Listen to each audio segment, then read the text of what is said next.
Wow. Guys, we're headed to get a cup of coffee. I need a cup of coffee really, really bad. Last night was kind of rough. Stayed up way too late. Drank way too many double cherry Belgians. Whatever the hell I had. And I fell asleep without any covers on the bed. I just fell asleep on a mattress with the dogs. It was a very depressing sight. I didn't feel amazing. I didn't feel like a winner. I felt like more like a loser, a big-time loser. Hey, Leather King, how are you? Now, I feel like a champion. I have to make a decision, and my decision is either going to make me or break me today. I can guarantee you that. Guarantee you that. Decision being, should I go to Connecticut? Should I go drive up to Michelle's and get that wheelchair? How much else going on? I mean, I got to mow the lawn. So maybe that's what I'll do. We'll go get some coffee. Then I'm going to mow the front lawn. Right? The reason why I didn't do it yesterday. Hey, Chad, how are you? Good morning. The reason why I didn't do it yesterday was because my lawn is so dry.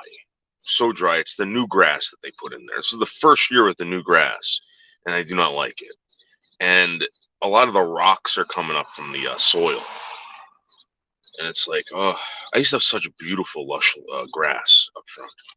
Like the greenest of the green. And you got to remember, I live in New Jersey, northeastern New Jersey, where everything's green. And people have more money than you. People have more money, the grass is greener, the trees are bigger and look more beautiful than your stupid pine trees that you have out in the West Coast. We have a plethora of trees here, from beech to walnuts to oaks, maples, etc. What's up, baby? You know, Bergs did a live stream last night, or a video. He made a video about how he ran into this hippie chick, and now he's blaming the grieving of Jill on the fact that he don't talk to girls anymore. The reason why you don't talk to girls, Bergs, is because when you talk to girls, you continue to threaten them. It goes on and on, Bergs. There's a whole story to you and women. We're gonna follow her back into the store because she said hello to you. Women, don't ever say hello to this guy. If you say hello to this guy, he might follow you into a store. Hey, Hazel. Hey, Doctor.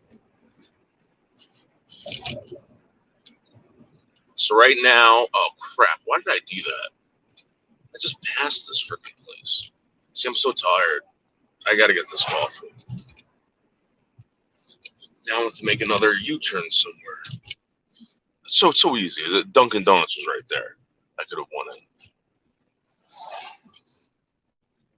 Bergs, you're a lunatic. I also think you're a pervert. But like me, I'm a pervert too. But I'm not a lunatic. So someone who's a pervert, right, has perverted thoughts, especially when it comes to women. And I just passed this chick jogging. She had tremendous, gigantic breasts. And here's another one on the left. Let's see if we can get a shot. Look at this. Oh my God, yeah, I would have done that. And I can't stop looking. But I'm not going to turn around and follow some chick into a store because she said hello to me. You know what I mean, Hazel? Yeah, Doctor, yep. Bergs is the biggest loser I've ever seen. For and away, the greatest lazy slob. Oh, far and away the great. Hippie chick said hi to him. Yes, we watched that this morning. Yep, he's a deviant. Yeah, there you go, deviant. That's a good word for it. Absolutely 100%. Yo, brother Rick, what's up? Well, no, that show was kind of interesting last night. You had. Yeah, those guys are awesome, dude. Those guys are awesome. They're good talkers, right? Yeah, they know how to do it. That's for sure. They know how to do it, and they're also they have knowledge of this stuff. This is one thing. Like when I was talking to people, when I used to talk to people about this, no one got it because no one knew what it was about. You know. Now I found a community that's all they talk about. You know. But I knew that was right up your alley. I mean, that was perfect for you. I mean, yeah, I just geek out on that stuff. But the one thing I had a conversation with someone last night over in the comments. There are some people there that are like really really hurt by this, and they're kind of extremists. So Rick, you know what I mean? Like the bad people are everywhere. You know, it doesn't matter what community you go to. So yeah, that's right. I mean, there's always a certain group percentage of people that go to the extreme with everything. yeah, so I don't want I don't want troubles with these people, you know. And last night, I'm telling you, Rick, I went like this just a little bit, and I thought I was in danger. Like at least like 20 people just came in on the live stream, on this guy's live stream. It was just like some of them were very nice. Some of them were like you can see were clearly distraught over this, and it's interesting. I don't want to be that person to make it worse for them, but it's like I've never seen that before. I've never met people. I've met Jehovah's Witnesses before. I've never met people who have been kicked out or left. So it's very interesting. All of them I've ever met stay in it for life. You know what I mean? They'll never get out. Yeah. I just wonder where like the honesty is in the conversations that I'm having. Like, is it revenge? Is it shit talking? Is it 100% truth? You know, because there's always truth in lies, or there's always a little bit of lie in a truth. You know, people aren't always 100%. And right, everybody always sways it towards what they want. Their idea is of it. I mean, they bend it to make it to what they want it to be most of the time. Yeah, or sometimes they don't like. I catch myself doing this, where I don't want to maybe say something that is going to harm someone else, so I leave certain things out, and I might replace it with something else. But that's just what human beings do. And again, I love these guys. These guys are awesome. They're from that guy the Rick, what's his name? They're from that channel, aren't they? Yeah. You know that guy? You know that channel?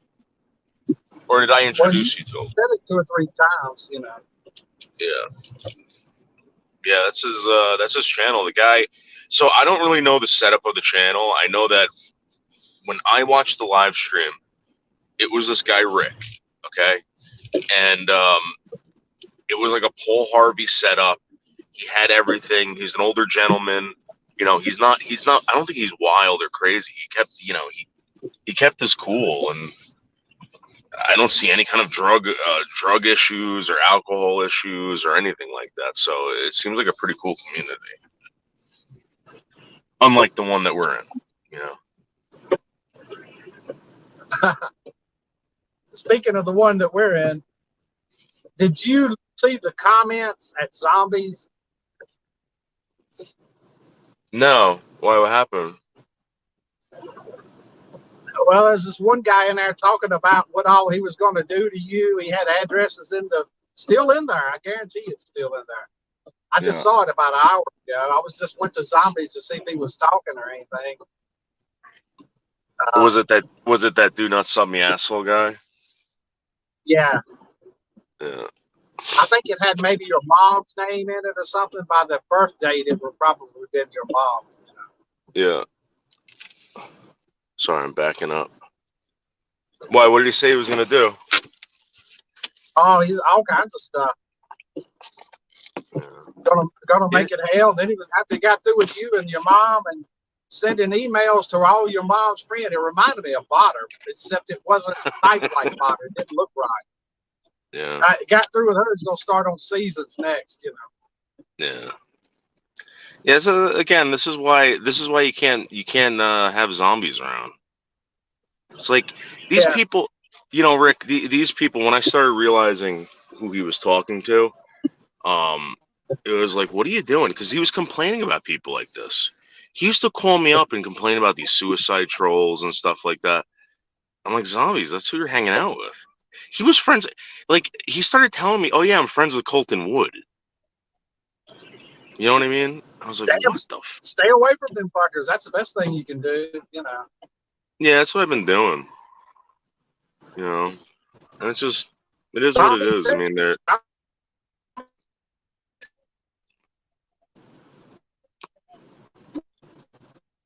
there's 6 different shows on Saturday. Rick does one all by himself. Okay, yeah, that's what I'm starting to realize, because I went back to the channel last night and I saw a couple up there talking, and then there was a Red Pill show. So it seems like this guy Rick, right, has a channel, like kind of like what I wanted to do, where he has show after show after show, and these people all participate over there. And I'm not saying that I'm a fan of all the shows, but it's pretty interesting. That's exactly what I wanted to do.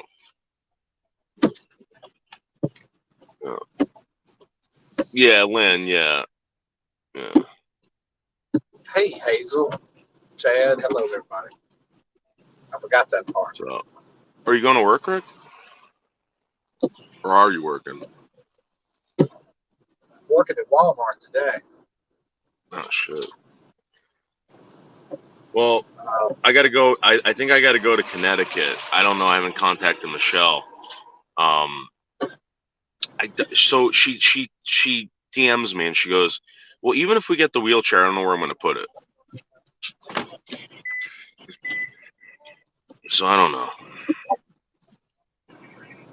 What are you going to do with her? I mean, y'all got something planned? No, it was just to go get the wheelchair for her, and I don't know. We'll see what happens. I'm gonna try to contact her. Yeah. It's a very good setup, Taylor. Very good setup over there. It's very impressive. That's what I've been trying to do for a while, Taylor. That I wanted to get a group of people together to go live one after another, but you can't do that, especially here. No one wants to do it. Everybody's either drunk or stoned, or they got other things going on. I remember a while ago someone was telling me to punch up. Maybe the problem is this place, What are they Jehovah's Witnesses? They've been kicked out of Jehovah's Witnesses. That got the guys on last night, right?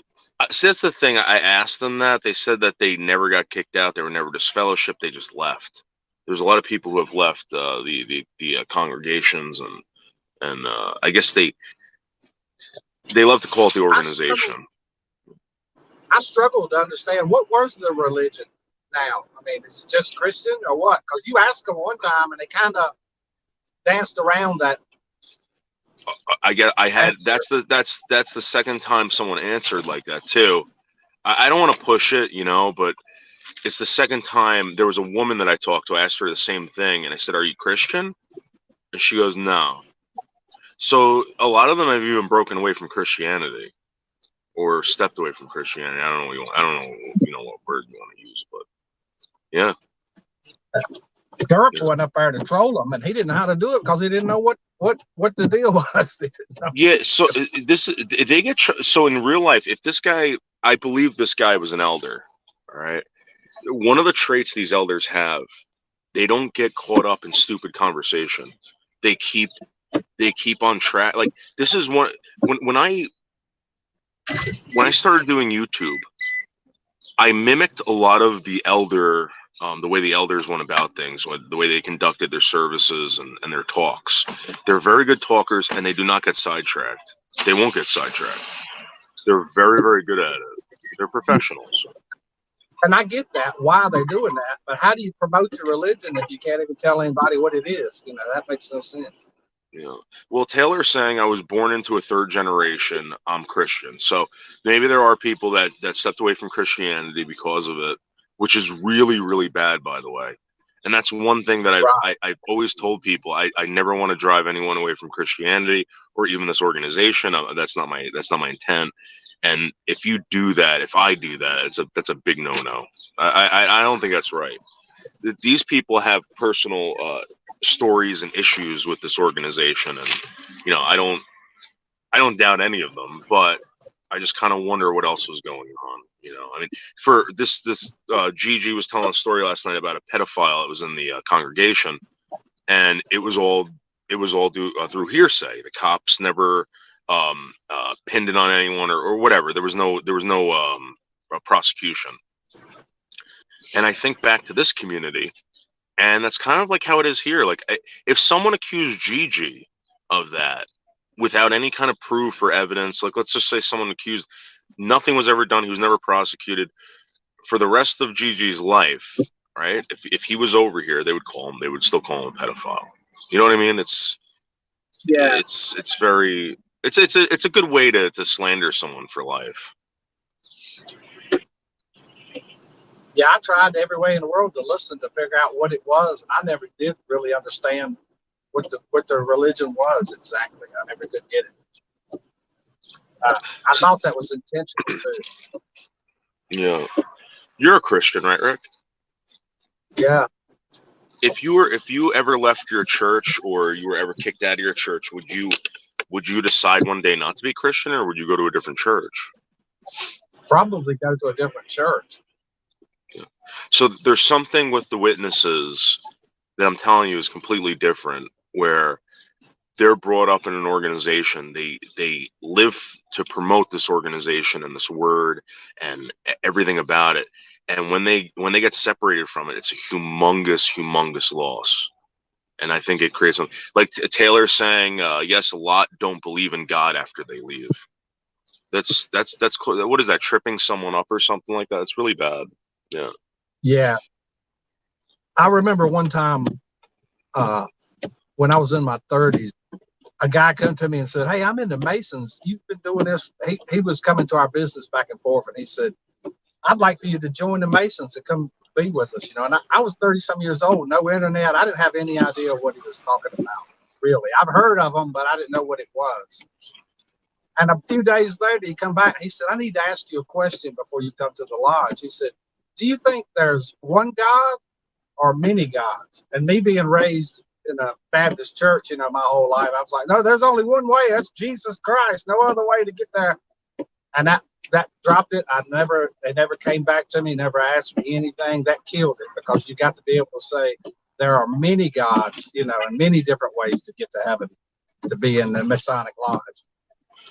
So, you know what? That happened to me when I worked for Automated Logic.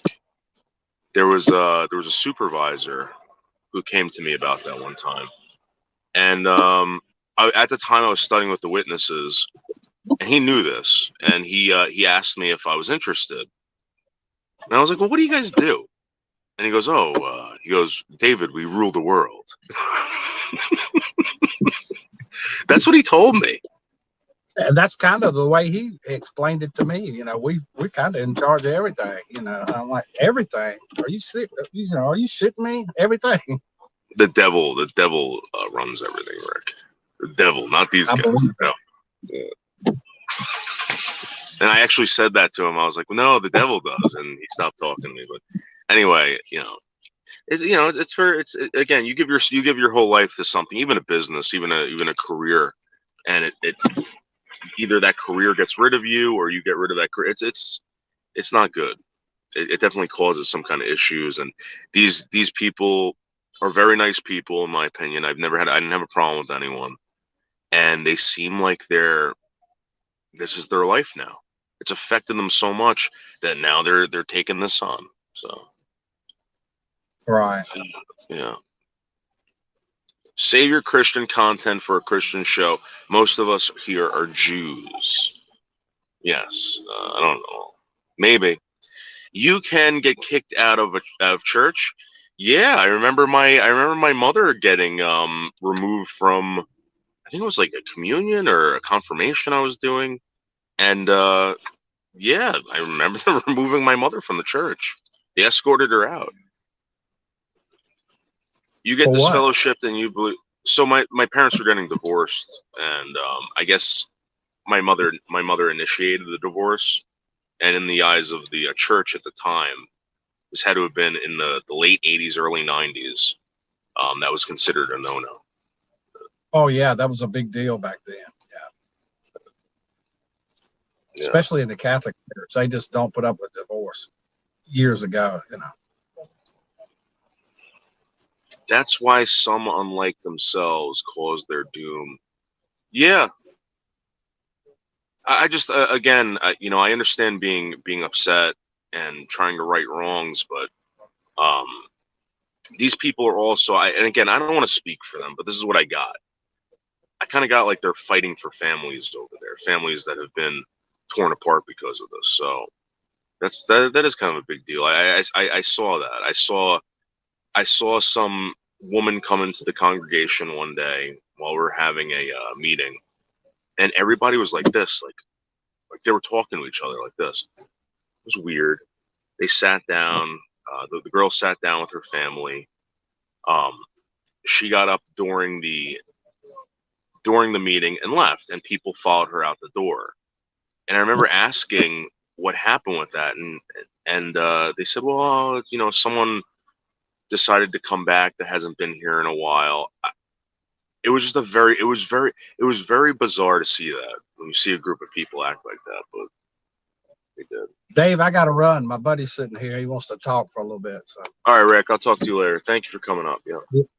thank you. Yeah. A lot of families don't talk to them though. Yeah, I believe that. I believe that.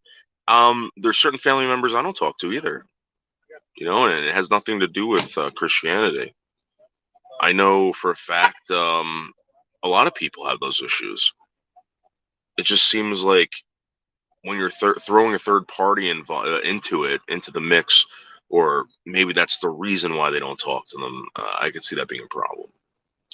But I'm gonna go inside and get a coffee real quick, and then I'm gonna go back to the house, cut the lawn. Hold on. Oh, I'll just take you guys out.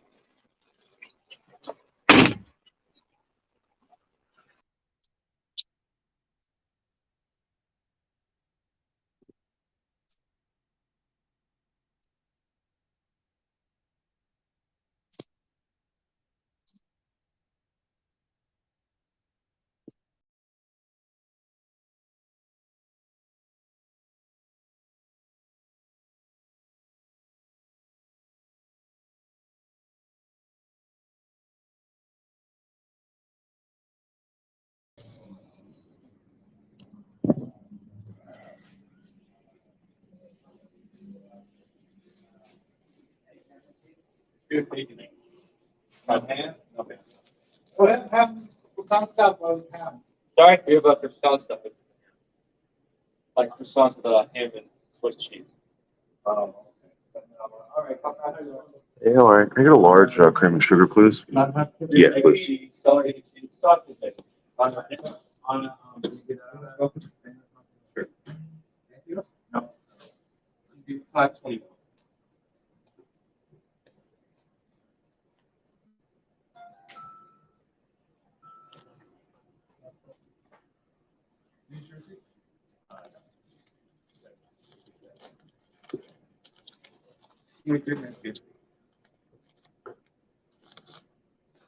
Thanks. You too.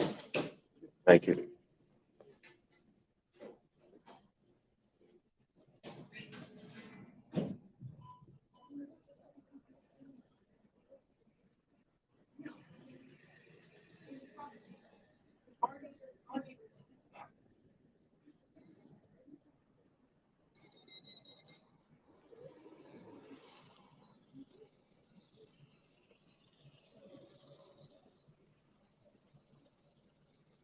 Wishbone, Tino.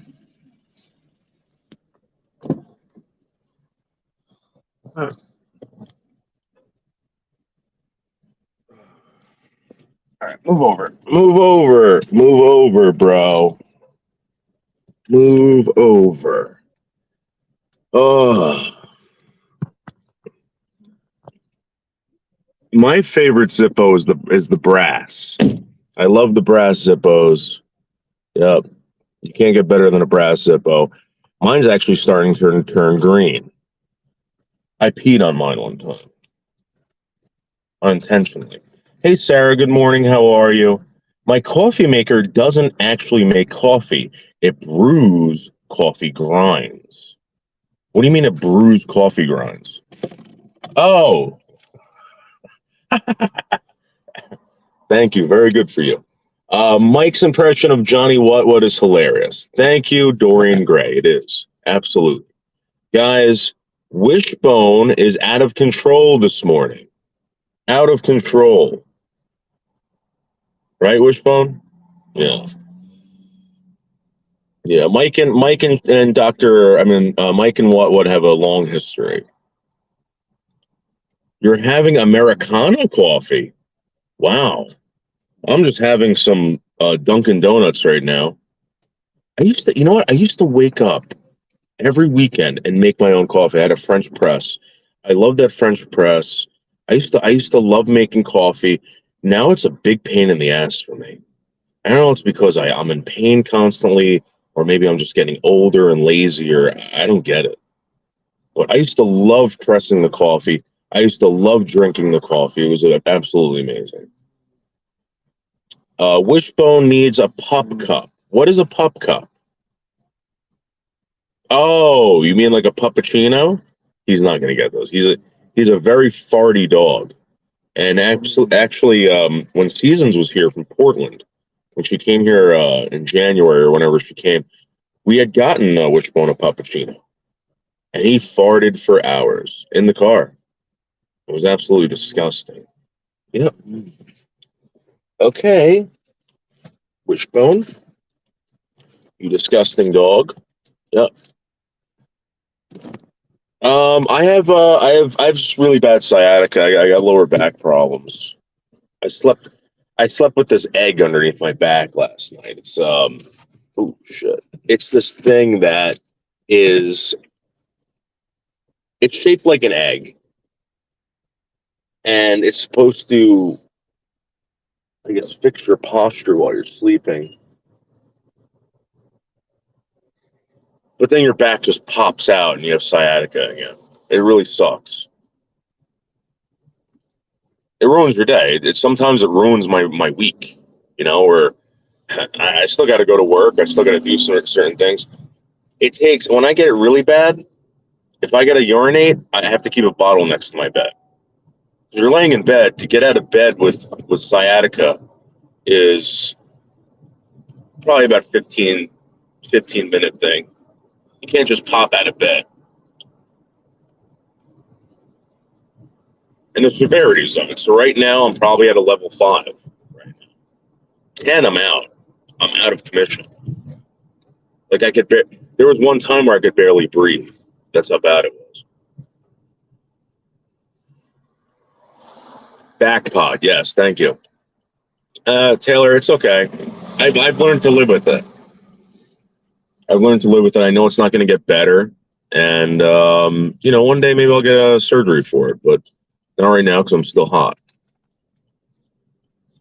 I believe that once I get this surgery, I'll be less hot and attractive. Yep.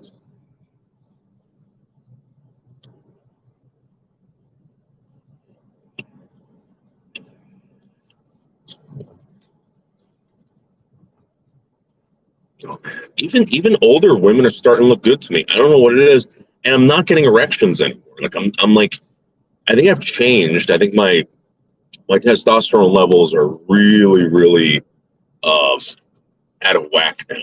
Really out of whack to the point where I'm not feeling the way I used to a couple weeks ago. I used to get rock hard erections. Now I'm just like,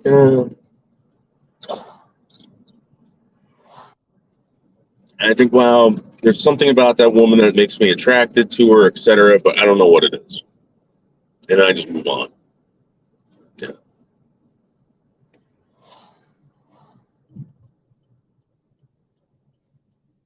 Like, you know what? I'm being serious. The other day, right? I realized that I hadn't watched porn in a while. And I tricked myself into believing that I had to. So I went right to Pornhub. I did the deed. And I was like, oh, excellent. But I didn't need to do it. Porn addiction is real, guys. I really believe that I fell into that trap, too. But I used porn because I haven't seen it in a while. I wasn't lusting after it. I had no desire. There was no, like, in my brain going, you got to get this out of your system. Nothing like that. Very weird. Like, someone gave me a shot of saltpeter. Yeah. Maybe I'm growing up. Yeah. I don't know if that's what you call it. Maybe getting old. I used to have the sex drive of an animal. Like if I didn't get it, like I would throw a fit, and it would be like the end of the world. Like there was some kind of like my everything in my body was on a mission to produce this interaction and this this thing, you know, very bizarre. And that's why I really believe that when it comes to addiction, I feel this way with cigarettes. I feel like you get this panic attack. But when it comes to sex, I get more of like a frustrated, like, "Woof, woof," like when Wishbone gets all upset when you don't kick the ball. From. Yep. Too many energy drinks. You think that's what it was? I don't think so, Chad. Because I was doing this way before the energy drinks. Like I'm talking about maybe 3 times a day. Not even, like most of my relationships. All right. So in my 20s, in my 30s, all right, this is basically how it went. It's you want to do it again? I'm like, yeah. And they'd be like, okay, well, can we wait a little bit? And I'd be like, why? Like I would start asking questions like, well, what's the big deal?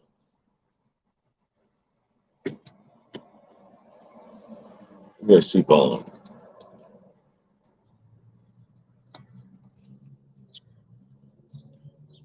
What's the big deal? Are you guys ready to go home? Yeah. Maybe Tino. Yeah. Just gonna get these dogs in for a jog.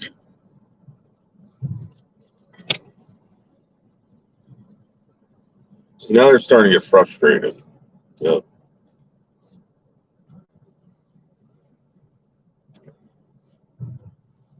You know what's really weird? Like Michelle, I help Michelle out, and she knows I go live, so she could come up on panel and ask me if I'm coming out there today, and we could do this and whatever. But yet she refuses to come up here. I don't know what her problem is. She came up here a few times and was like, all right, we're only doing this on Thursdays. Hey, Glasgow gangster. Yes, Dave, I no longer scan women's bodies. Now at age 55, it's like a different world. Dude, I'm feeling like that right now. I noticed this a couple days ago. And this is what I've been praying for since I was in my 20s. I was like, this is such a nuisance in my life. A real big nuisance. This desire and want to have sex and every position and I'm getting these ideas from watching porn. I'm like, oh, let's try this. Why do you want to do that? I had one girl ask me one time, are you gay? Like, no, they do it in pornos. Yeah, but that's disgusting. That's for gay guys. I said, oh. No. Porn's a real negative influence in people's lives. It really is, and it makes you feel like the partner that you have to be performing like that with them. You know, the amount of active women increase as you age, though. Yeah, man, it's like you can't keep up. Whoever came up with MILF should be hung and shot. You know what I mean? That's the word. That and cougars. It's like, no, how about old ladies? Ladies that are no longer valuable when it comes to creating children or other human beings. They've lost their value.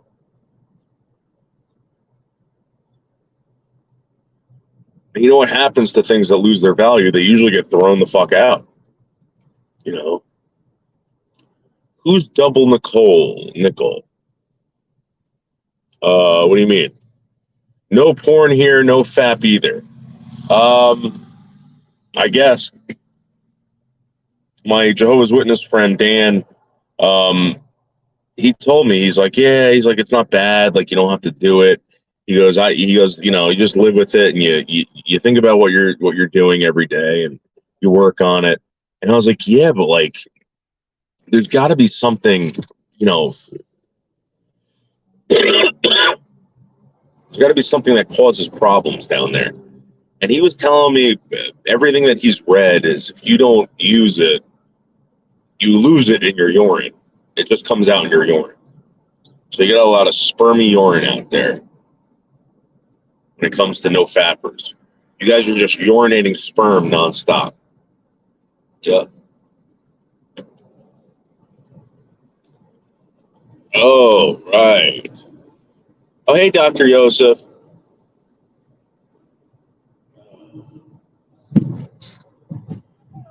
When I mean value as women that produce children. You know, that's when they lose their value of it. I mean, that's what it is. Let me ask you a question, Dr. Yosef. As a doctor, do you think there's value in a pregnancy? Do you think pregnancies are valuable? All right, there's like tons of people here. We're not going here. God damn it. I mean, gosh darn it. Yeah, I don't like any of these people here. All those people can drop off the face of the earth. Leave me alone, people. I hate dog park people, guys. We went to the dog park. We got to turn around. It's packed with losers. Yep. Okay. So when they can't produce children anymore, Dr. Yosef, they lose their value. Thank you. Just like when someone dies, they lose their value. They're no longer valuable.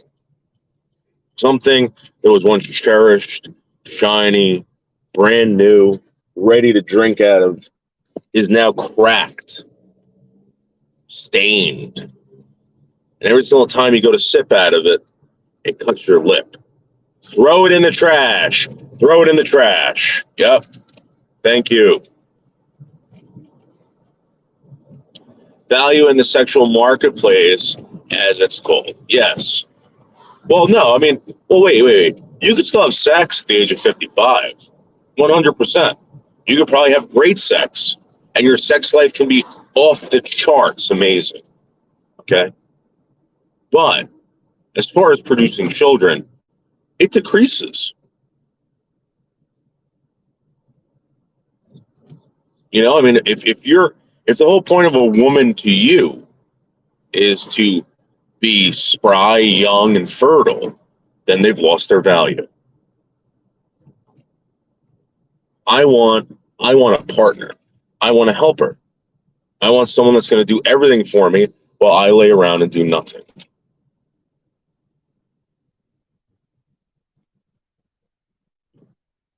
Just mow the lawn and fight the wars. That's all you had to do as a man back in the day. Now it's totally different. You gotta take on everybody's burden now. Everybody hates you, especially if you're a white man. You gotta take on everybody's problems. And you got to eat crow, and you gotta like it. you know, or else they want you dead or in jail. And that's coming from a white man. You know what I mean? So when people say, "Oh, you don't know my pain because you're not black or whatever," well, you're not white, and I'm telling you what a white man goes through. Mm-hmm.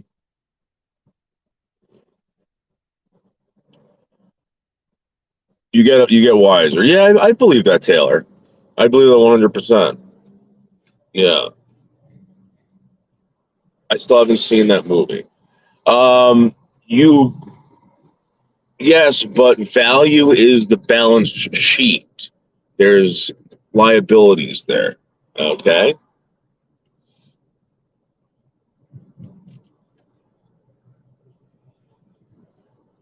Maybe I'm not. Listen, I've only lived 43 years on this planet. I've had a very nice life. Born with a golden spoon in my mouth. Um, Nobody messes with me. Nobody can. I'm just a tremendous winner, and I haven't really experienced loss yet. There's nothing that Charles Manson even said this. He goes, you could lock me in a closet for the rest of my life. I'll create a whole universe in there. That's me. Charles Manson was actually a winner. He was a real big winner. He won't let the man keep him down. And that's what I do here. People come in here, slander me, talk crap about me, want to hurt me. All right, Krista, we're going, Krista. I'm going to bring Krista, what do you think about me bringing the dogs with me? You think that's a good idea or bad idea?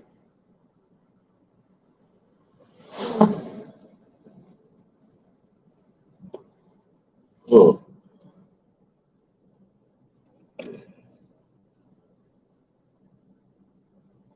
Well, he was also a psychopath.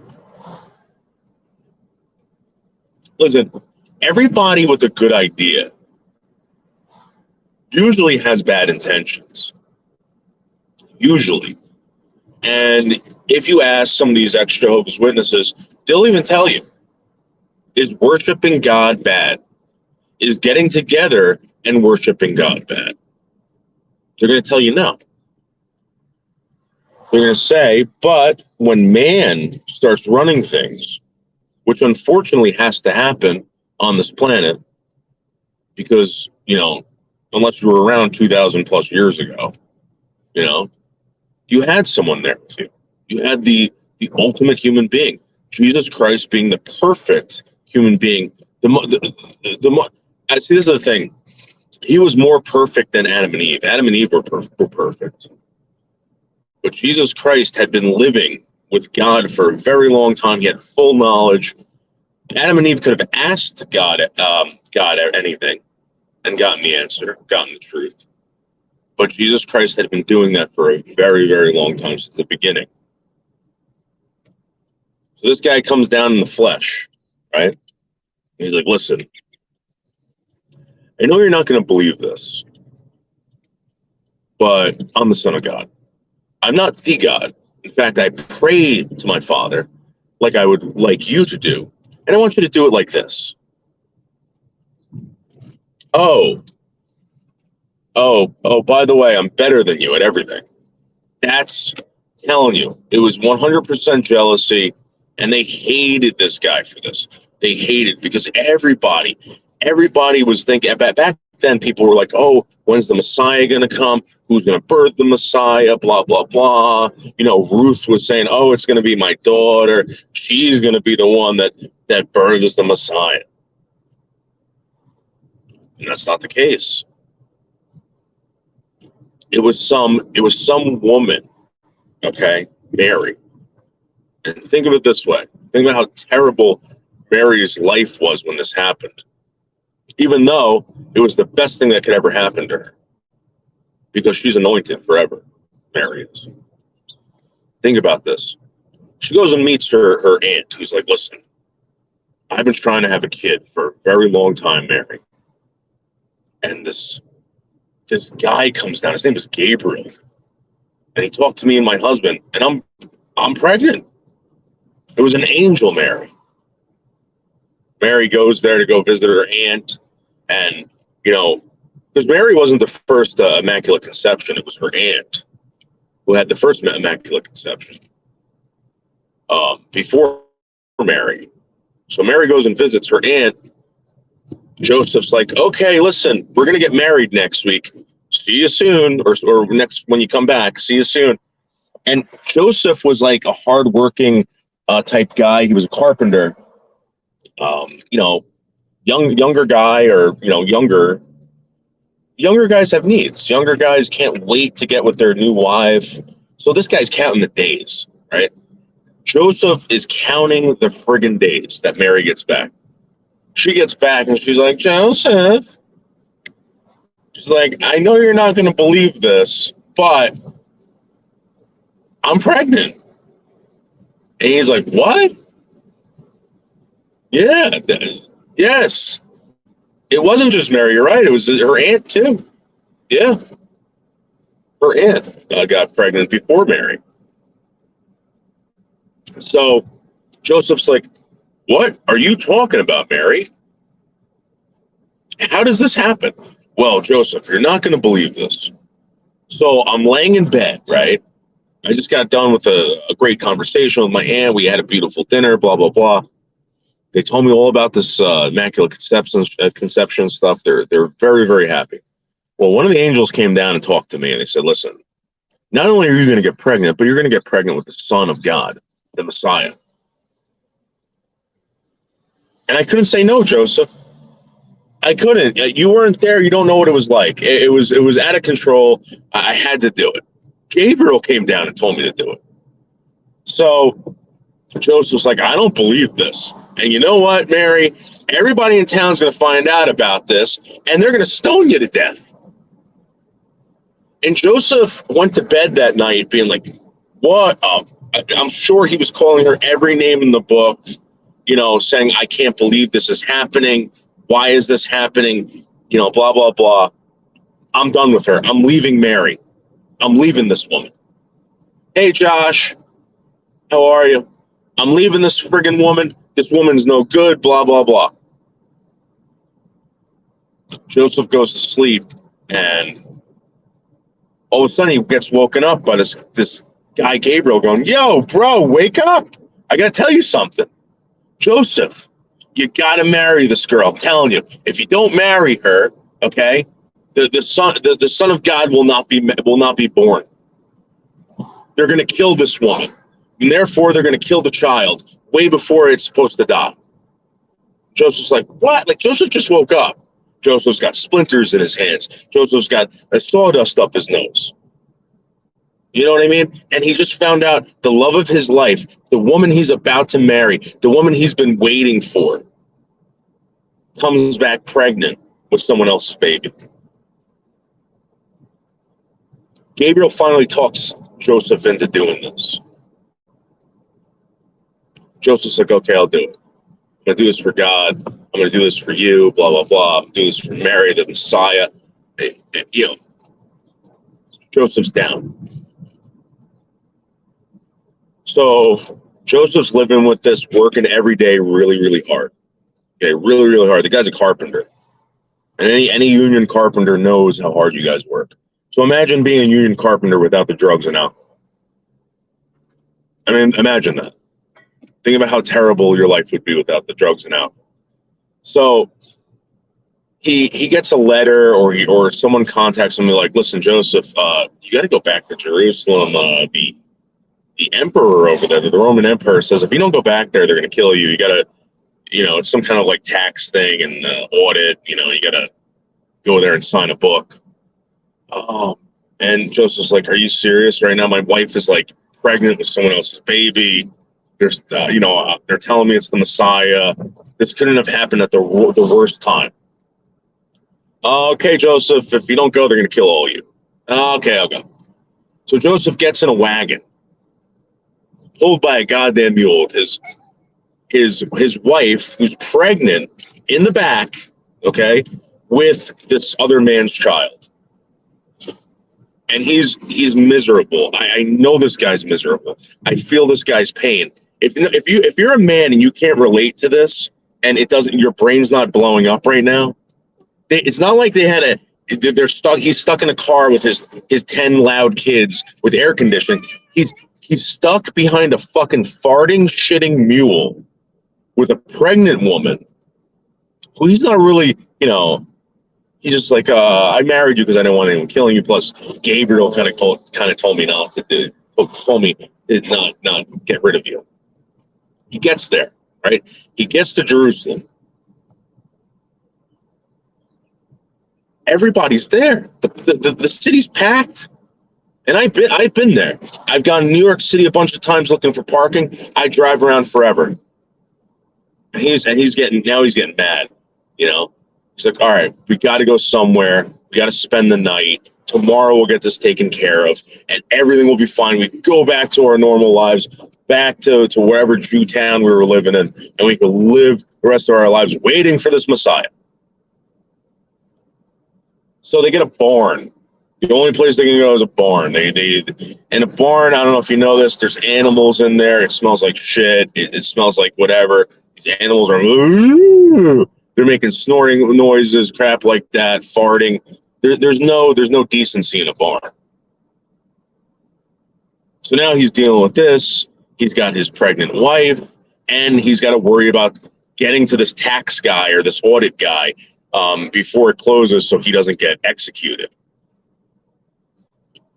All of a sudden, Mary's like, Joseph, it's happening. Joseph, I'm telling you right now, if I was Joseph and I had a gun, I probably would have ended it. I would have been like, no way. But the guy is like, what are you talking about? And Mary was like, listen, I'm pregnant. You know that, right? And normally when you're pregnant, you give birth, right? We're giving birth to the Messiah right now. He goes, right now. We're in a barn, Mary. Joseph, I can't help it. I cannot help it. So Joseph gets, helps out with the birth, whatever. This baby comes out, this amazing baby. And Mary's like, oh, we don't have any clothes. So Joseph's like, all right, hold on. He cuts the bottom of his robe off and wraps the baby up in his robe. And then they made a bed out of a trough that the animals used to eat out of. And he laid the baby in the hay. And he said, do not make a peep. I'm going to go to sleep. We got to meet up with it. It's a brand new baby. This baby's probably screaming,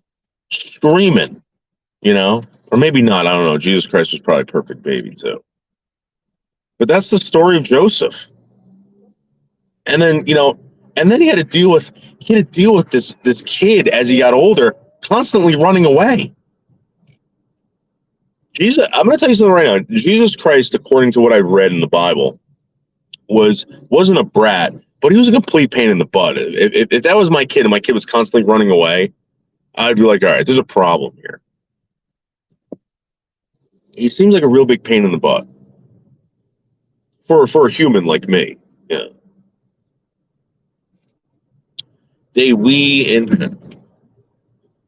Okay, all right, whatever, Dr. Esquire. This is according to the Bible.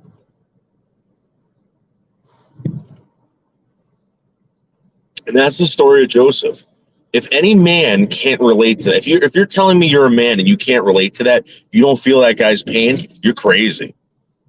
You're absolutely crazy. That is the most stressful story I've ever heard in my life as a man. There's a lot of other stressful stories as men in the Bible, but that is the most stressful one. Like the guy was like cucked out. He was cucked out for the Messiah.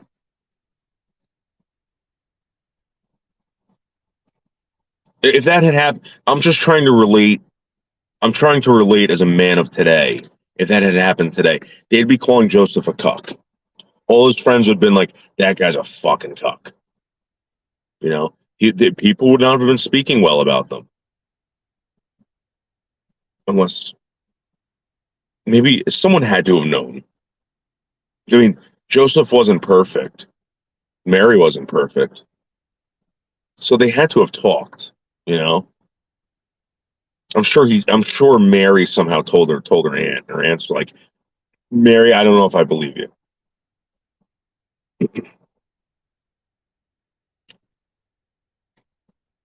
Gabriel didn't talk to me like that. You know what I mean? I'm sure. You know, that had to have been a very stressful time. And I don't even think I would be able to take that on. As a man, if even if an angel came down and said, David, listen, this is what you gotta do.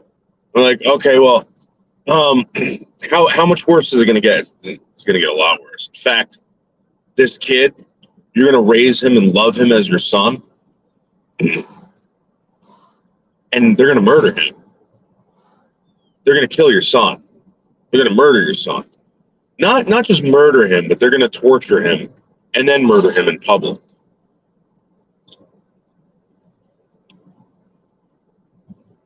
And then you gotta be like, but wait, he's a son of God?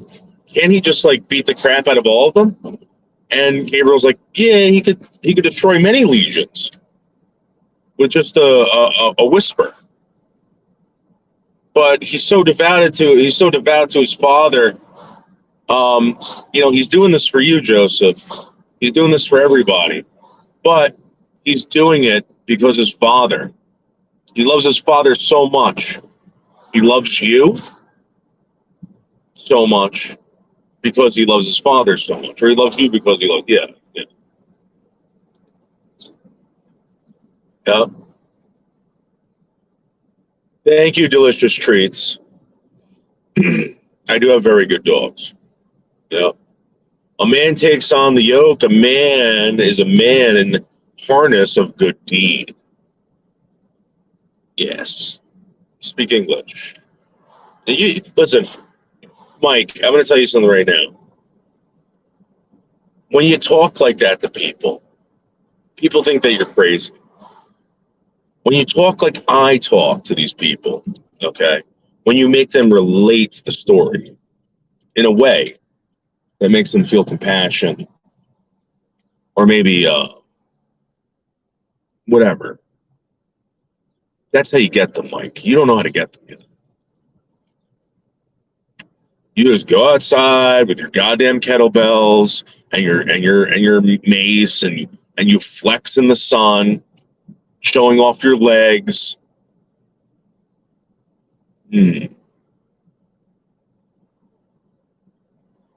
Oh, I misread it. Yeah. Thank you. Yes, let's go CMMD. Okay, but first I have to go mow the lawn. I'll mow the lawn real quick. I just got to do this real quick. I wanted to wait a little bit. I want to wait till 9. It is Sunday. Man, maybe I shouldn't do it.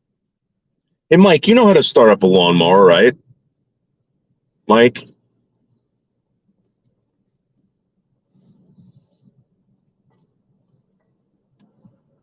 Mike, why don't you start up my lawnmower at like 10 and just hit the grass with the front yard. You don't have to do the back. I obviously did that yesterday.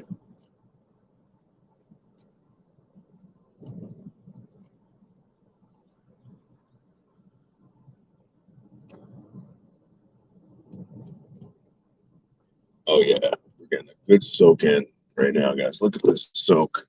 We're soaking up the water's getting all soaked up into the grass. This grass was all burnt out yesterday. All burnt out. Look at this tremendous retaining wall. Yeah, beautiful, beautiful job those guys did. How's little Switchblade? Switchblade. Switchblade. There he is. Yep.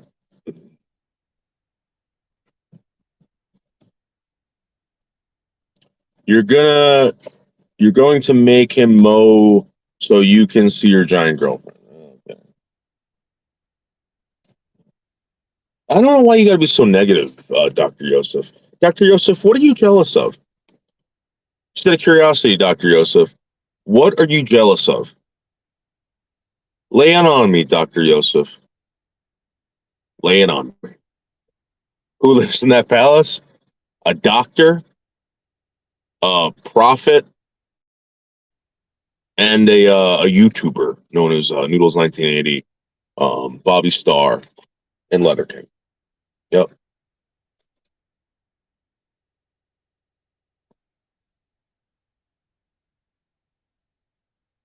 It's the trifectas living in this house. Yep. Leo says she has she does. I think she does. Listen, Dr. Yosef, I'm gonna tell you something right now. You think Michelle Marie Delaney is 5'8", 5'6"? If she's telling you that, maybe she hasn't measured herself or weighed herself in a long time. Michelle Marie Delaney is a big person. I don't know if it's giganticism, but it could be. She's like Paul Bunyan. Or he. Again, I'm not a doctor. According to Michelle's doctors, she is a woman. She is more female than male. If you guys don't know who Michelle is Michelle Marie Delaney. This is a woman that I do YouTube with. Great woman, very smart woman. She's intersex because she doesn't like being called a hermaphrodite. She was born with both ovaries and testicles or something like that. And, it's a thing. It's a thing, Dr. Yosef. Dr. Yosef, if she's a hermaphrodite, why can't she also have giganticism? She got dealt the shittiest hand ever. Okay?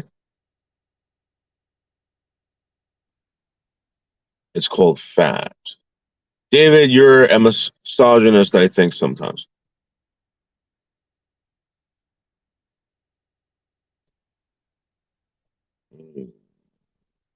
I think that you're just a hater.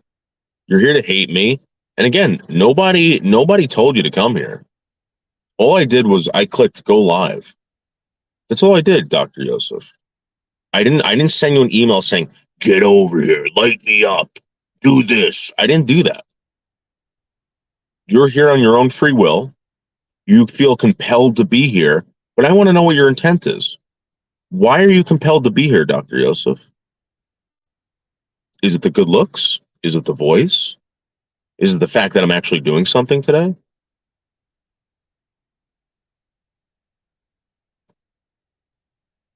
Yeah.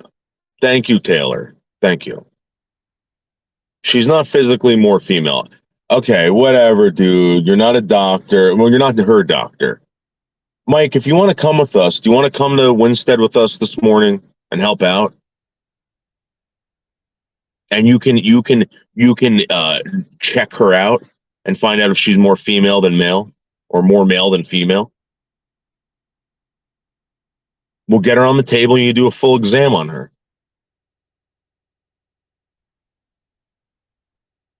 It's not for no reason. Michelle needs this friggin' wheelchair. Michelle, listen, if Michelle wasn't in my life, I would take that as a big blow. I want Michelle in my life and I want Michelle to be happy. I enjoy seeing her happy on YouTube. I enjoy seeing her happy in life.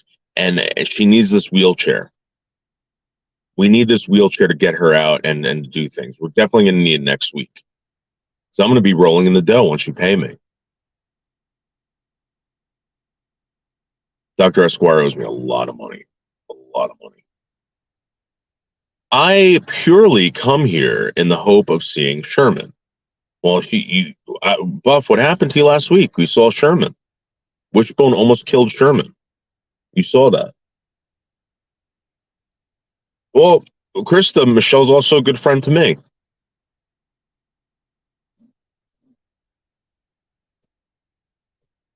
And Krista, you're also a friend of Michelle. You're a very good friend of Michelle. Krista, who's been driving to her to all her doctor's appointments? So, for all the new people here, this woman, Michelle Marie Delaney, she's been on YouTube for about, I want to say like well over a decade. She's had a public access channel. There's been a documentary on her. She's got tons of disabilities. And she has a better setup than I do. She's very intelligent. She has a studio. She has all this stuff. And there's certain things in life that she can't do because she's blind. She's deaf. She's got a busted leg. there's a lot of things going on. There's some kind of mental disorder there too. All right. But her intent, in my opinion, from what I've seen, is not to destroy, but to create. And that's what's amazing about Michelle.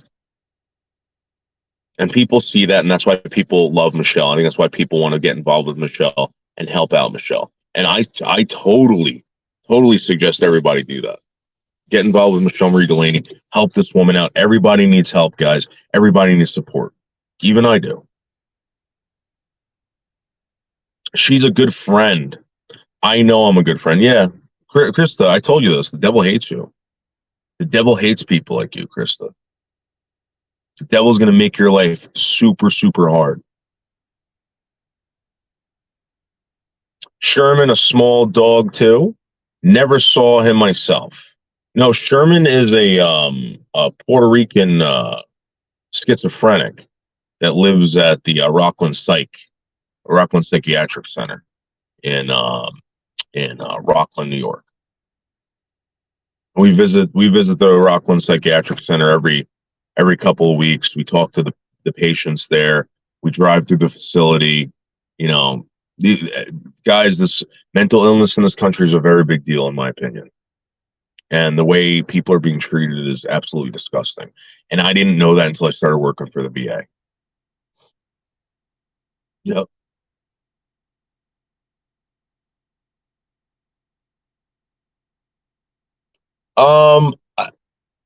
The thing is that you might be right about that. It hasn't clicked. Michelle, this is one thing I noticed about Michelle, because you got to do this with me sometimes too, and I think this has something to do with my learning disability. Sometimes, to explain things to someone, you just got to show them how to do it. And once this person sees that way works, they'll never forget it, and they'll continue to do it. And this is what I believe about Michelle Marie Delaney. She walked all over the place yesterday, and she brought a couch into her place. How the fuck did she do that? That's crazy. If I love her so much, marry her. I don't think you have to marry everybody that you love. As snobby Buddhist, I love you. Should I marry you? You want me to marry you, snobby Buddhist? Because I love you so much, and I love Dr. Yosef so much. Should I marry you guys? No. I tried watching her show. It's a lot of yelling and boring. We're trying to change that, Dr. Yosef, with the Michelle Marie Delaney News Live, or World News Live, and then Disabled News Enabled that we're coming out with for her, Cat Tales, all these things that we're going to start incorporating into her show. It's going to be amazing. Thank you, Chad. Yes.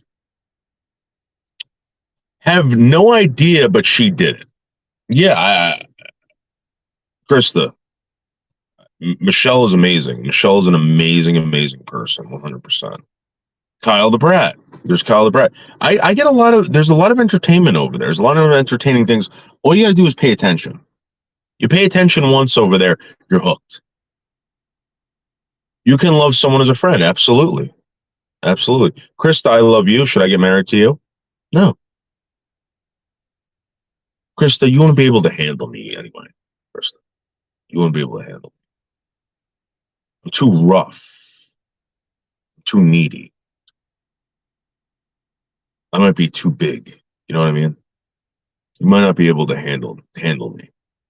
And I want it all the time, Krista. If you were my wife, Krista, you would have to do the dishes.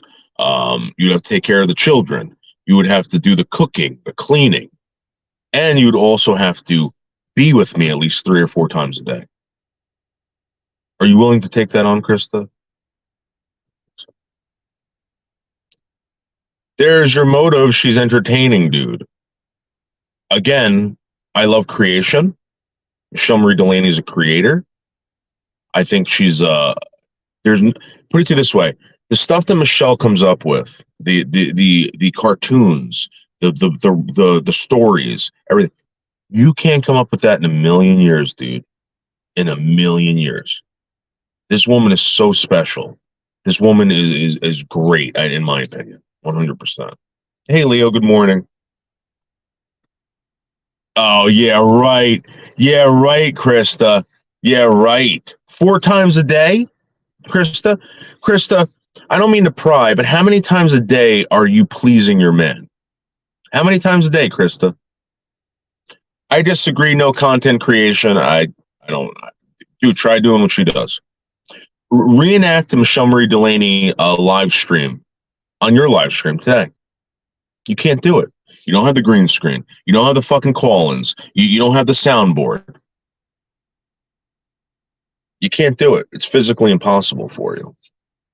But it's not for Michelle Marie Delaney, a totally disabled person. And that's what's amazing.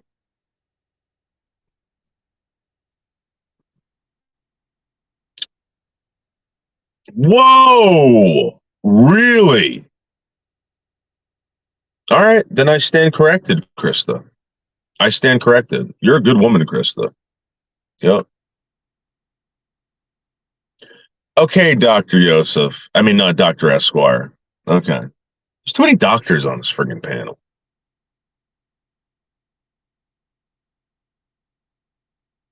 All right, so Mike is going to be N-word rich real soon. And he's going to blow all of his money on this friggin' guitar. This pink John Mayer guitar that he's going to buy for $5,000 or $6,000 or $7,000. I mean, it's cool and everything, dude. I'm going to be honest with you. It's very cool. But, you know, so is having money. Hey, Channel Vlogs, how are you? Austin, I really like your name, Austin Motivated Channel Vlogs. That's very good. I gotta ask you something, Austin. What do you think about this idea about the disabled news enabled? So what we're gonna do is we're gonna have every Thursday night, Michelle's gonna have a show on my channel where she's gonna do the news, and we're also gonna do news about disabled people across the country and actually all over the world.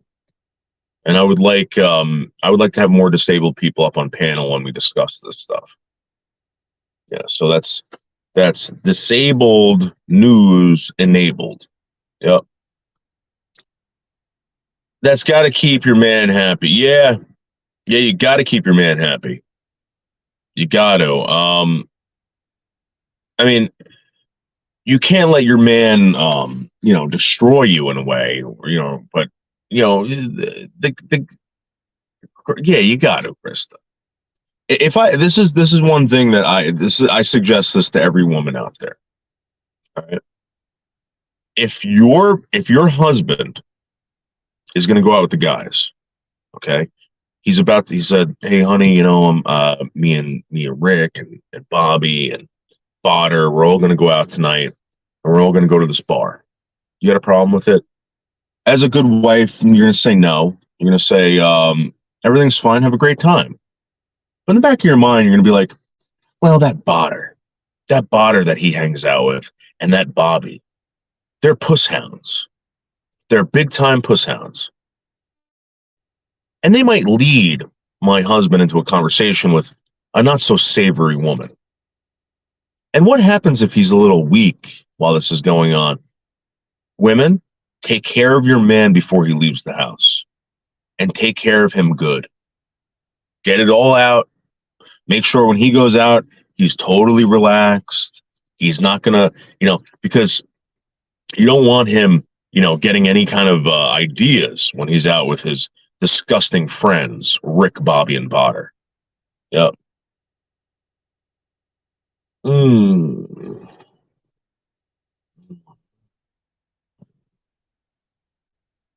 Wonderland shit. Yeah, so that's what we're going to do, Austin. Hopefully Josh will get involved. And, again, it's going to be every Thursday night. I just really wish that Michelle, we got to come up with more ideas for Michelle. We got to come up with, again, cattails. She loved cattails. People love cattails. Unfortunately, I messed up the bumper. I'm dyslexic, guys. I'm sorry. I messed up the bumper, but here's the bumper for the cattails. We go into this bumper, and flawlessly, Michelle starts telling a story about her cats. Ladies and gentlemen, get ready for the ultimate tale in cats. Cat Tales with Michelle Marie Delaney. Yeah, cattails is a big hit, and I'm setting something up right now for cattails to become a children's book.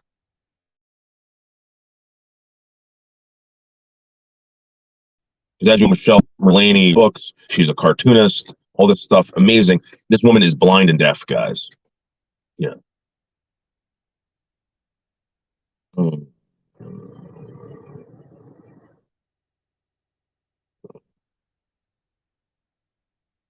Okay, Dr. Yosef. All right, I'm gonna go down to the bottom. All right, I'm don't. All right, let's relax, guys. Let's relax. Yep. Men need to keep their women happy too, as well. Yeah, but Leo, how do you do that? By buying them gifts? You know what I mean? Like, what do women want? Women don't seem like they need to be sexually pleased. You know what I mean? Men need it. Men are always wanting it. Women seem to be like the ones that are like, oh, but my hair. I don't want to mess up my hair. I just got ready.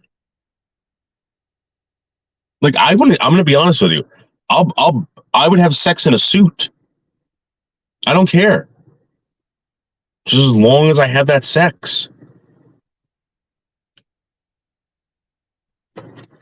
Women are not into sex like men are. And if they are, they're disgusting. You know what I mean? They're probably sluts. Men are sluts. I mean, if men were women, they would definitely be 100% sluts and whores.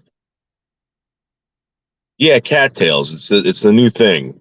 If you haven't seen it, come Thursday night when we do the show. Michelle does it flawlessly. We play the bumper, and Michelle goes right into a cattail and tells a story about a past cat that she had. Michelle's had many cats, and she has a lot of cattails. Yep. Well, I don't know if we're going to spell it like that. We might spell it Tails, right? Yeah.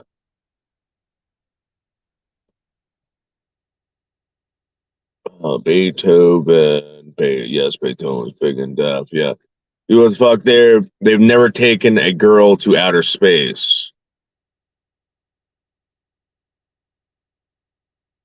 Yeah, they have. What are you talking about? NASA? Yeah, NASA's sent chicks to outer space. Oh, you mean like they never made a girl feel the Earth move. Yeah.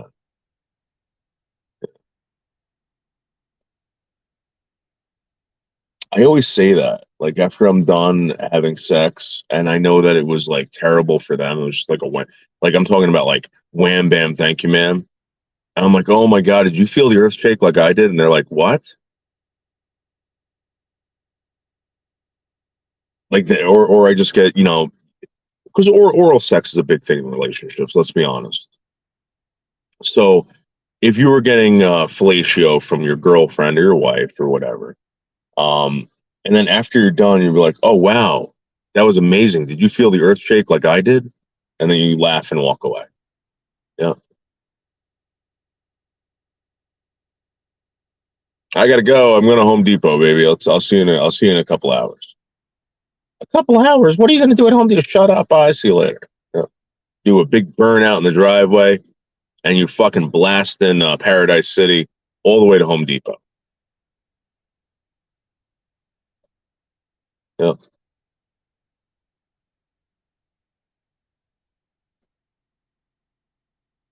Thank you. Yep. Thank you. Yeah, when they get hooked on it, it's actually annoying and you want to be left alone, but they want to go back to space. Journey to Mars. Beam me up, Scotty. Yep. That's the great Jan Terry.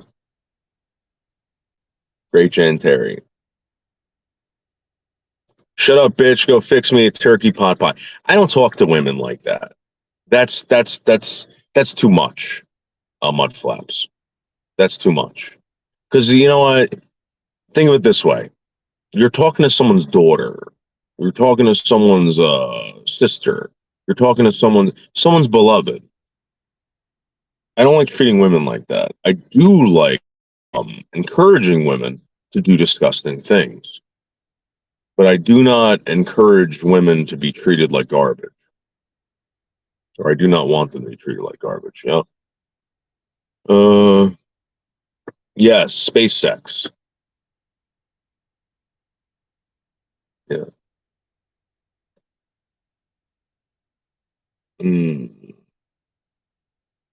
All right, let me get these diggity dogs in the house. And what?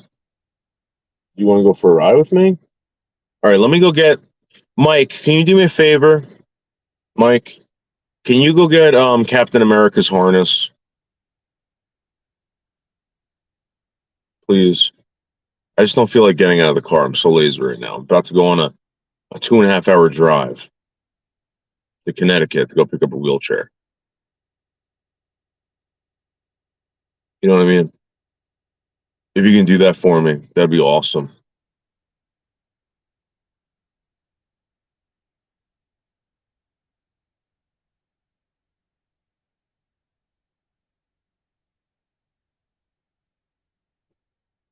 It should be on the kitchen table.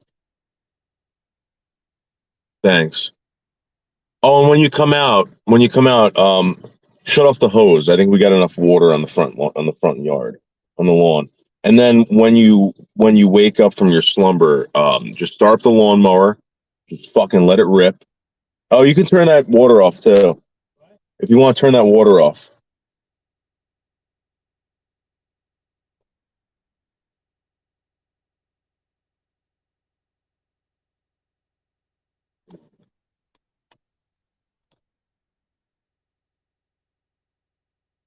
Don't worry, Dr. Joseph. I got this.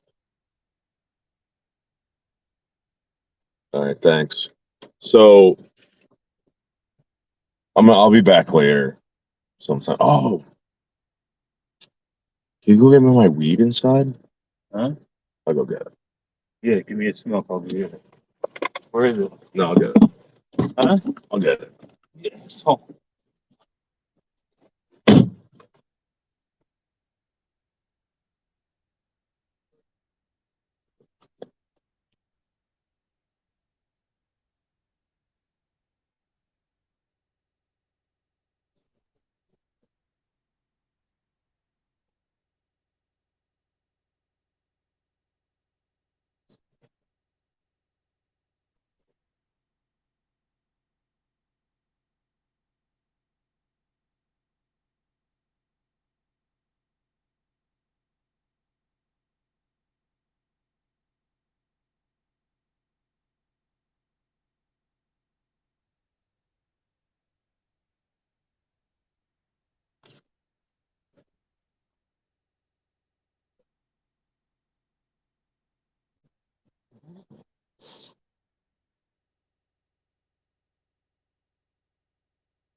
All right. So we're off. Well, we're probably gonna stop. We're probably gonna stop a couple times. You know.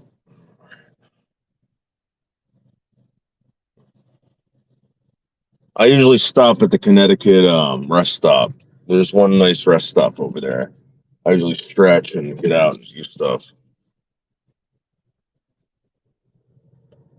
Oh yeah, that lawn is totally wet. That's a nice wet lawn.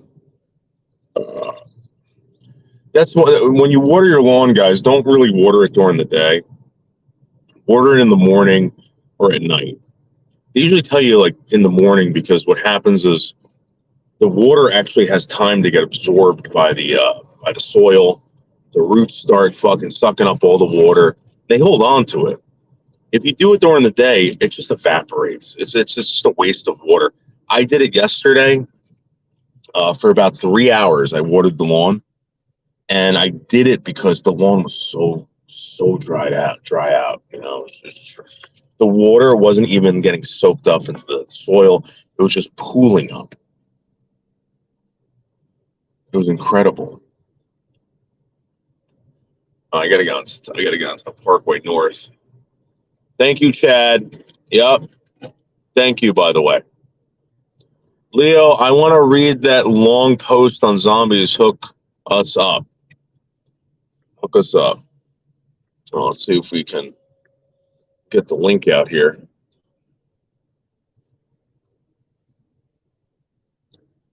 You get the link out here, guys, for all the fans of mine that want to see this happen. There's the link. And then we got to go on the Parkway.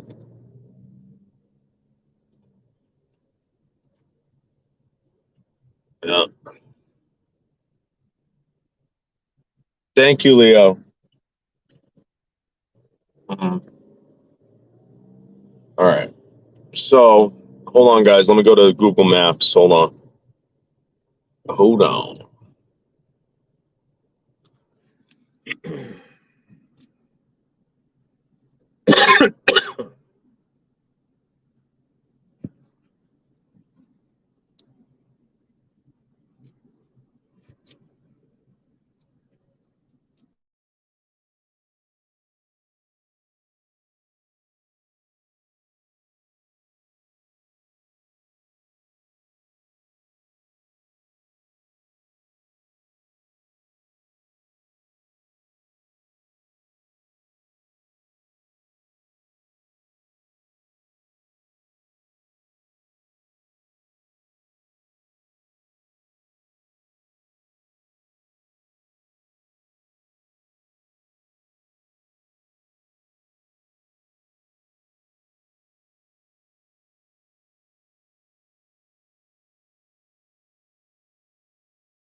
So it's basically telling me I'll be there at around 11:06. I think it's gonna take a little bit longer because I plan on stopping. I plan on taking my time to get out there. And guys, I'm sunburned. I got so sunburned yesterday.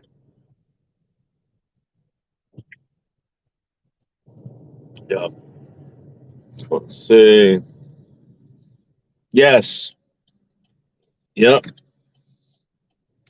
Enabled disabled news network.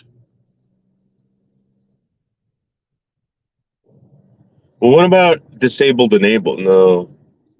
Yeah, okay, enable disabled news network. Yeah, there you go. We nailed it. Enable disabled news network. That's very good.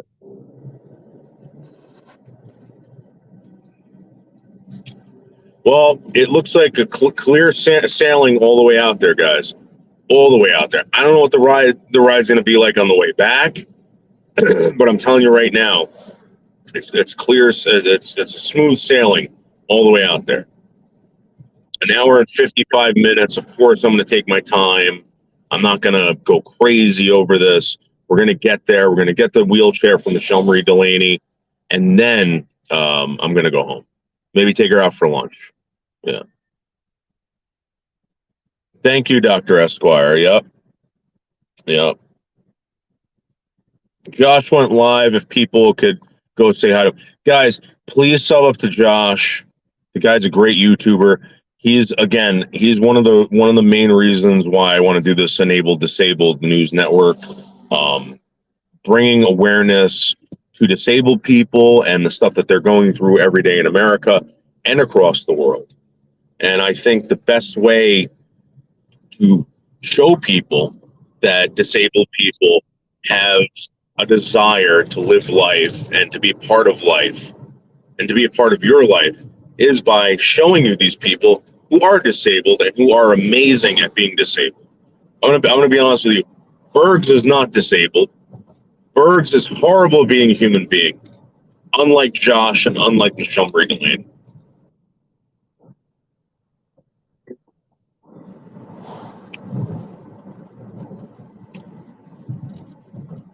It's going to be hot. Well, I got AC. Not worried about that one bit. One bit. What I am worried about is the stench that's coming off my body.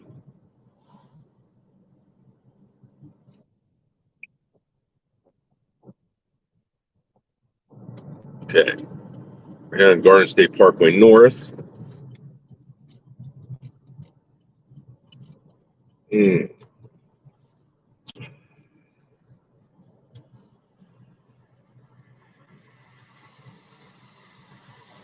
Yeah, these people, listen, Chad, these people, Mudflaps, these people are fucking losers. I don't know what to tell you. Big time fucking losers, man. I've never met bigger losers in my life. You know what I mean?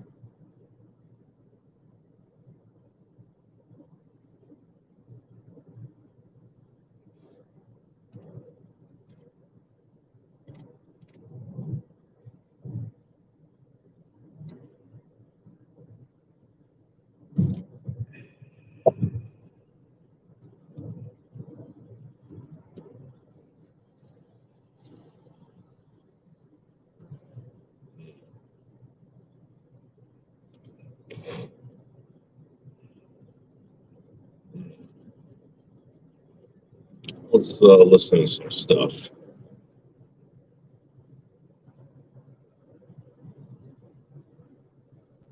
There is no coming back from this. You burning my birthday card? A woman who I've talked to thousands of times over a year and a half, who I helped out dozens of times financially. I just sent you fucking 2 masks in the mail to wear. I hope you get it. I hope you get it. Okay? That's how much I hate you right now. You fucking doing that to me? Burning my birthday card? How many times did I help you out? Dozens. It's over. There's no coming back from this one. None. No, nothing can make up for it. There is no coming back from this. You burning my birthday card? A woman who I've talked to thousands of times over a year and a half, who I helped out dozens of times financially. I just sent you fucking 2 masks in the mail to wear. I hope you get it. I hope you get it. Okay? That's how much I hate you right now. Hey, Leo. You fucking doing that to me? Burning my birthday card? How many times did I help you out? Dozens. Sorry, Leo. What's up? Right. Does he talk to you still, or does he stay away when you play clips of him like that? Who, Bergs? Bergs, Yeah, Bergs does. He went live about me. He friggin', he makes videos about me. The last 10 videos he did were all about me.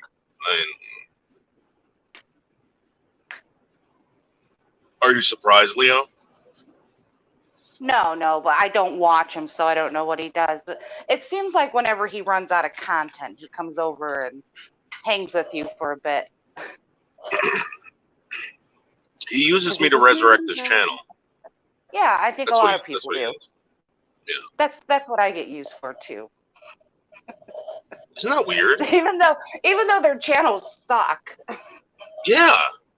Their channels suck bigly, and it's like it's not even. This is the thing. Bergs does a lot of work, like behind the scenes, trying to get people to interact and find out like dirt on people, whatever. All he's got to do is go to other channels and like say, "Hey, listen, I'm Bergs. I do this, I do that." He can't because he's so despised in real life. People hate this guy. He cannot hold a conversation. If you ever try to have a conversation with Bergs, right? He doesn't let you talk. He's very, very, very terrible at talking to people. Well, Bergs and some other people are like that as well. Scumbags. Yep. Yeah, scumbags. They just don't let you talk. So what do you think about this current drive that I'm taking all the way out to Connecticut? Do you think it's a good idea? Do you think it's a bad idea? Well, I still don't understand why she needs a wheelchair. Like right now. I understand why she needs it. Like you guys want to get it to her because if you do something with her, then it's easier to transport her. But does she need it like right this second? We need it for these upcoming events. Hey, how are you? Alan. Sorry, I didn't introduce you. How are you? Yeah, how you doing? How you doing, David? Great. I'm doing excellent. Can you hear me fine? I can hear you perfect. You sound great. Now, Alan, I met you from the live stream last night over at Rick's. Yeah, man. I'm literally just outside London, England, so I'm surprised you can hear me well. It's walking around the traffic. Yeah, Leo, you hear him perfectly, right? I hear him perfectly, yeah. It's amazing, isn't it, technology? Yeah, it is amazing. It's like the Tower of Babel. Do you know what? You've hit the nail on the head, man. Like, we've got to get rid of them because they're going to become like us, yeah? Yeah, absolutely. Absolutely. Is that what we're saying, yeah? Yeah. Well, wow. Alan, what's your experience with Rick's channel? Like, how did you find Rick's channel? What's the deal with that? I mean, do you have a story? Yeah, I was raised a Jehovah's Witness back in the 70s. Right. And I'm like you, I roam around YouTube and find different channels. And I was hanging around the XJW scene for a long time. People like John Cedars, have you heard of him? No, I'm just actually starting to get into this and find these people. So. Well, I'll tell you what's funny, right? I've already gone back to that video last night, and there's a lot of haters saying that if you go on next week, they're not watching. Oh no. That's the sort of environment. That's the sort of environment it is, you see. Wait, so what are you trying to say, though? You're trying to say... Basically, anyone like you who's sensible and has an open mind, they don't want people like you there. They just want haters. That's, you know what? When I don't know if you want me to... When I read the comments last night, I started realizing that, all right?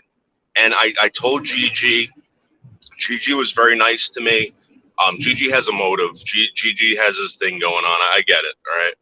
But there were some people over there. I'm telling you, I felt that way before, and or at least I've gotten hate like that before in other communities, and we call them trolls. I think the best thing that can happen is for you to go back on there. I think you're going to do that anyway. Yeah, absolutely. Because I think what you're going to add to the mix is a bit of level-headed, like that Rick's. I agree with you. He's a great fellow, that Rick. I like the way he talks.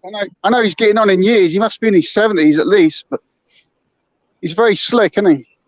Yeah, I'm telling you. I don't know if in the UK. I don't know if you guys had Paul Harvey. We had this guy Paul Harvey, man, and this guy was on AM radio. The guy had a very distinct voice. He would, he led a conversation, and that's what he reminded me of. And it was very impressive. It was a very impressive show, and I think he nails it. He never yelled at me once, and he could have too. He could have kept his cool, that guy. Because it's going to be another week till he's on. He's on next Saturday, isn't he? He's all the hate's going to come his way, and I'm hoping he's going to let you back on, because I think you're going to really raise the bar there, because you're going to ask a lot of good questions, and they're so paranoid. They're saying that you're a Watchtower insider. It's bizarre. It's like, and I've noticed some of the people on there. I've spoken to them over the years, and they're not. They mean well. They've just been really badly hurt, you know? Yeah, no, I've noticed that. And the stories that they told me, I can't imagine. I can't imagine. And, I never lived that. But let me ask you a question. Do you think that most people who end up studying with the witnesses are kind of like me in a way, where they have their opinions and they ask questions, and they're very curious, right? I'll give you an honest answer. The majority of Jehovah's Witnesses are inborn. Okay. Well, so here's the thing. When they did their when they had their Passover, or I forgot what they call it, but Memorial. I went to, Memorial. Yeah, I went to one of them when I was studying about a few years back. I went back. This was a meeting that I went to right before the memorial. I didn't go this year. And they said that last year's memorial, I think more people showed up to the memorial that weren't Jehovah's Witnesses than actually were. Okay. I'm just saying it's. I haven't been for a long time. I literally had the police throw me out of the Kingdom Hall last time I went. Yeah, so what's up with this? When they warned me about stuff like this, there might be people that come in and do.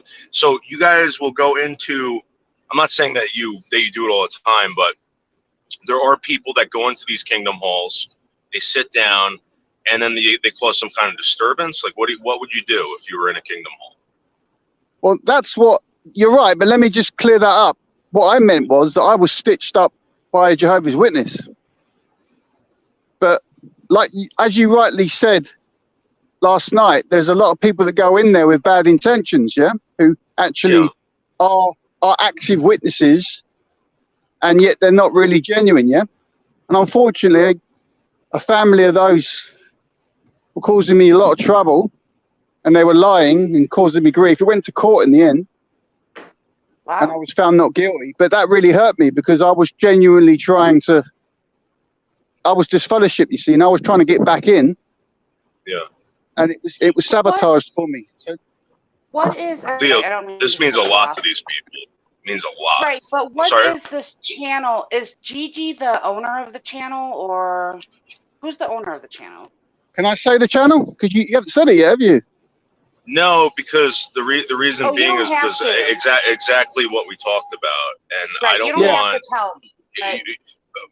I truly believe, Alan, I truly believe this, that if I cause anybody to separate themselves from God because of something I said, I really believe that that's really, really bad, and that's not my intent. You know that's why I've held back. I've held back out of respect for you, because I've heard what you said on the matter, and I know the sensitivity of this subject. Like with Leo listening there, I know she doesn't get it, and that's understandable. Not many people do get it. But the further you the further you get into it. Can I ask one question real quick, because it didn't get cleared up for me last night. So is this channel's the reason why this channel's, is it to take down the Jehovah's Witness political views, or is it just a channel where people who are Jehovah's Witness that go and gripe about the Jehovah's Witness? Can I take that, Dave? Can I take that, Dave? Yeah, absolutely. Yeah. So, Leo, what it is, right, is the channel owner was a Jehovah's Witness many years ago, and his family were all over it. You know, he's got lots of family that are still inside. And then he's been going 17 years, yeah. So he's been running this channel a long time, and it's all about ex-Jehovah's Witnesses discussing how they're basically recovering, because they view it as a cult. They're telling their stories. It's a cult. They've been hurt. As David said the other day, people have killed themselves. But again, that's an individual reacting, isn't it? People react in different ways to anything, don't they? Yeah, absolutely. We did a show. We were talking about how breakups cause PTSD in young men, and this PTSD lasts with them for years and years and years, and possibly the rest of their lives. There's a lot of things. I truly believe that these people that I talked to last night were traumatized by this. It's a very traumatizing thing. The most popular cause of death for young men in England is at the moment Suicide? Gambling related suicide. So are you? I'm sorry, who's on panel? Who is this on panel? That's Alan. Alan? Yeah. It's not my real name. Alan Partridge is a spoof character in. If you Google it, he's just a spoof character. Right. But I wanted to know how to address you. So, are you still a Jehovah's Witness? Do you still believe in the faith, or no?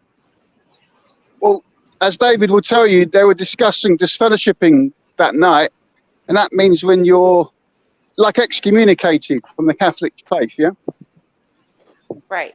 So I was disfellowshipped about 20 years ago, and I was trying to go back straight away, and then it got sabotaged because this family were causing me problems. But again, that was my challenge. My challenge was to either accept that human beings can cause grief, or that, because there's a saying amongst the faith, and it's a saying that is very simple, that Jehovah sorts it out in his own time. So, Alan, I guess what she's trying to say, though, because people were wondering, I wondered this. Did this, are you still a Christian, or are you now so distraught by what happened it actually destroyed your faith or your belief in Creator? Absolutely not. No, not at all. I don't do labels. So I've been in prison a few times. I've had mental health issues over the years. I don't do labels. What I've learned in my life is that I'm me and I'm responsible for my own actions. So every decision I make, in a way, it's a blessing. It's a blessing that I can do that, isn't it? You know, it's funny, Alan, because you can't get people to recognize that people are individuals, and it's like you got to be part of a group. People have to label you as a group, and the fact that you're saying that. That's what's so funny about last night. You see, is that they're saying that they're sick and tired of being controlled and manipulated, and yet that's all they were trying to do to you last night. Oh, he's this, he's that. They were calling you a liar. They were trying to trip you up over that name that you were coming out with at Bethel. It was hilarious. Alan, to be honest with you, those people are real.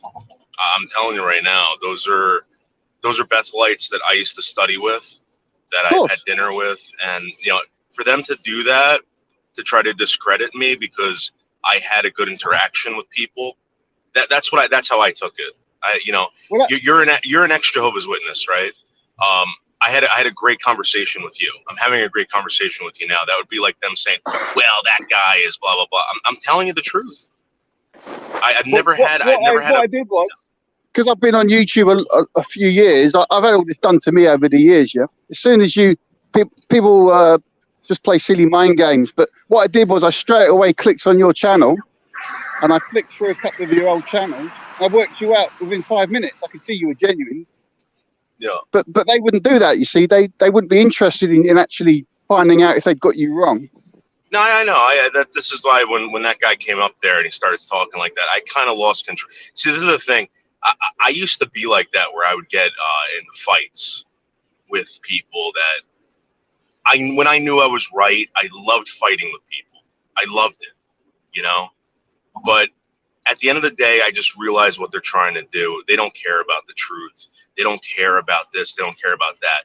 They want people to feel the same pain that they do. I'm never going to feel that. I'm sorry. I never experienced that. I'm very happy I've never experienced that.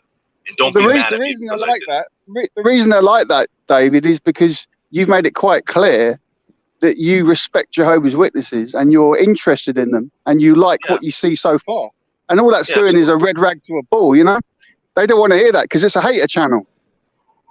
I understand that. Yeah. But here's the thing. I don't think Rick, from when I talk to Rick, I don't think that he hates anybody. I think that what I understood was that there are families that are being hurt by this. All right. And Yeah, Rick's question, okay. Rick's good. yeah, Rick's a good man. my question was to everybody: if they change the policies, would that be enough for them to go back to their congregation or get involved in the organization? And everybody says no. So Yeah, but you made a really good point though, because earlier on, when somebody was saying that, because you alluded to the protests that people do earlier on, you asked me about it when they go into the hall and disrupt, right? You were saying that surely you don't want that. You want people to be removed if they're causing trouble. So they kind of it both ways, you see. If they've got a problem with the disfellowshipping, then which is it? Because they say that the disfellowshipping arrangement is there to keep the congregation clean. There's a reason for it. It's to keep the standards high. yeah, well, that's what I thought the whole point was of separating people from the congregation. It wasn't to hurt families. It wasn't to discourage anybody. I'm sorry. You can hear me, right? Yeah. Yeah. Yeah. It wasn't to discourage anybody. It wasn't to whatever. It was to keep the congregation encouraging to everybody else. So, for instance, Well, they say clean. That's their expression. They say keep it clean. Keep your house clean. yeah. That's how they view it. Yeah, I mean, it's a hard sell when someone's so angry and they're telling you that no, you know, there's bad blood there. You know what I mean? There's definitely 100% bad blood. But on the flip side, because I'm trying to be open-minded like you, I can see where they get aggrieved with the paedophile situation, because if they are being protected, then that's not keeping the congregation clean. So again, maybe there's some confusion there. Did you mention Australian Commission the other day? I think somebody brought it up.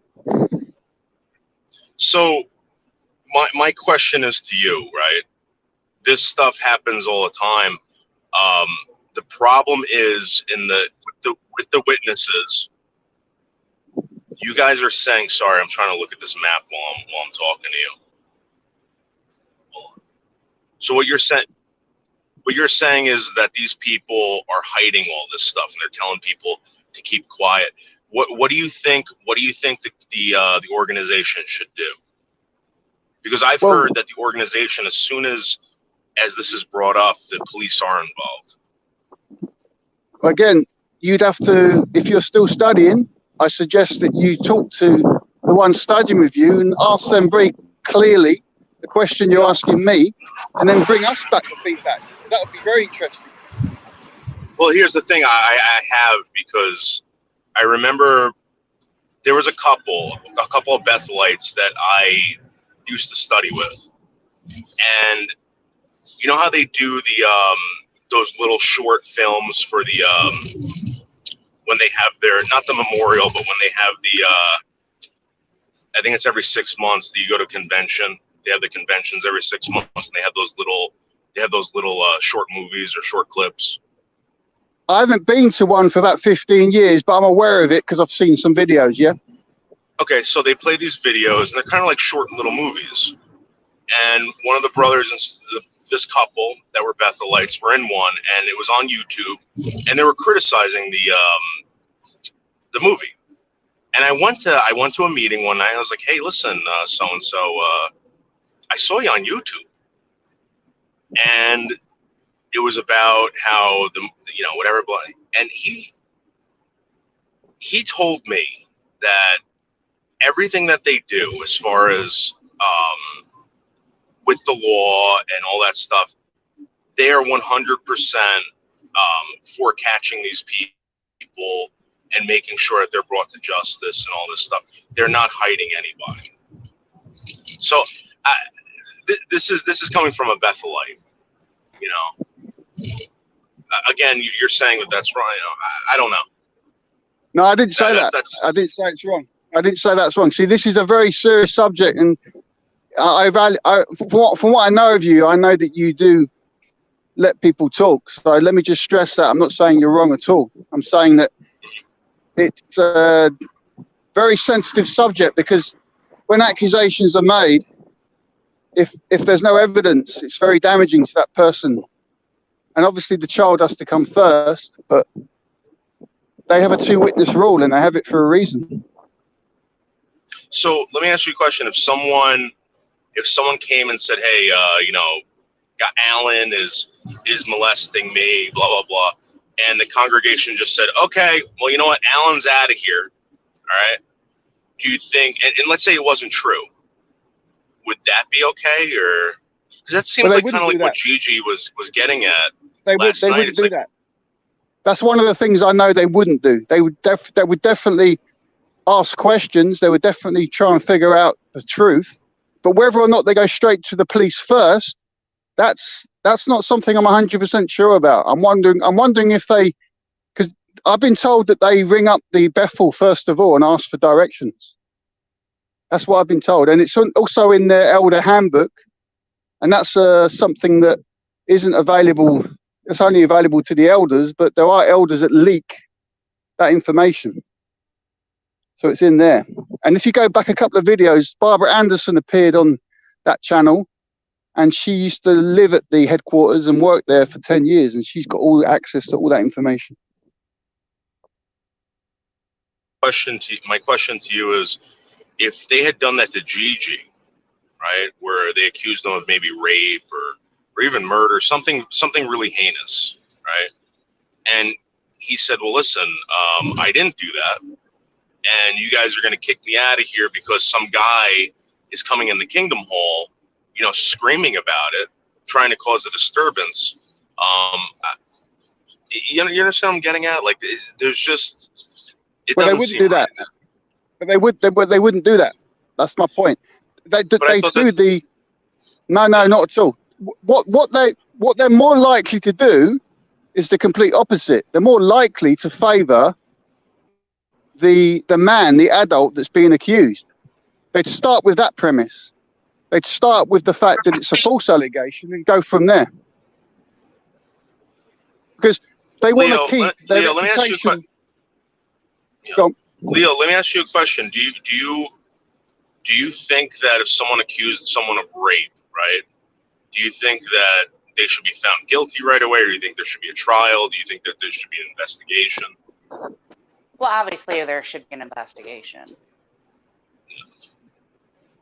You can't just go off the again, how we've learned, people will just say shit just to get people in trouble. So it does happen, doesn't it? Yeah, it's happened to everyone on this panel except for you. Leo's a molester. I'm a molester. You know, it's just a group of people that don't like somebody, and they come up with the most heinous reasons to hate people and try to get people to hate them. That's what I'm curious of. Yeah, I'm just curious if that's. Yeah, all I was ringing for was just to say, don't let those comments discourage you, and I really think it'd be great if you went back on there next week, because the fact that they don't like you in the chat is a good thing, because these people need to be open-minded. Even though they've made up their mind, they can't control what goes on a channel. And that's the thing I notice in YouTube, is that unfortunately is a trend, and all the channels I go on is that people in the chat room tend to control what happens. Were you when you heard me on the panel last night? What did you automatically think? Did you think I was there to cause trouble? Did you think I was there, you know, as somebody who was actually curious? Or yeah, it took me about 5 minutes to work out you were genuine. That's because I've come from the same place as you, where I've always been criticizing. My whole reputation on YouTube is always that I'm up to no good. I'm trying to cause trouble. So I'm used to all that. Yeah, because you know what, we come from a community that's just, it's trolling. in the past couple of years, it's gotten so bad that people got arrested. There's been there's been indictments, etc. It's gotten so out of control with these people that I mean, I've heard it all. They wrote there. I'm going to email this to you, by the way. There was a guy going around making fake documents. I live in Bergen County, New Jersey, and they were making these documents from the Bergen County prosecutor or the Bergen County Sheriff's Office saying that I had raped a girl at a ShopRite in the early 2000s. You know what I'm saying? Like, it got that bad. So. Well, I've just come from they call them communities, which I think is a silly word, but I've come from a community on YouTube where that was just everyday occurrences. All these accusations, like the one you just said, they would just throw them out there and just not give a shit if it's based on any fact. So this is how bad it got. I used to do a lot of shows. Like when I first started, I did comedy. All right, I did this thing called dramedy, and I got involved with this woman, and she was older, but we pretended, to go back and forth, and people liked it. It was show, it was satire, it was all made up. Some of it was made up on the fly, but it was enjoyable. Then we started getting into topics. I broke away from this woman. I started doing topics. People lead you into conversation. And one of the conversations was how people wanted to kill pedophiles. All right. My argument was that, hey, listen, what is a pedophile to you? And, when is it okay to kill somebody? Everybody got all upset. I don't know if you know this, but you live in Europe, right? Yeah. You just said so. In Germany, the age of consent is 15 years old. I don't know what it is in the UK or anything like that, but I think it's a little higher, the age of consent. Do you think that somebody who hates pedophiles, right, should go to Germany and kill these people? Can I answer your question? So, yeah. Let me answer your question in a way which you might find slightly humorous. Okay. When I hear all this paedophile talk, do you know how old Mary was supposed to be when she was pregnant with Jesus? Yeah. Oh yeah. My great grandmother was 14. Interesting, isn't it? Yeah. Isn't that interesting? Listen, this is my point, sir. I had this conversation. We had a whole show on it, and what they did was they took clips. Okay, they clipped it and said, "Look, this guy's a pedophile." I made a point that if I was a pedophile, okay, I don't have to be a pedophile in the United States. This is my point. They think anyone under the age of 18, if you're having a relationship with them, you're considered a pedophile. Okay. If you go to West Virginia, United States, the age of consent is 16 years old. So you're gonna have to go to West Virginia, kill everybody in West Virginia. In Japan, the age of consent in certain provinces is 12. Okay, 12. So you'd have to go to Japan and kill everybody. The way I said it, all right, and the way they used it, and the way they took it, and they ran around telling everybody this, it's not encouraging to talk about. You have to walk on eggshells around these people. And when he brought that up the other night about the gentleman who was accused of this without ever being prosecuted or ever being arrested for it or whatever, and he just goes into a kingdom hall and starts screaming about it, I kind of feel like this is sort of what I dealt with. It was an accusation made by somebody who hated me to get me in trouble or to start trouble with me. And it goes on and on and on and on. And I just, unfortunately, I'm guessing all three of us here, we're of a certain age, and we're used to people not getting hysterical at the first controversial statement and actually having a bit of a brain and trying to have a discussion or debate about a subject. Very few people appear to be up to that these days. Yeah, well, a lot of these people, first of all, a lot of these people are here to mess around with others. They're here to hurt people. So let me ask Leo a question. Leo, can I ask you a question?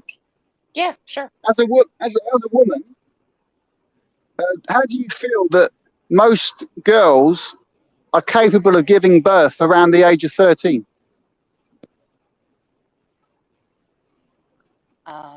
What do you mean? How do I feel? I mean, it's natural.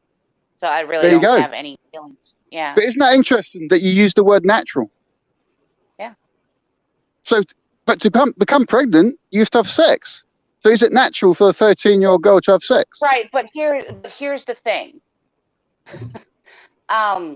Just because you're able to have children doesn't mean that you should have children. Yes, our bodies are set up for at 13 years old because we menstruate, but our bodies still aren't ready because there's studies out there showing that the younger women have sex, that opens them up to more disease, more problems in the future.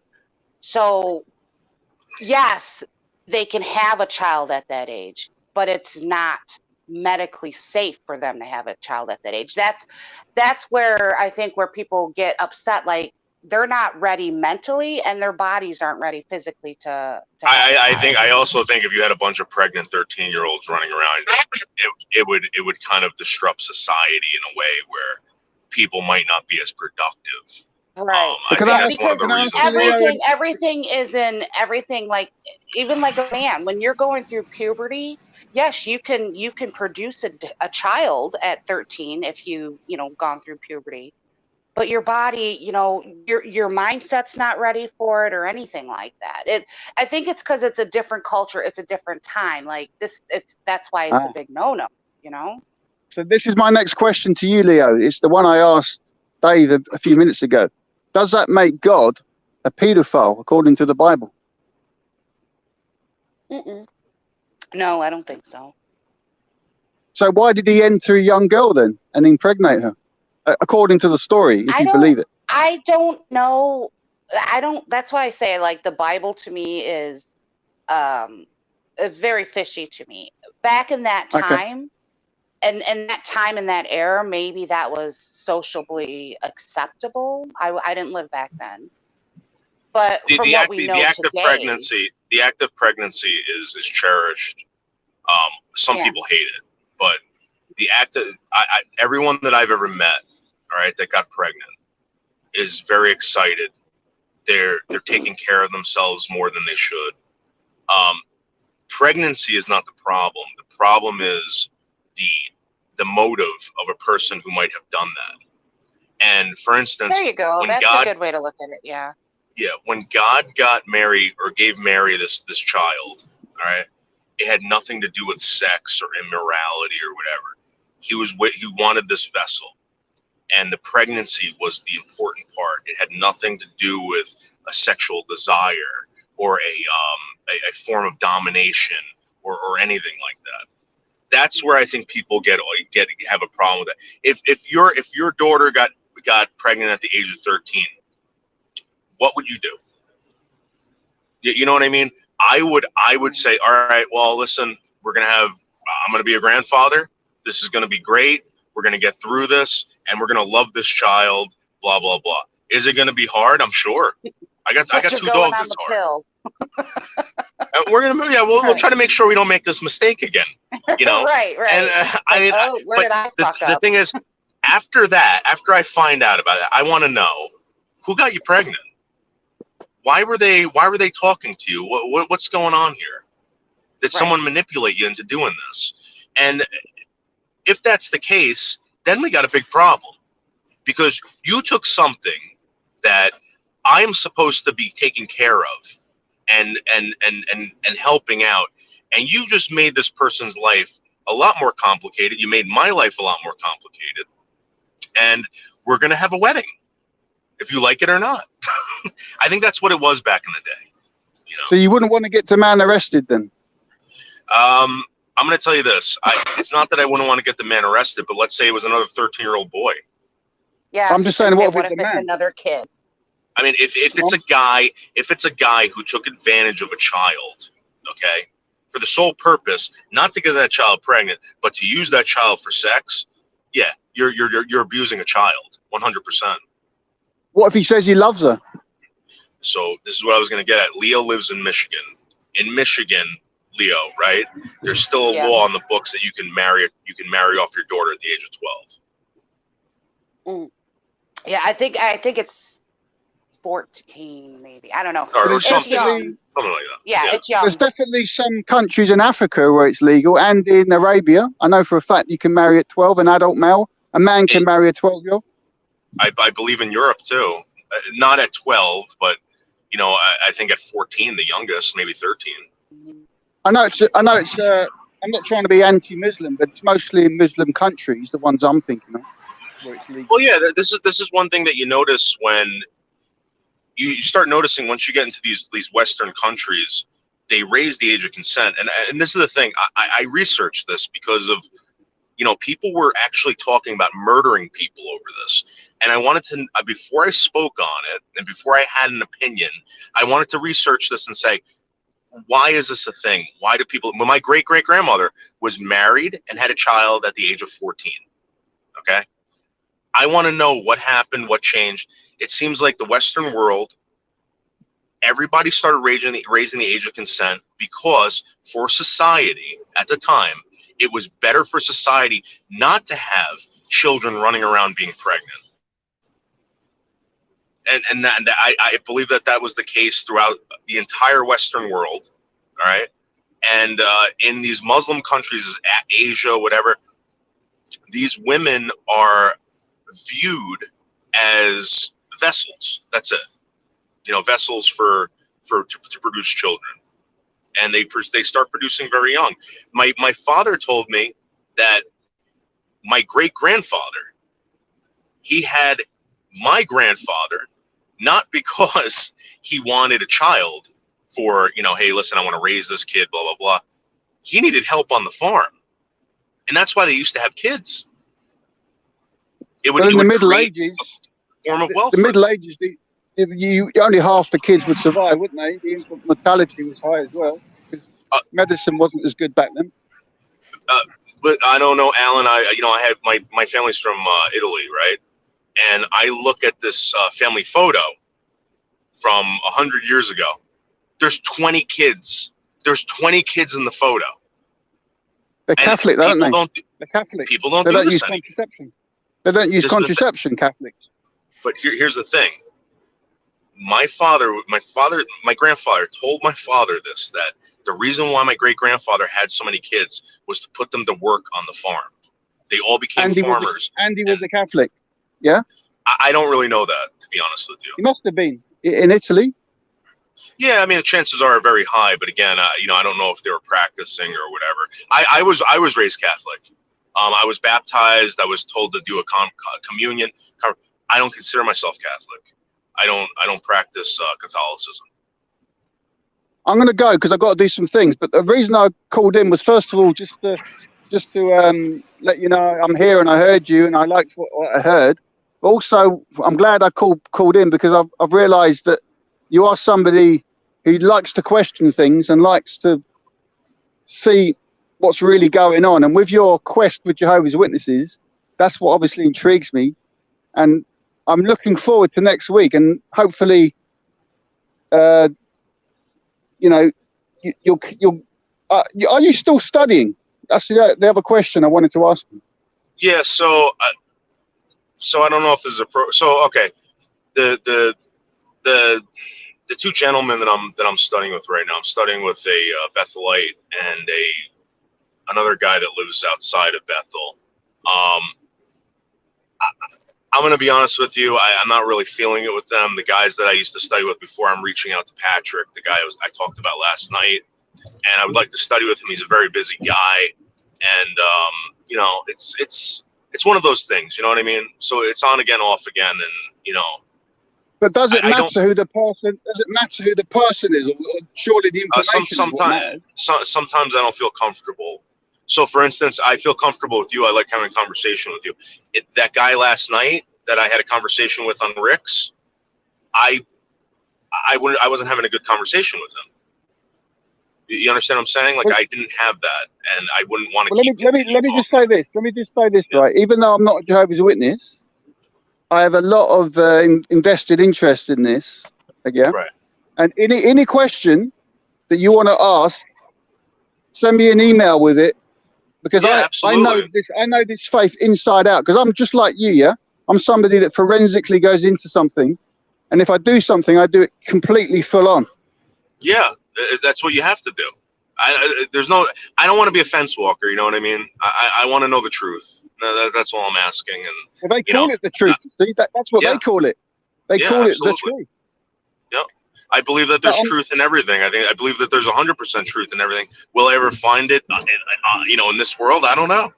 But eventually, if I keep asking, one day I will. yeah, Alan, thank you so much for coming up, and I'll definitely keep in touch with you.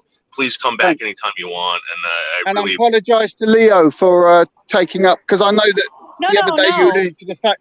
Well, you know, but you did allude, quite rightly so. You alluded to the fact that it's almost like the men are talking. It's like a sort of Jehovah's Witness thing where the women are inferior. And I really didn't want you to think like that. No, yeah. you actually you're quite polite. Now, I'm fine. I don't know anything about this, so just sitting back and listening is okay with me.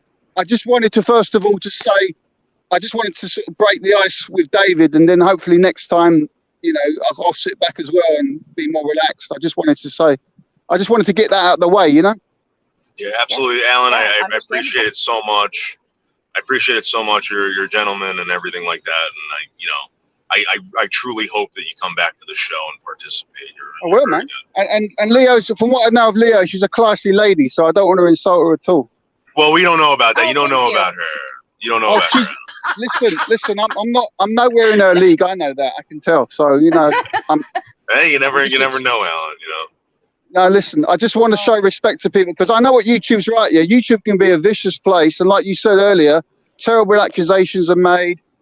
Sometimes the police get involved. It's serious shit, man. People don't realize how bad it can get. Yep, And absolutely, it's 100%. it's a relief. It's just a relief to come on someone else's channel and just have a civilized adult conversation, you know? Mhm. Well, again, this is the best. This is one of the best things that's happened to me all year, and I'm super excited about it. And You're thank doing you a for great reaching job. out. Thank you. And Thank you very much. thanks again, Leo. Nice chatting. Yeah, nice to meet you. Bye for now. Yeah, wow. Leo, it's nice to talk to people who aren't fucking idiots.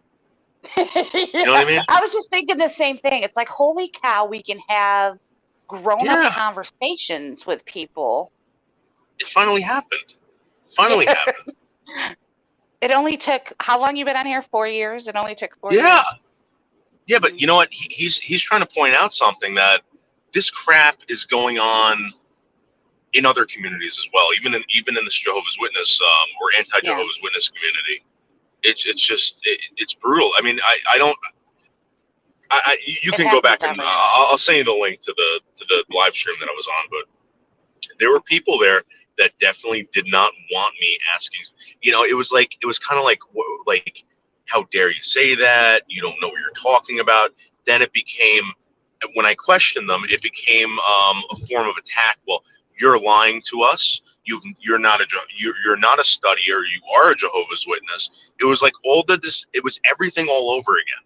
Everything that I've dealt with in the Boy and all that stuff. It was like deja vu, So is it a mix of people who hate the faith and people who are trying to protect the faith? See, that's what I'm trying to understand. I'll have to go back and watch the channel, or that stream.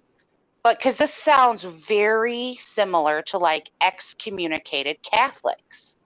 Yeah. And then they get up and they tell their horror stories, I explained to this guy's panel members that I've seen this in Catholicism.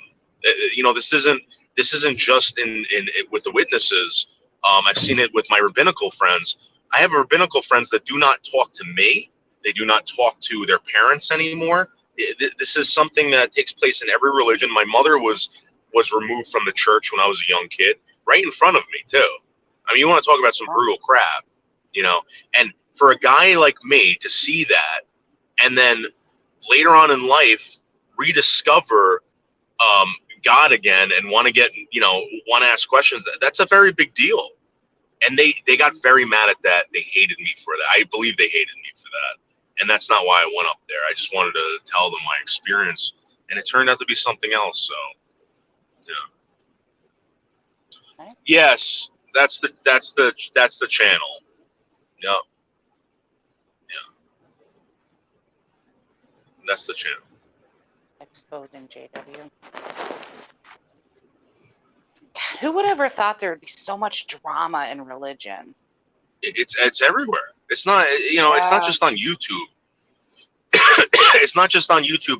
It's not just at your job. It's not, it's everywhere you go. This is a very human thing, and people just think it's like specifically exclusive to them. No, everybody's going through this. Everybody. Yeah. It's the same old everywhere you go. It's not going to get better if you go over there or over here.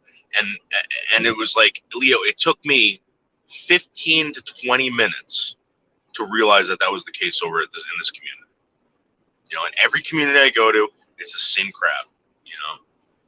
You get the same type of people. So, but yeah. And there's more of them. It seems like before you used to go, like when I used being on here for so long, you'd go to a channel and you wouldn't experience this, but now there seems like there's more scumbags, more rifters than ever around. I don't understand that.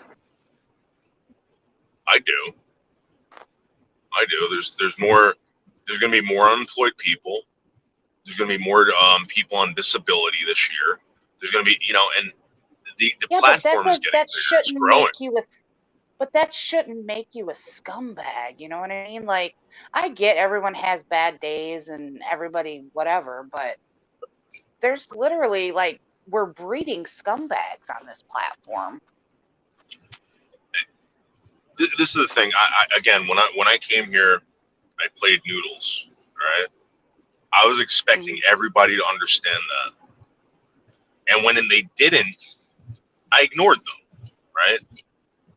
I think the problem is that every single person, like Alan said, is an individual, right? And if you don't know them, you're going to have a hard time explaining your situation or even understanding them. And you're talking about millions of people you have to do this to. It's not going to happen. No. It's not. I mean, I was screaming at everybody at one point saying, guys, Noodles 1980 is not real. Okay? It says so in the description. We put disclaimers up before. I know. Then they're like, your character's bleeding into your real life. That's how they twisted it. You don't know which is which. You're putting. So. Yeah, I know. Anyway, it goes on. Wow. I will have to check, because is it that intense over there in this new? It was.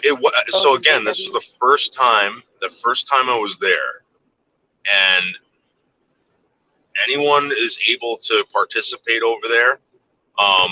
Went over there, and it was like boom, boom, boom, boom, one after the other. There was enthusiasm, there was excitement, there was anger, there was all this stuff there that makes a great show, and it was very well organized. I truly believe that this is one of the best channels I was on. If Michelle Marie Delaney could produce a channel like this and run it like that, I think she would have gold. Yeah, but what would Michelle, if this channel is focused around exposing Jehovah's Witnesses, why would you want to bring someone like Michelle over there? What could she add to that? Well, Michelle's been basically shunned. I mean, she got kicked out of her church. She also was shunned by her family, by her friends. But they would accept her, though, right? They would say. Well, I don't know if they would accept her. Okay. I don't know. See, that's what I would be worried about. Would it be a waste of time for you guys to do that? Well, this again. I'm not there to. I'm there to ask questions. All right. People want to hear conversation. Michelle's got questions. Maybe this would be a good place for her because no one's over there screaming the N-word. Nobody's over there doing this stuff. You can have a civil conversation with somebody, and it's good debate over there. Yeah. I don't know. Maybe I don't she, doubt that she could have a conversation with some people. So I mean.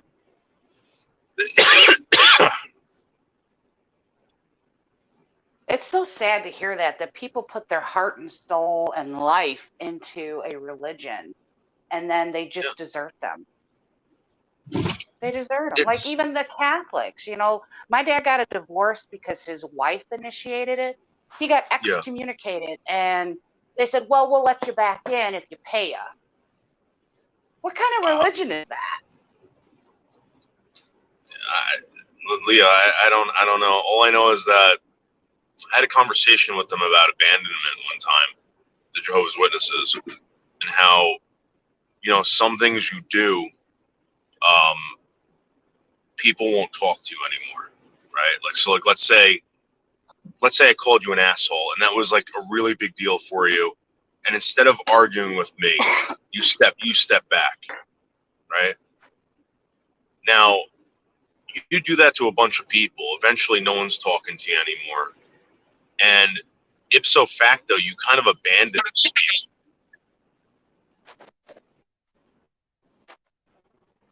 You've whatever. So I kind of understand what they're saying. The Jehovah's Witnesses are part of an organization that's trying to get out information that Jesus Christ asked his disciples to do. They're doing it in a way that is very 21st century. And when people think of Christianity, they think about guys in robes, beards, all this stuff. Jesus Christ was a man of his time. All right, he dressed like a man of his time. He didn't dress like a caveman. He didn't dress like whatever. He dressed like a man of his time. He didn't dress like Adam and Eve. He should have showed up with if Jesus Christ was really a son of God, shouldn't he have been naked or had a friggin' fig leaf over his dick or something like that? No, he was a man of the time, and you're talking about a 21st century organization that's out there producing information for you about the Bible.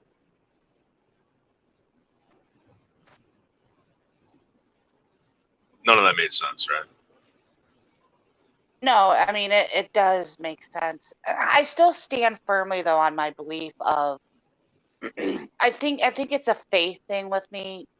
The Bible. How am I supposed to believe that these stories are true in the Bible? That's what I struggle with. So it's not the stories, so for instance, there's a story about a son, right? The son leaves and then he comes back, and the father greets him, and even though the son was a big scumbag, blah blah blah, greets him back. And then we say, well, why is this story such a big deal in the Bible? And then they go back to other scriptures where it said, so there's examples. So when this stuff happens to you in your life, right, you're supposed to live by these examples. And that's how you would know that this is accurate. This is how you're supposed to live. Most of your morals, Leo, come from Judeo-Christian values and morals and everything from the Bible, even down to divorce. Our divorce laws in this country comes from the Bible. You have to be served papers. That's a Jewish law. This stuff wasn't just made up by a guy one day saying, "Oh, this is what we got to do about this. This is what we got to do about this. This is what we." This comes from a story and examples in a book, and it's in our lives in the 21st century. Okay, so maybe you can answer this question then, because I think this is a big question among the religious type group conversation. If you take the Bible and something that's been passed down for thousands of years, basically, do you think it's something that should be rewritten in a sense? Because does it still apply to modern society? Well, here's the thing.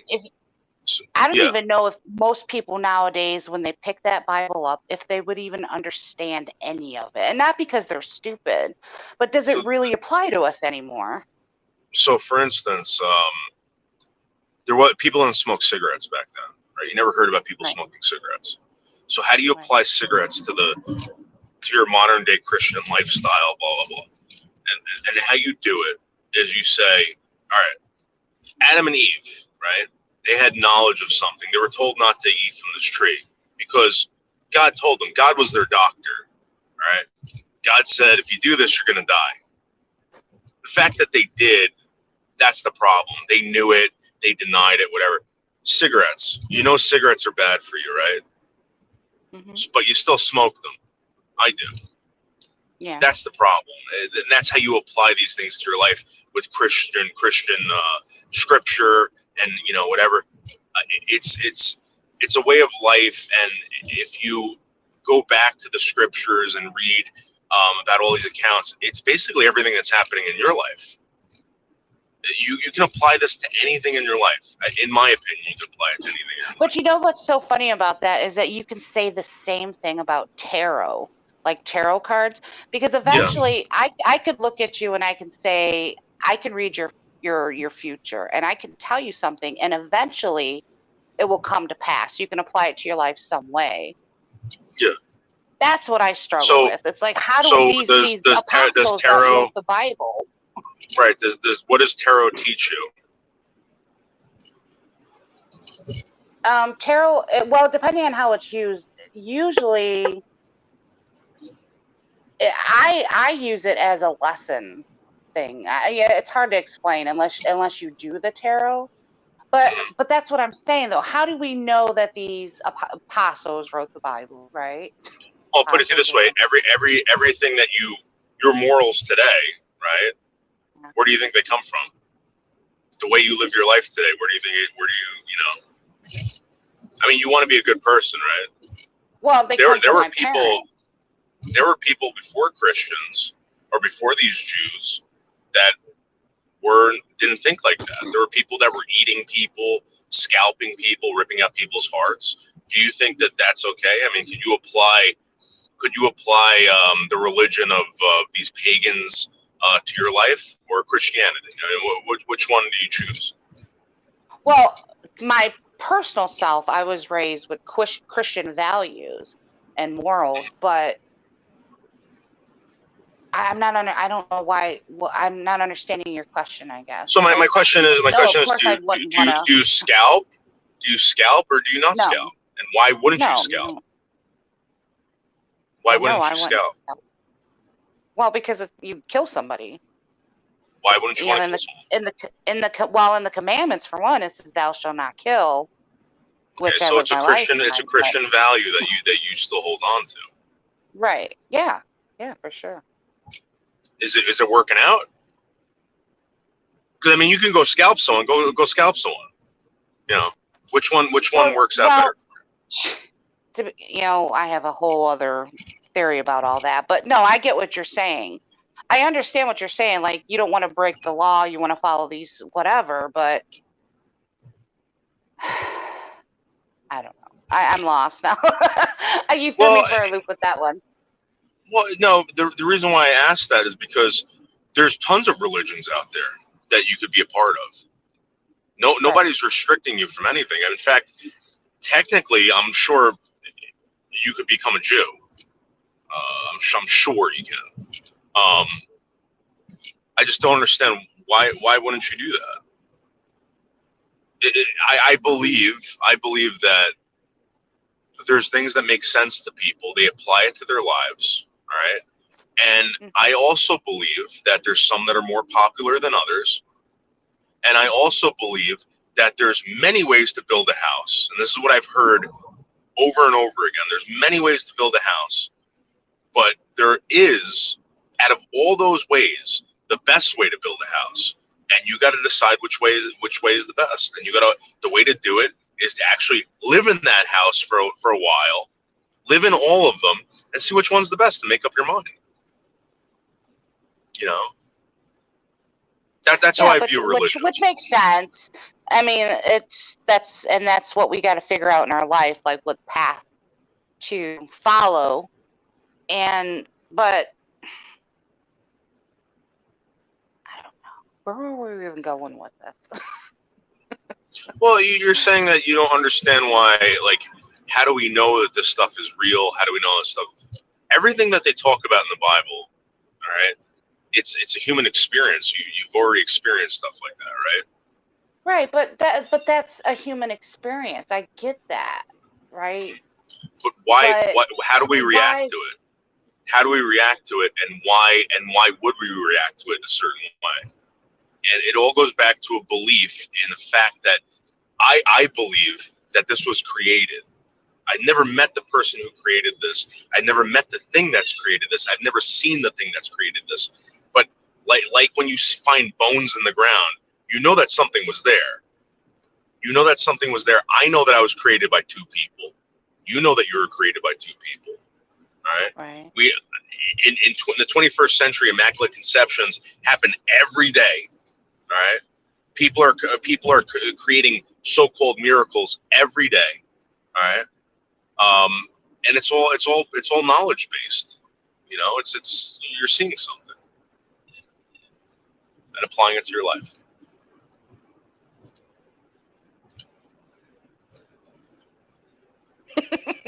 Well, I mean, No. you make valid points. You make valid points for why people choose a religion and follow it because that's their faith. But I guess my original question would be like how, because it's with everything that we've experienced in society, with everybody who's in like the government or anything, they're liars, So I guess my skepticism comes in like Yeah. these were important political men that wrote this book. I don't trust political men because throughout time they've just proven to me that though they have done good things, they're liars. So how do I know that this book I should put all my heart and soul and trust in and follow to a T? That's what I struggle with, because I don't know if any of this, like, is there an agenda, or you know what I mean? Because I don't know. It seems really fishy that we always have the same stories come up over and over. Now, is that because of the Christians and their beliefs? All right. Like So this is I'm gonna explain. When you read the end of the Bible, read Yeah. the very last part of the Bible, and you're gonna say to yourself, "But why?" And you keep asking that. You keep asking why. If you keep doing that throughout the Bible, right, it brings you back to this. Hold on for a second. I missed the exit. I gotta circle Oh no, around. sorry. Yeah, sorry. So if you keep asking, right, eventually you go back to the beginning, and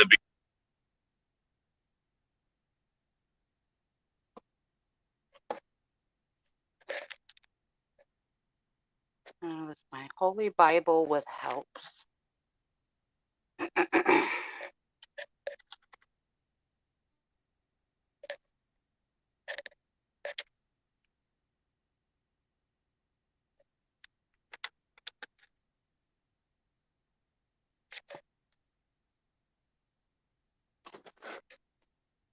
Just need a right.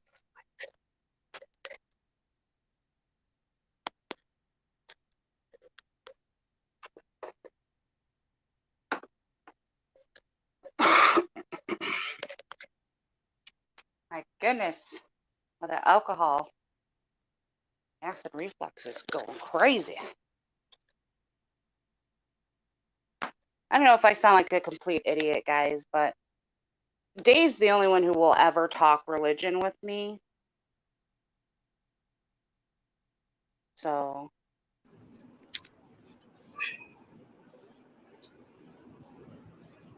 the very last thing of the Bible, are you talking like in Revelations, the very last thing in that?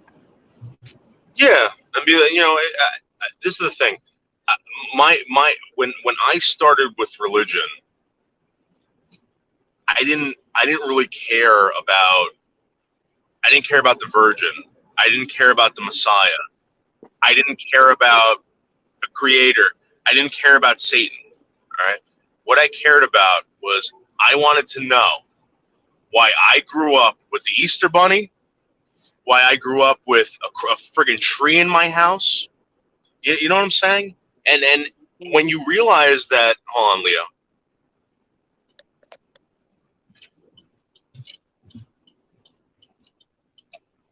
when you realize the reason why you grew up with that stuff was because your parents weren't teaching you about a religion the right way, or you weren't being taught the right way, and they were just basically throwing. Leo, you say that you're a Christian, right? Well, You celebrate I don't. Christmas. I You do, No, I don't say I'm a Christian. I have Christian values, but I don't really have a faith. okay, but you hold those Christian values so high in your life that you run your life, or you live your life by them, right? Oh, I You ever ask mean, yourself why you do that? That's what I'm getting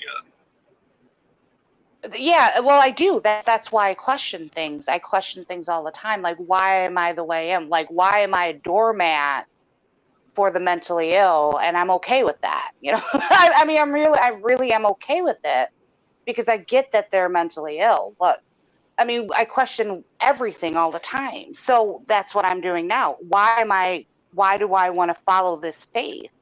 You know, it really, yeah, it's humbled me, but I mean, it's really not getting me to, anywhere. You know what I mean, Dave? Like, yeah, I'm a good person. I help everybody else out, but when is it, like when I die? Well, I mean, are That's when I get are my you sure you're reward. doing?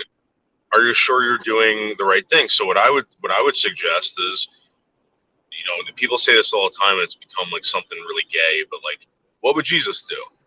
So how do you find that out? You ask someone who's. This is what I would do. All right. I next time I go to my one of my meetings, right, or one of my studies, I'll say, hey, listen, I want to help a lot of people out, right? But when is enough enough? So, for instance, you know, Jesus gave one of the disciples a lot of slack, right? But Jesus is perfect. I'm not, right? So Jesus let this guy deny him 3 times. But Jesus knew, because he had all this knowledge, that this guy was good. This guy loved him. This guy was his people. He knew it. So, do you allow someone to deny you 3 times? No, you're not Jesus. But how would Jesus react to somebody if they were constantly using him as a doormat, or one of the disciples as a doormat? There's got to be an example in the Bible of this that you can take, and you can say, well, listen, is this hurting me? Is this being beneficial? Is this getting Well, that's what I in the do. way of me and God? If it's getting in the But way of that's you and God and your relationship, I would step away from it. right. But that's what I'm saying is like, that's what I do now. Like after, honest to God, I've gone back to my teachings of the Bible, and when I get denied, so-called denied, quote unquote, I walk away from people because it's gotten to the point, like, it has, like, what would Jesus do? Would Jesus continuously be putting themselves in a situation where they're not getting the support, you can't reach them, you know, but then, like, what, am I always going to be crucified? And I'm not saying that here's the thing. I'm not saying this is just me, because I've seen it happen. I've seen it happen to you. I've seen it happen to other people. When you make the right decision, even though it's not the favorable decision, people crucify you for it. Is Yeah, that the it's a Christian human faith? experience. Yeah, it's a very Right, human but experience why? that was experienced by. Here's the thing, Leo. It's a very human experience that was experienced by a perfect human being, a human being that could do no wrong because it had all knowledge. And what did that person do when he came in contact with people like this? And this is the whole point of the Bible. Not only that, but the accusation that took place about God. God was accused of doing certain things, just like me, just like you, right? How did God react to it? God said, okay, I'm not going to hurt you. I'm not going to destroy you. I'm not going to do anything like this. This is going to be a lesson. Guys, listen, watch this. I'm going to tell you what's going to happen. I promise you, I love you guys. You guys will see it for yourself. And at the end, there will be no doubt in your mind that I'm right. I'm true. And that's what I think God wants you to. How do God wants you to use the Bible? And most religions want you to apply it to your life. Again, Leo, I've never given these people money, never in my life. You know, these people have been very, very nice with me, very, very patient, and the whole reason was because I have an interest in learning about something that they believe, right, will save my life for eternity. How could you beat that? Yeah, so but that's what I'm asking, is that you live your life as what would Jesus do, even though you're crucified for doing it. So that's your ultimate reward. Your life sucks. No, in the you're not. flesh. You're not Jesus, right? God wouldn't want you. God wouldn't want you to pick up a gun and go get hurt for him. You know, there's specific, aspects of the Bible that will tell you that.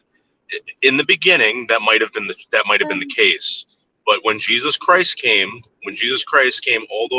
all those things ended. We don't have to stone people anymore. We don't have to do this. We don't have to do that. The ransom was paid, etc.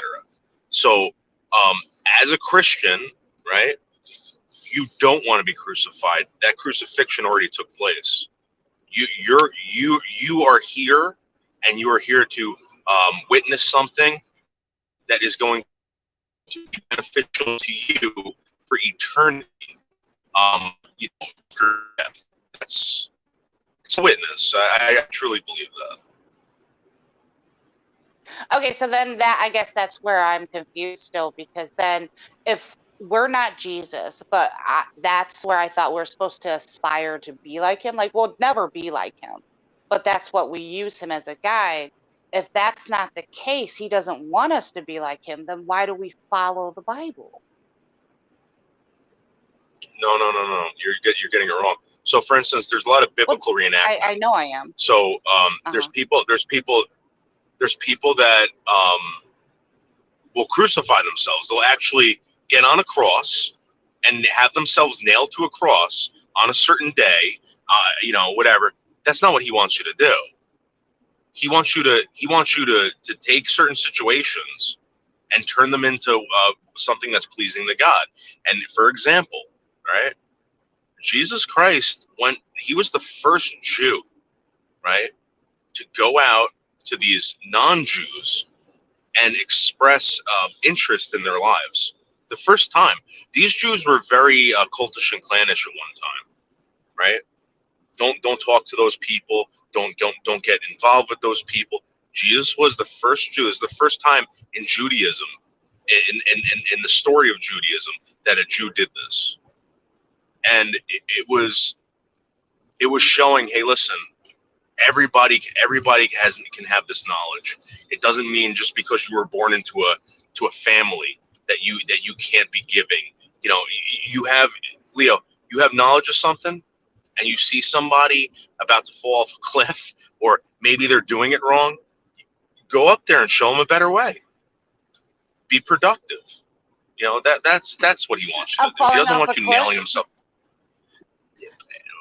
So, for instance, Leo, I don't think he wants you throwing pigs off of cliffs. You know what I mean? Right. He doesn't want you doing God's work. One of his last commandments to his disciples was go out and tell them about me.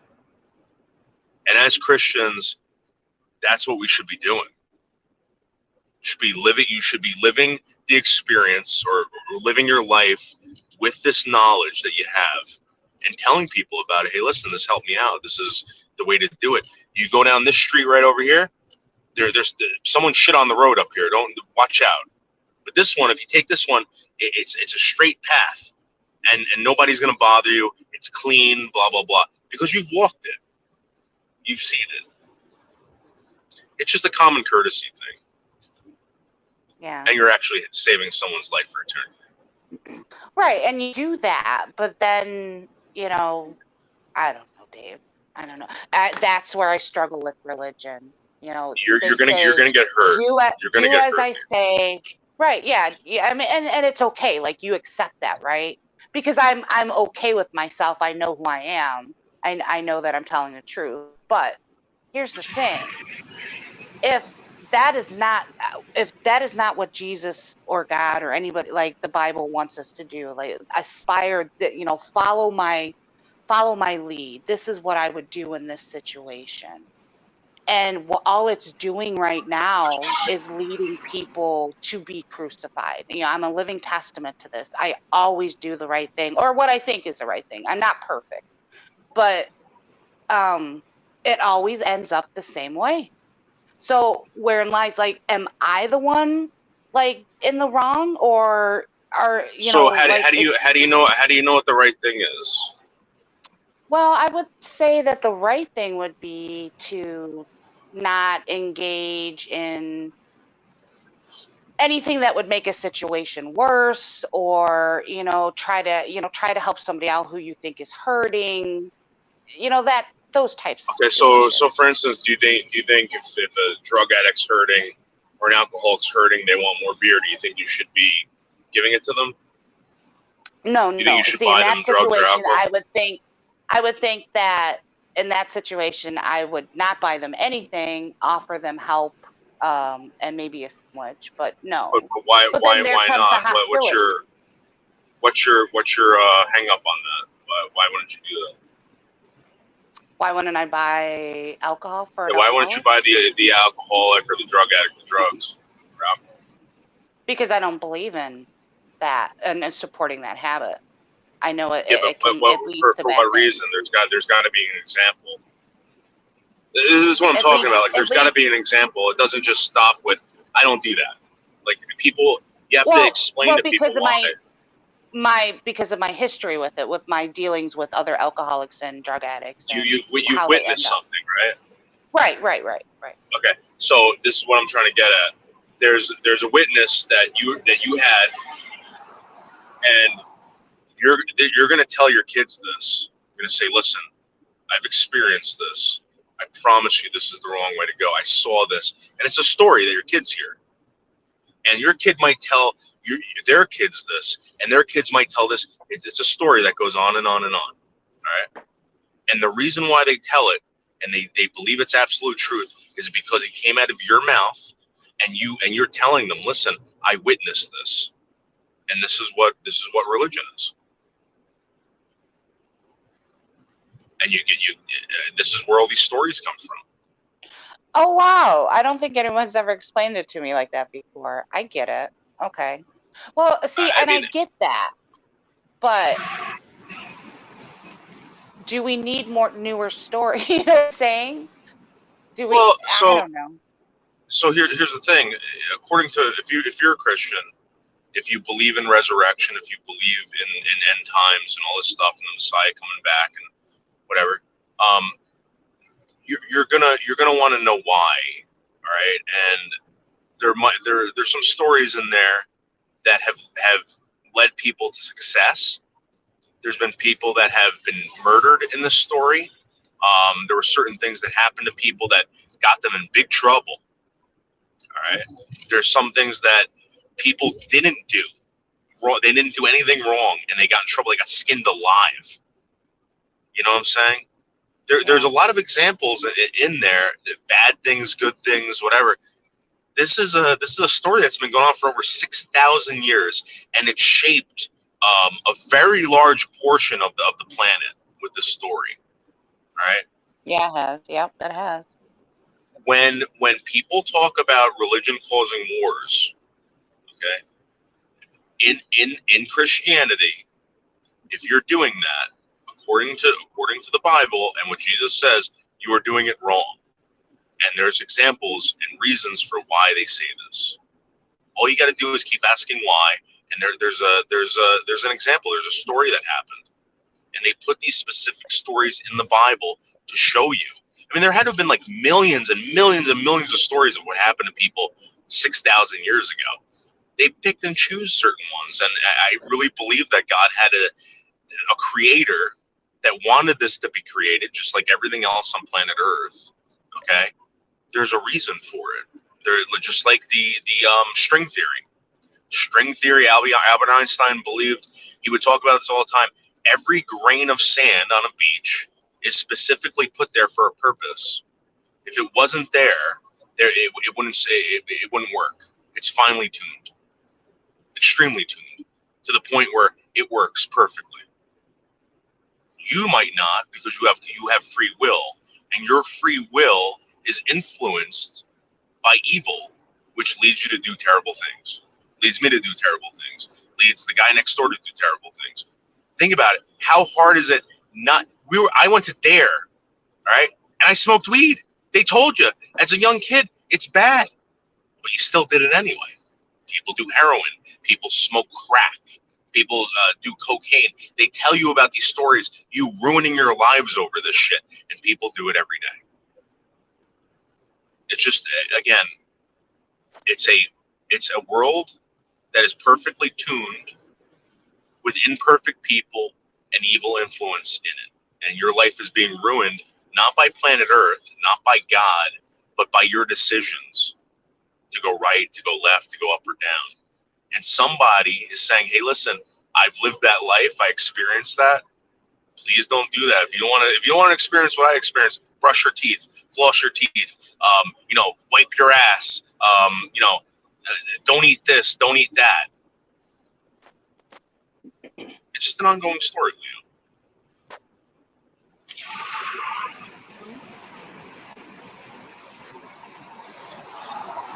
I'm going to be honest with you. Wingstar. Jesus left you behind long ago, Wingstar. Long ago. Jesus ain't talking to you. Yeah. Show me the way because the devil trying to break me down. Yeah, I believe that. Again, when someone I noticed this on YouTube, Wingstar, when someone tries to help someone else out, somebody comes in and says, nah, that person's trying to hurt you. That person's trying to do this to you. That's what the devil did. Yeah. The devil did the that same exact thing all to Adam and time. Eve. Yeah. I mean, it happens to everybody. It happens to you. I know that. Yeah, it's the same old story over and over again. And I truly believe the best way to deal with it is the way God deals with it. The truth will set you free, and you could be killed for the truth. All right, you could, but there's one thing that I've noticed. At least you can't call me a liar. You can kill me, you can stone me, you can send me to prison, you can torture me, but at least you can't call me a liar, and I'm fine with that. I'm actually proud that you can't call me a liar. And it bothers people. Yeah, it bothers people so much that they want to hurt me. I've been Leo. How many times have I been threatened? Let's listen to an amazing threat made by a horrible fucking man/woman, whatever. Betrayed. I'm sick of being fucked with, and that fucking bald guinea out in fucking New Jersey is gonna get a bullet through his head. He better get his bulletproof vest ready. He better. I may be disabled, but I am betrayed. I'm sick of being fucked with, and that fucking bald guinea out in fucking New Jersey is gonna get a bullet through his head. He better get his bulletproof vest ready. He better. I may be disabled, but I'll tell you what, I can shoot a gun. I can shoot a gun, trust me. I got my sight picture ready for you, point bitch. the gun at his face and blow his face off. The sight picture is going in your direction. I'm sorry, what did you say, Leo? I said Melton's the type of guy that would look down the barrel of the gun and shoot himself in the face. You know what I mean? Or start sucking on it like a big fucking dildo or cock or something. Yeah. Right. I guarantee if you put a fucking like a dirty Harry revolver right in his face, right, with a really long barrel, he would start sucking it. He would, because he's that guy. Probably. Yeah. And how many Trust gay and people believe. would sit there watching that? And I will do it, and I got no problems. Trust me. No problems whatsoever taking some of you out. Because you don't have any remorse for anyone else. You treat everyone else like shit around you. God could do without you. God wants people like me here. They don't want devils like you here. They want people. See, the problem with him is he thinks he's someone special. He thinks he's this. He thinks he's that. He actually tells people what he is. He has to keep reiterating that he's a trans woman, and people question it, and therefore he gets mad because, again, he doesn't want to get caught up in a lie. This is a guy who's desperate. This is a guy who's very much angry at the world, angry at himself, angry at his parents for calling him out. This is why he's constantly living on the road. This is why he will not go home to his parents where he can get nourishment and support. He gets support from trolls on the internet. People like me. I am God's people. I am God's people. Sean Flores, you motherfucking white nigger. You get the fuck out of here, white nigger. You get out of here. I don't know Sean Flores. Yeah, I don't know Sean either. Flores, but Sean, I'm sure you're not a white N-word. I don't agree with Melton when he said that. I'm sure you're a fabulous person that probably just maybe disagrees with somebody. And this is the kind of like what I was experiencing the other night with the callers on this live stream.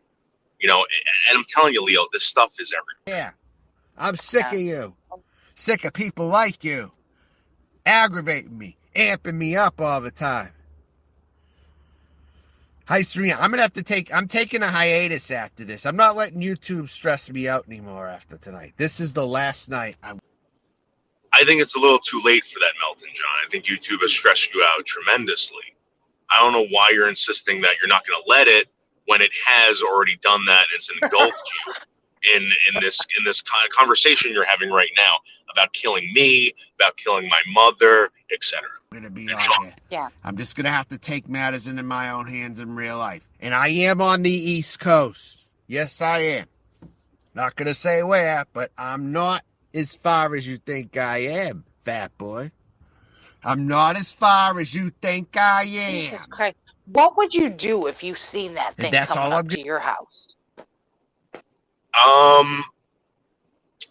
So here's the thing. In the state, I would do what the law required me to do. How about that? Yeah.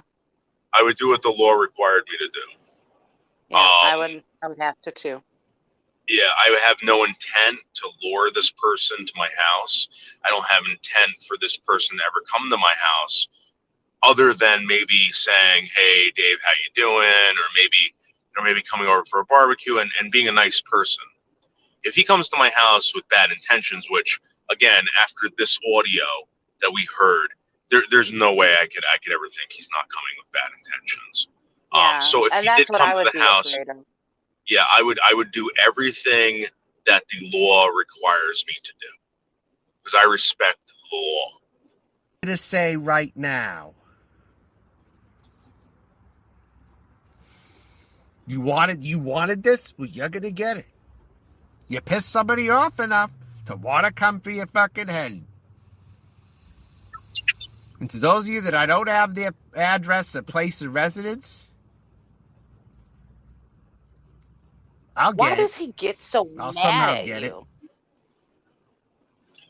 It's I say this all the time, Leo, and I truly believe it. It is jealousy. It's 100% jealousy.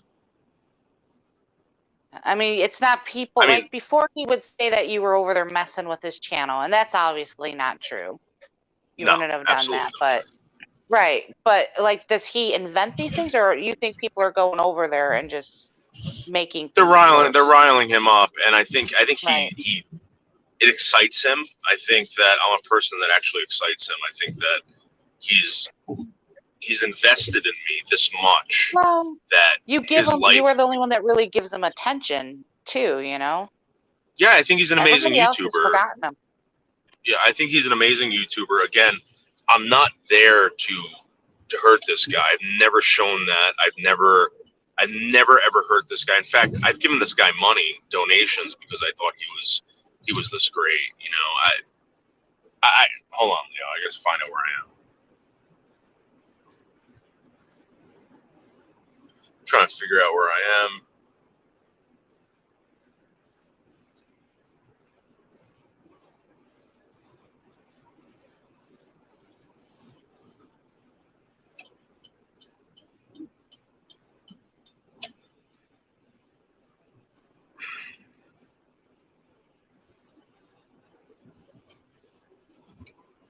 I always get lost over here. This is that area that I always make the wrong turn.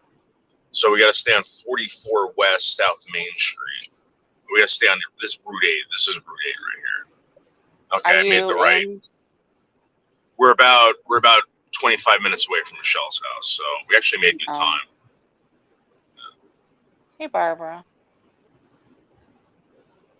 Yeah, so I truly believe that this guy is invested in me, and everything that goes wrong in his life. I've seen this with God too. People blame God for everything that goes wrong in their life. I'm sort of like a God figure to this guy, in my opinion. And I'm not God, Melton. I'm not Jesus. I'm not here to save you. I'm here as a brother. You're my brother, Melton. We're related through this life experience, and I'm here with you, living it. I can't save you from anything. I have people feeding me the information. Walk up. This should even. So there you go. He has people feeding him the information. So this again, Leo. This is a group of people antagonizing a man, and this man looking to me for answers. Because I'm obviously better than any of these people. He treats me like a God figure, and of course, if something goes wrong in your life and you believe in God, you're going to blame God for it. That's the easy way out. That's the short answer. Maybe I can't walk on their property, but I'm going to tell you right now, if I feel threatened, I can be off their property at least and shoot into their window. If I can't walk onto their property, say, I can be on the street. I can publicly alarm the neighbors possibly, but when people in Noodle's neighborhood, listen to this. His neighbors aren't connected. They're into themselves. He lives in the perfect neighborhood where people could shoot him. Like, how does he know that? He lives in. So this is when they try to prove intent, right? So if there was anything to happen, they would go back to this recording and be like, Mr. or Mrs. So-and-so, whatever he wants to be called. You knew all this and you went there for what reason? You know what I'm saying? This guy is planning this out. He's planning out every excuse for why he can do this. And again, this is like a hiding in wait type thing, or whatever. He has intent.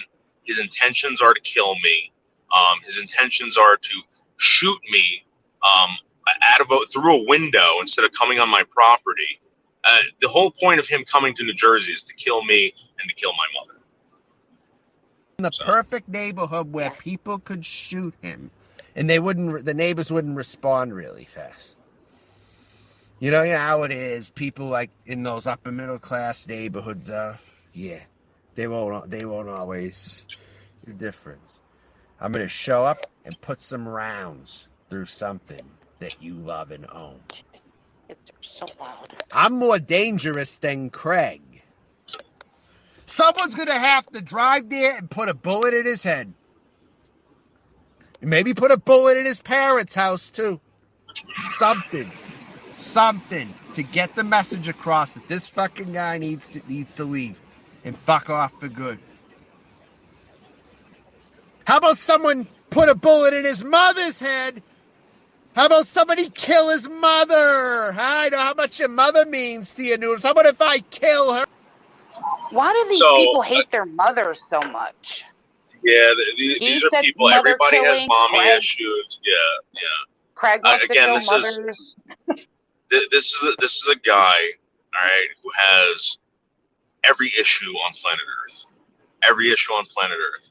So, ipso facto, I can't help him. I'm not solving his problems. Therefore, he must hurt me to force me into solving his problems. Melton, I'm not your God. I'm not God. I'm not your savior. If you want any kind of, advice from me, I would move back home and get the nourishment and care that you need from loved ones instead of running away from them. I can't give you it, Melton. Huh? How about I strangle her in her sleep with a pillow? How about if I do that? How about if I murder your mother? Yeah, your mother's gonna be dead soon, and I'm gonna be clapping. Woo! So rejoicing in death and other people's deaths and misery. This is what this guy's about. All right. He wants an obvious reaction from me in a way where I'm going to say, no, Melton, you're hurting me by saying that. Melton, you don't hurt me by saying that. You hurt yourself. People look at you in a certain way where if you had said something completely different, like, hey, listen, I'm going to Michelle Marie Delaney's to go pick up her wheelchair, people might respect you more. This guy's looking for respect the wrong way. Melton, you're not going to get respect like this. He definitely needs some guidance in his life. I'll kill your mother because it'll kill you. How about that? Tell your mother that I'm going to come for her. David Joseph Buldo on 399 Beach Street, Washington Township, New Jersey. I stop at nothing. I am a dirty player when I get going. And family members, old people, are not off the table. If I just go to her house. So this is a guy that, again, he can't hurt me, right? So he's going to hurt something. It's like imagine getting in a fight with your daughter, right? Yeah. And you're level-headed and you're saying to your daughter, hey, listen, whatever. So she picks up a phone and smashes it on the ground. Or maybe she kicks over a lamp or whatever. This is childlike behavior. This is a child lashing out. But as an adult, as a creepy adult, yeah. When I go to New Jersey. Yeah. Then I can save myself the trouble of going to yours. And you having to call the cops, huh? How about This is how sneak up on crazy your it's mother been, though, when because, she's got it? I mean, Melton isn't the first one to sit up there and say, I'm going to murder or kill somebody. It's been proven already on the internet that this has happened. Yeah. It's right in our face. These people are confessing to a crime and still nobody's doing anything about it. Absolutely nothing. In fact, YouTube's response to this, all right? YouTube's response is, oh, we got rid of the video. Problem solved. No, it's not problem solved. I don't, I mean, if that was the case, then there'd be no problems ever. Just get rid of everyone's fucking channels, and the world would be living in peace and harmony. YouTube's response is very lazy. All right. In fact, I hold YouTube accountable if there are deaths occurring across the country, murders, etc. To this. I mean, I was told when certain things happen to me, I must report it. Where does the burden lie on YouTube? Why isn't there any burden placed on YouTube for this? I mean, we report it. Why do they want us to report it? For what? So you can take down a channel? That ain't fixing anything. You've created a toxic platform where anyone can get a show and friggin' harass people and stalk people. In fact, they use your platform to do so. And what do? You just, again, people are being murdered. Mm-hmm. I mean every bit I say. I bet at the very least cause some terrorism at your mother's house. If someone can See, that's what I was researching because there are some lawsuits.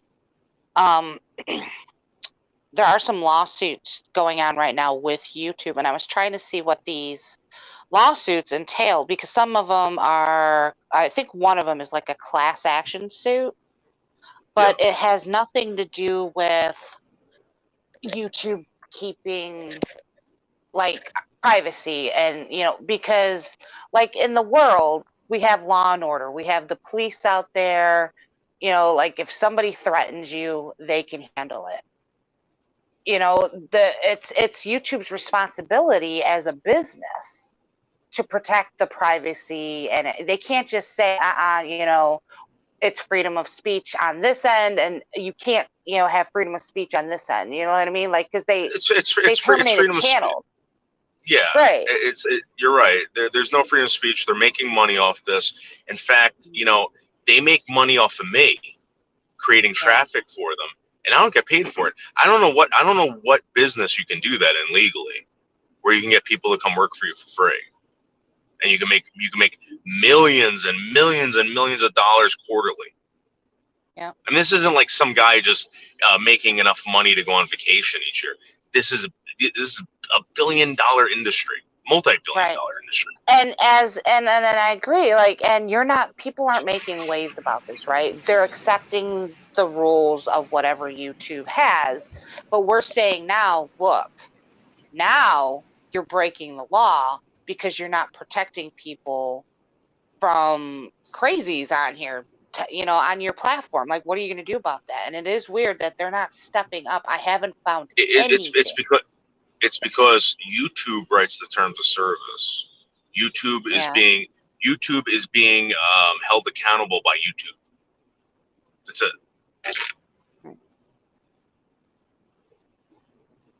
If YouTube was being held accountable by the federal government or the state or anything like that, trust me, Melton John would have been locked up right away.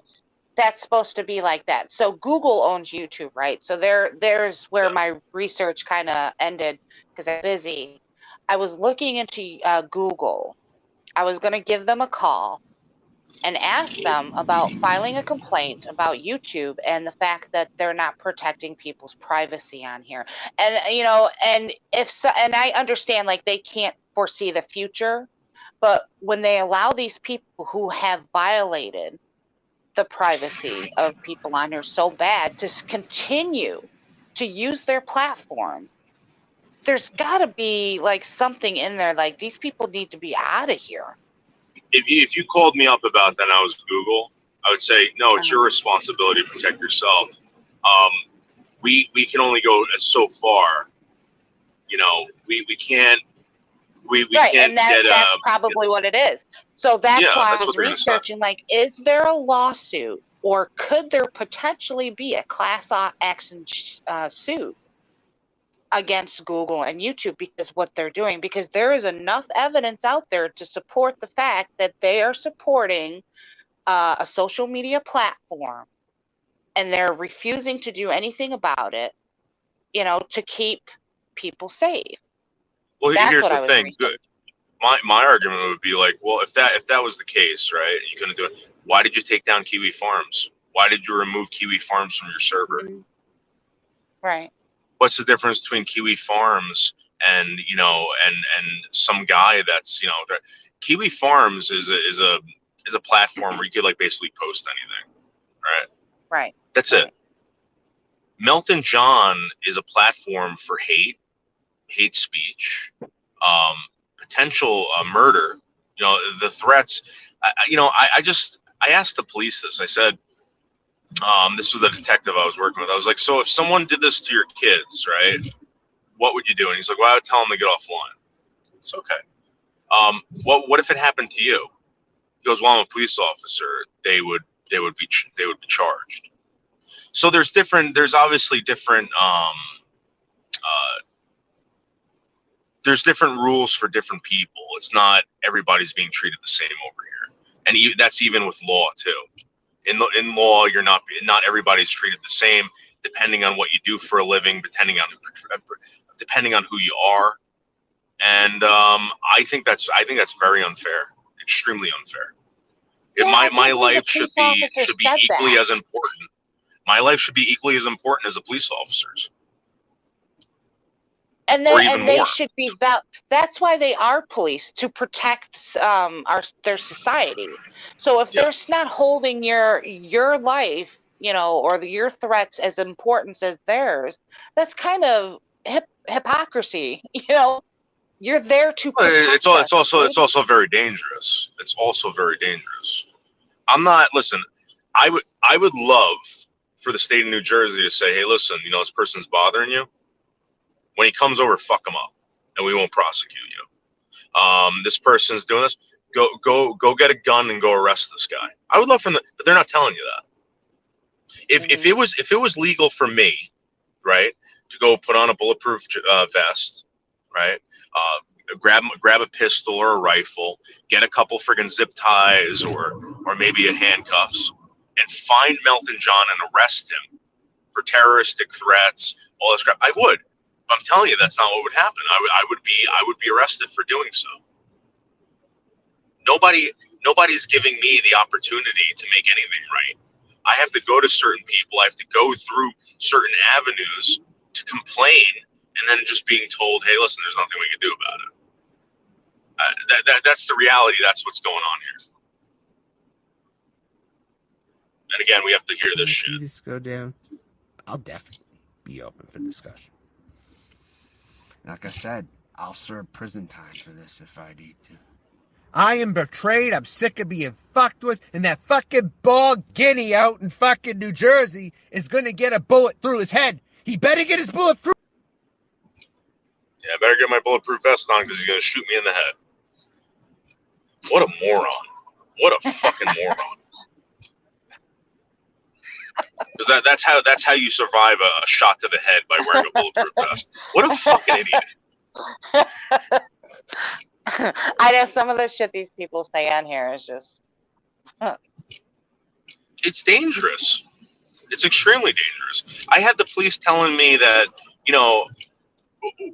when you get in conversations with certain people, it becomes dangerous online. I said, tell me about it. What are we doing about it?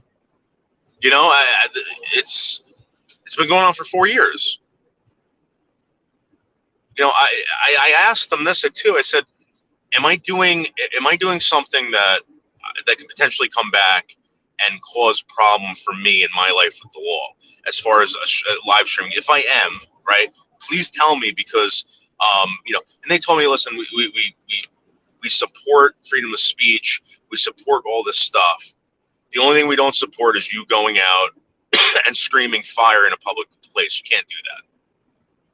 But when you do this, there's certain things that come along with it. And if these things happen, please come to us and tell us. My question is, what is being done about it? And you're not going to get the answer that you want to hear, especially when it comes to social media. Again, I could play this all day and night, and nobody's going to do a goddamn thing about it. I might actually lose my channel for this by playing this. But just for the record, YouTube, this is an audio clip that you allowed on your platform. Okay? You allowed this guy on your platform. This guy still has a channel, right? And this is what he said to me about my mother, about, coming to my house. That's my real address. My name is David Joseph Buldo. I do live at 399 Beach Street in Washington Township. And this guy is still out there. What's being done about it, YouTube? That's all I'm asking. The cops, what's being done about this? Well, I'll play it again. Fest ready. He better. I may be disabled, but I'll tell you what, I can shoot a gun. I can shoot a gun. Trust me. The cops told me that if you see anybody, please give us a call. I'm like, what? Like, oh yeah, of course, yeah, I'll definitely hovering over me in bed with a knife, Yeah. Like, how long do I have to wait? I'm sure those college students out in Idaho or whatever wanted to call the cops while they were being to death in their beds. Yeah. Yep. I'm sure that was the case.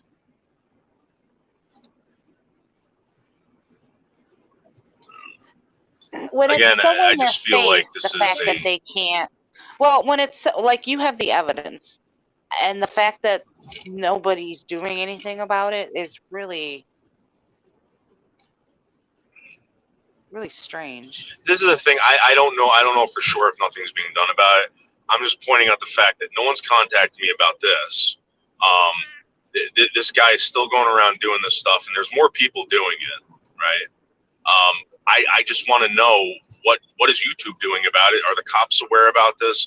Are the cops even aware of these people? And are they even going after them? Are they committing any crimes? If they can do this, my question is, if this is totally legal, right? What's stopping me from doing the same thing? Yeah. Nothing. Nothing, right.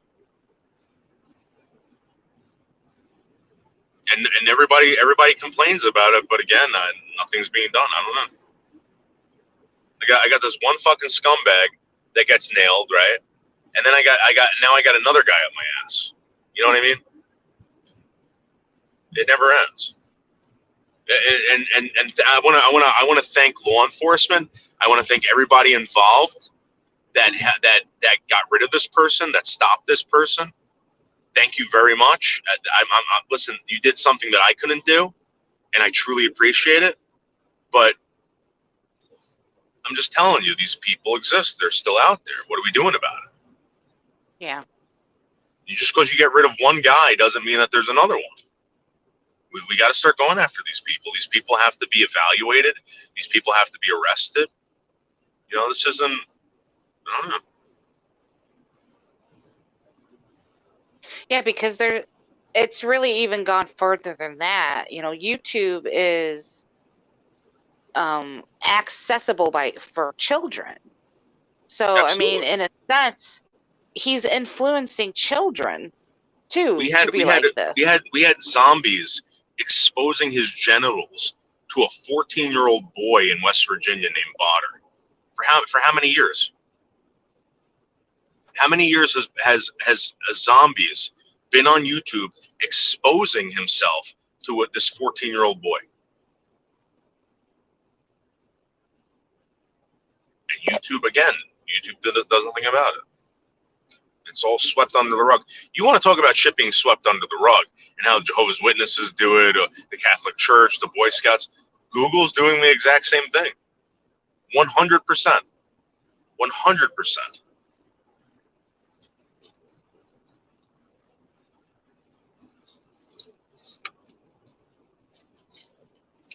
I don't know how many times I've seen Aaron's asshole and penis and him eating shit and drinking his urine on YouTube.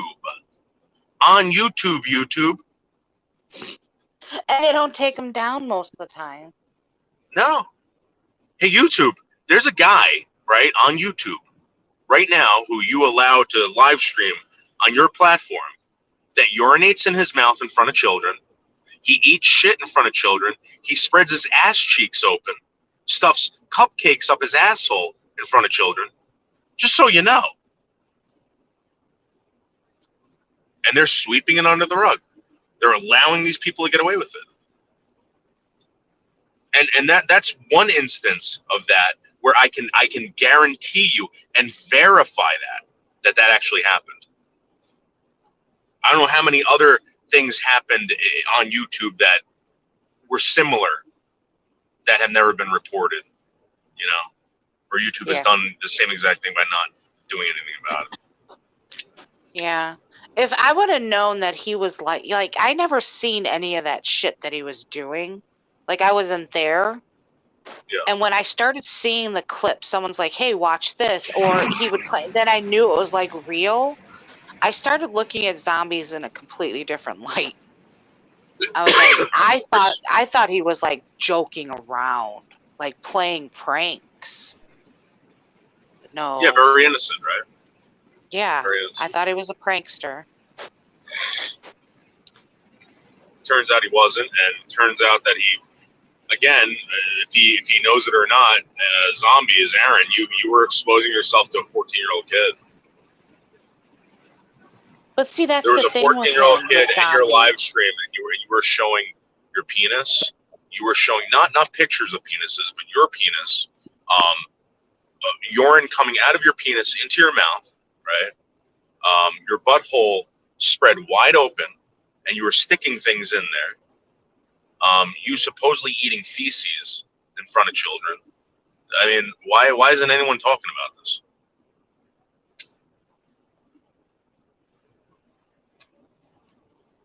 Oh, people encourage him to do it, though. It's weird. Yeah, I know.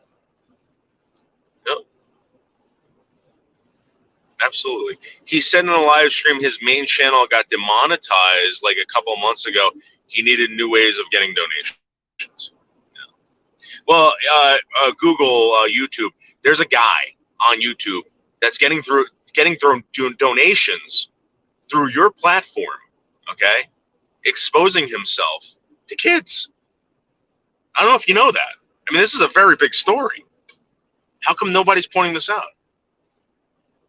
Or even just he's exposing himself to women for sure, you know? That in today's society is against the law. You can't do that. That's public indecency, Well, I mean, you know, that's flashing, that's sexual again, assault in a sense. YouTube's on it. They demonetize them. YouTube's got it covered. Yeah. Yeah, I know. YouTube, yeah.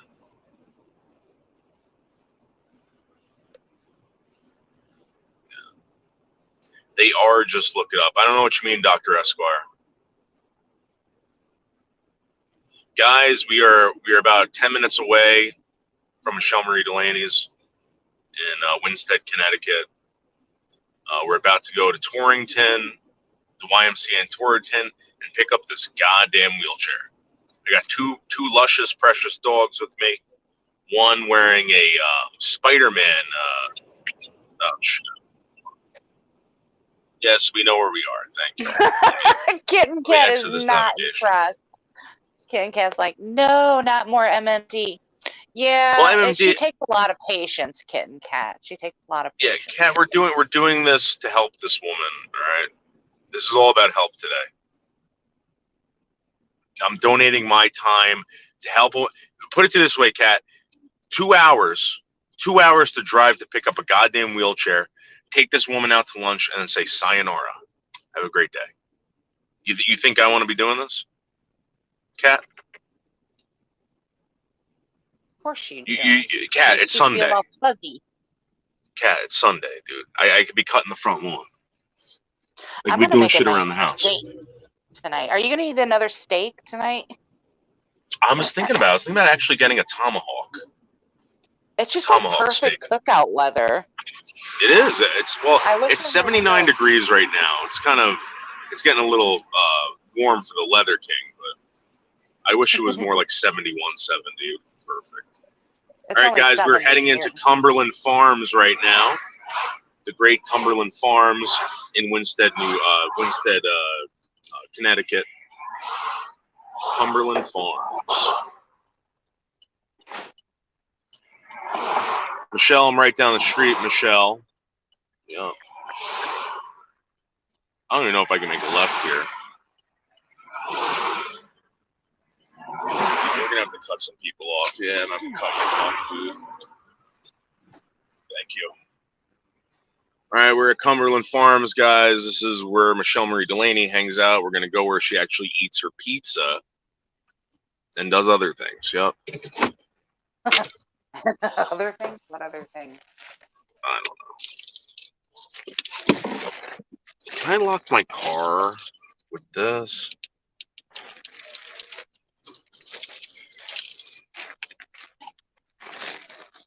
It's Good Deed Day Sunday. Leo, I'll be right back, okay? I'll be right back. Okay. You're fine. I'm just going to be making some toast, guys.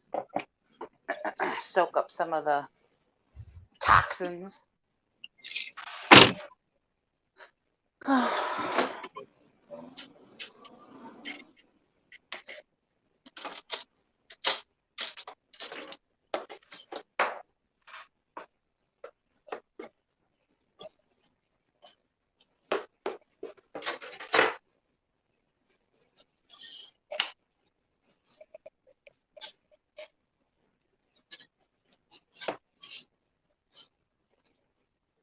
I was going to make some zucchini bread, but I think I need more zucchini. See, going into the bathroom, kids, those things. Make a nice feta.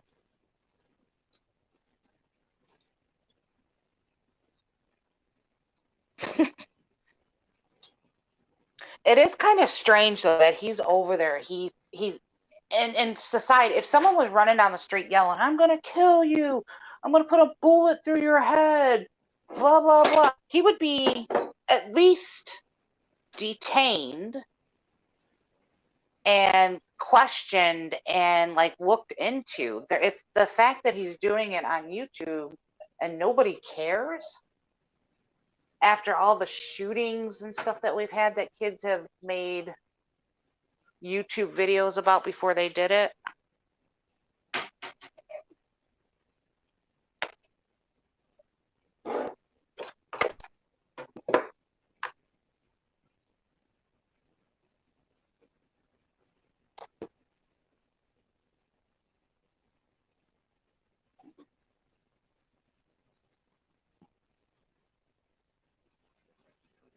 I still don't understand the importance of why he needed to get the wheelchair today. That's what I don't think he is understanding, like I'm asking him. I don't think it needed to get done this weekend.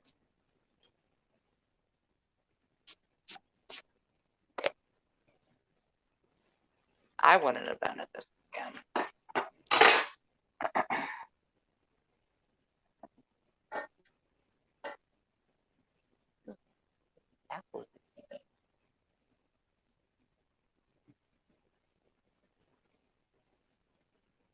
Did anybody read that long community post that person made of zombies? I read like a quarter of it because I had just woke up and seen it. I haven't gotten back to watch it yet. But from what I did read, I mean, they pretty much nailed zombies on a lot of things.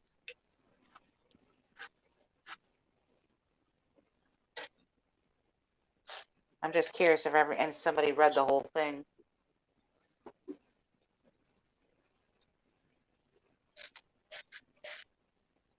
I should have made oatmeal.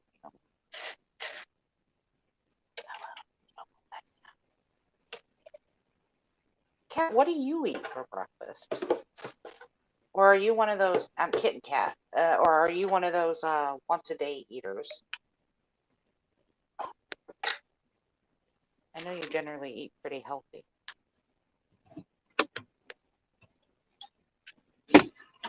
Ciao, Bubba. Ciao, Bubba Wubba. Oh, so that's where, right? Sorry, that's where Michelle eats her pizza, right over there. Oh. Yep, we're outside Cumberland Farms right now. People asked me what I was doing today. I said I'm going to go visit Michelle Marie Delaney, and they stopped talking to me. I swear to God. I swear to God. The woman in there was like, "Hey, what do you like? You know, where you going?" And I'm like, "Because I bought cigarettes, and she saw us from Jersey." And I said, "Oh, I'm going to go meet my friend Michelle Marie Delaney," and she stopped talking to me. No. Oh my Michelle, God. I don't know what you've done to these people. Yeah. I don't know. Because it can't just be because how she chose to live her life. No, you know what? I think that there's other issues with Michelle over here. You know, as far as. Yeah. Well, she did get busted for something that could cause problem in the community. I could understand that. That's probably what it is too. You know about that, right? No, what happened? I guess it's okay to say because she's talked about it before. She got busted with like harboring a minor. Really? And I don't know if there was a relationship or something. I don't know if there was. But yeah, she had to be like on community service and she couldn't be around certain people for a while. I remember that. When was this? Yeah. Oh, this was years ago. Like she was kind of on the, young too. But it was, I don't know if they did it just because of who she is or what the whole deal was. You should ask her about it. She'll tell you. I'm gonna ask her. But that could be why people look at her even more because of that situation. Does she even know I'm coming? I don't know. Did you tell her? I mean, I don't think she's doing anything. I just thought about this. I don't even think she knows I'm coming. This might have been stupid. Yeah. MMD, thankful for a damn. Yeah, yep. We're gonna try to change that, Cat. We're gonna try to change that. We're gonna turn this into like a group effort type thing. All right, so let's go inside. We're gonna surprise Michelle. Doggies, you guys have to stay here. Hold on. We're gonna go inside. We're gonna surprise Michelle. Hopefully she don't stab me. All right, you doggies stay. Okay, you doggies gotta stay. Kitten Cat is really expressing their anger with you sticking around with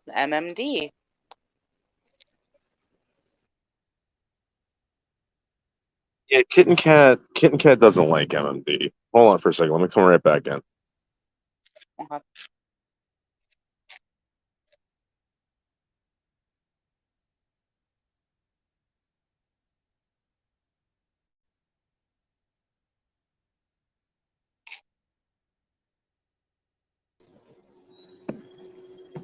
All right, can you hear me, Leo? I can hear you. Okay. All right, so we're gonna go up the stairs. We're gonna go see MMD. The car's on. The dog's in there. The air conditioner's on. Don't worry, guys.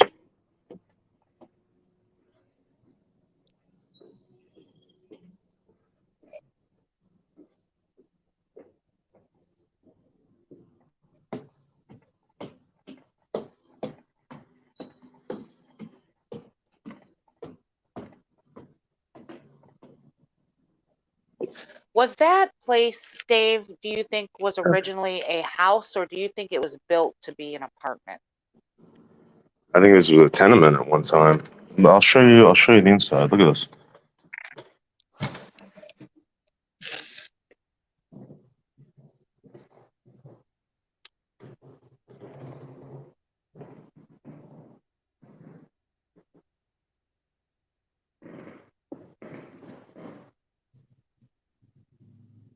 I don't Okay, know. so it's like an apartment place. The outside just looks so much like a house. Hey, Michelle. Ed, what's up? How you feeling? You all right?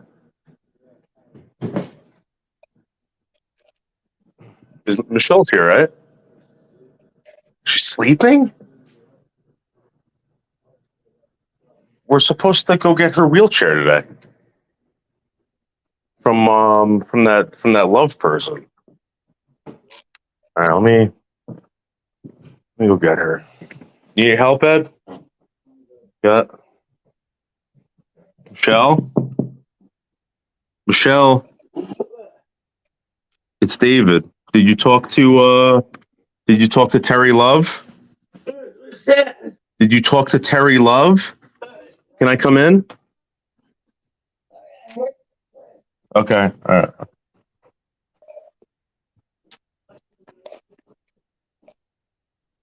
Because I didn't get a chance to get in touch with you yesterday. I had to do some stuff, and I drove up here. And I figure worst case scenario is we go out for lunch or something if she can't do it, you know. All right, no problem. So hopefully we can. Do you think there's a lot of clutter? I can't tell. No. Or do you think it looks pretty? Because they got those walkers, and with her sight, that's what I always worried about with her. Because Stan was saying like there was wires everywhere at one point. There's wires everywhere. Yeah, and that's really she just really needs to get out of there. It really does. You all right, Michelle? Ed's in there. Ed's in there, Michelle. What did you stay up late last night? I think she stayed up late last night. She might have. Yeah, Sunday's her day off. She would always say Sunday's her days off. She sleeps in. It's 11:30. You want me to come back in a little bit, Michelle? I'll come back in like half an hour. What? We'll come back in half an hour. We'll call Sherry, right? We'll find out if we can go drive out there, go grab it. If not, we'll go out and get lunch, and then we'll go home. But hey, Rusty. All right. Well, first thing is when I get your we're gonna put this wheelchair. You can see the last stuff here already. There ain't no room in here for it. No room here for it. I mean, I always want to store at your house or. For the wheelchair? Yeah. I can do that if you want. Because if we're ever gonna go anywhere, I gotta have it anyway. But I don't want to. I don't want to take it from you, and you need it, and you call me up and be like, "You drop it off," you know. The wheelchair shouldn't be that. It's foldable. You can't stick it behind something.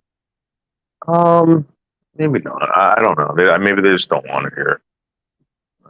I'm sure there's somewhere to put it. But Ed, so what happened? The guy wouldn't give you. He wouldn't give you the money. You know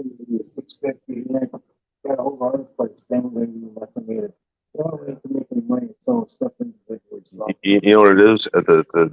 The price on these things for them to hold on to it if they can't sell it.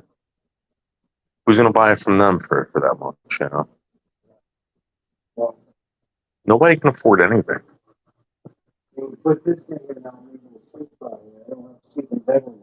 Oh, you're sleeping on the couch? Yeah, we just put this in here. It's my couch. How did that get up here? It was on the porch, and we moved it in here. So. Who? You and Michelle? Yeah. Wow. So I sleep comfortably on there. Last night I slept comfortably on there. So got the bed by itself tomorrow. All right. Is that working out for you guys? Or? Yeah, since we wanted, yeah. We're getting along good right now because we're working together. You know? Yeah. That's what you got to do. It. You know what? I didn't know you guys had a history like that. You know, you guys have known each other for a really long time. Since '95, I think, or '6. Yeah, you guys aren't gonna find people like, you know. It's very hard. It's gonna be hard to find someone like her. It's gonna be very hard to find someone like you. You know, you guys got to be supportive. That's the best way to do it. But you do whatever you want. I was checking out rent. If I was to go get it right now, if I was just going to try to get a room somewhere, it's $600 to $700. Yeah, no, yeah.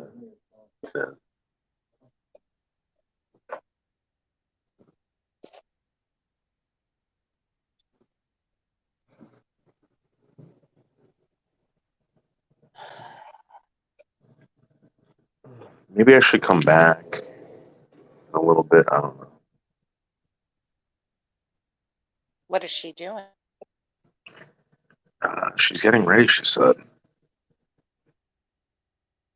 Yeah, just tell Ed. Tell Ed, because he could probably hear you better. Say, hey, I'll come back. I'll let her get ready and wake up. And then maybe you guys can talk then. Hey, Michelle? Michelle, would you want me to come back in like half an hour? All right. Where are you going to go in half hour? You going somewhere over there? Or? No, I'm going to go grab a coffee or something. I'll be back in like half an hour, okay? Half hour, okay. Right. Yeah, I'll remember that. Yep, sorry. All right, so we'll come back in half an hour. You want a coffee? What do you want? What do you want in it? Sweet and low and cream? All right. We'll go to McDonald's. Yeah. They so need somebody living with them, man. I hate this. Leo, I did. Turn the fucking thing right inside. Don't want it. They got to start locking that door. Yeah.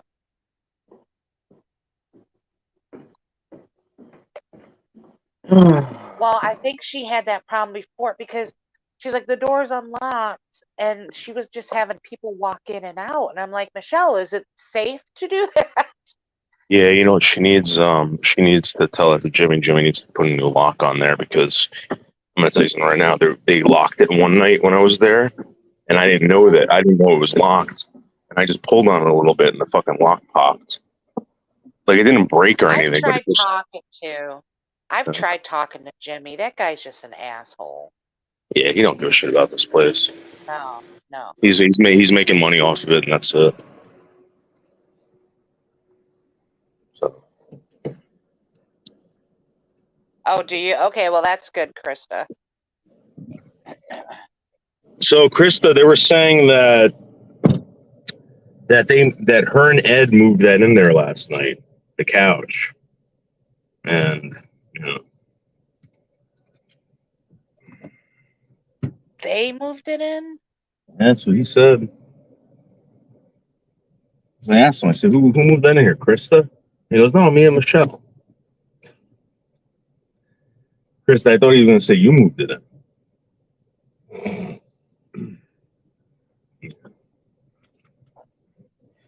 Oh my God! What can you Krista, do, yo? yeah, Krista, when's the last time like her floors were mopped and she had like a really good cleaning on like her counters and stuff? Because that will help with getting rid of the bugs. That's what I told her. I'm like, Michelle, you gotta clean. You gotta stay up on that cleaning. But I know they can't. They can't, and nobody's there to help them. Yeah. So, it seemed like the entire hallway smelled like some kind of Clorox bleach. I think that's what she's complaining about. But the thing is that they're doing that to clean the floors. They're not doing it to piss her off. No, I think they're throwing it on her clothes. She That says there's a Clorox bandit that keeps ruining her clothes and How do they throwing get her bleach. clothes? I don't know. She hangs them out. I think she hangs like she's got a little clothesline or something because she doesn't. She's got a little washer, and then she'll hang up her clothes to dry. Yeah. And I think that's when they get them. Like Dave, you see their situation. These other people are probably, just not nice people and accepting in the fact that who Michelle and Ed are, and they just do shitty things. Yeah. And they can't, and Michelle and Ed can't do anything to protect themselves from that anymore.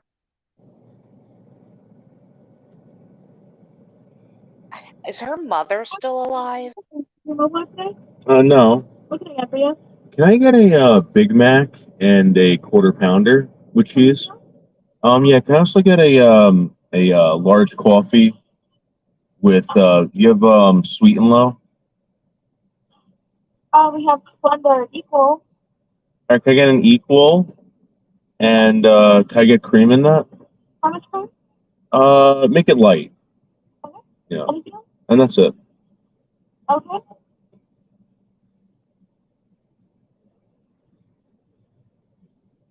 You said for the coffee you wanted it like light, but Yeah, he asked for it. It's not for me. He said light on the light side. He wanted it. Yeah, so I'm not gonna argue with you.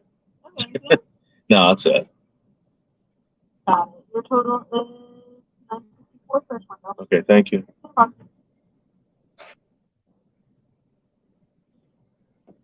Do you know if her mom's still alive? Or her brother? She pointed out a house in town where she said that's where her parents live, or her mother lives. So I would so want to according to talk to her, her mom. I mean, as a mother, you would think, like, I get it. She doesn't agree with Michelle's lifestyle, but that's still her child. And for her to have no communication, like, we know Michelle. It's not like Michelle's like a horrible person. She's just choosing to live a lifestyle that maybe not everybody agrees with, right? But that doesn't make her a bad person. So what mother could not love their child and to know, like she's in need of help. I think there's more to the story with that, but Yeah. That's there's why I more to said the I would story. love to talk to her mother. I wouldn't criticize your mother or judge your mother. Everybody No, has their story, but yeah, I would never do that, and I think that for Michelle seems like a reasonable person, and I could kind of see through this disability that she would that her parents weren't bad people. It's the disability that she's got that causes all these.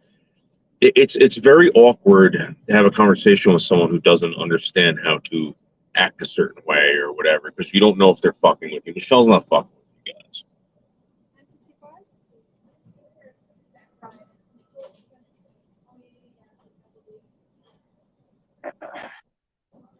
Thank you.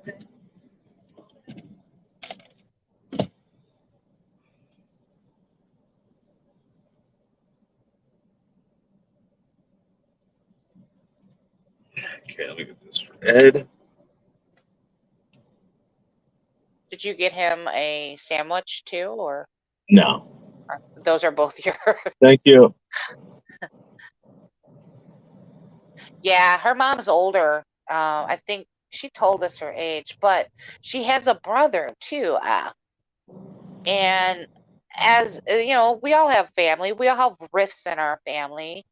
But if somebody in my family like seriously needed me, I would put aside all that petty bullshit to be there for them, to at least help them out to enough to know that they're safe.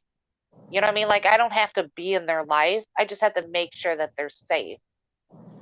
Yeah, of course. I mean, again, I'm sure that there's conversations. Michelle, if Michelle's in her 50s, I don't know how old her parents are. I don't know the medical condition of her parents or her mother or anything like that. But it just seems like, okay, thank you. It just seems like there's a lot of people that might stay away from her for some certain reason, and maybe they don't want to get stuck in conversation. Maybe there's constant argument. I really don't know. I could just see that being an issue.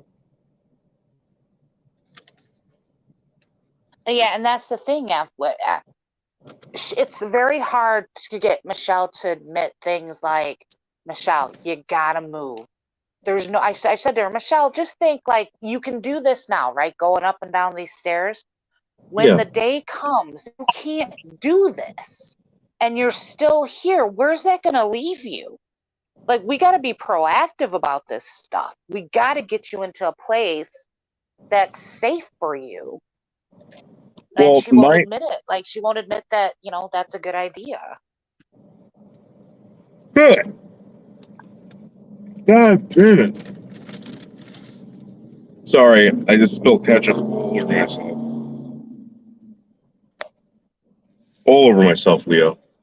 Ew, I hate the smell of ketchup. It's why I Really? hardly eat it. Yeah, I don't All like right, the okay. smell of it. And it's weird because I love vinegar, but for something with ketchup, I don't like the smell of it.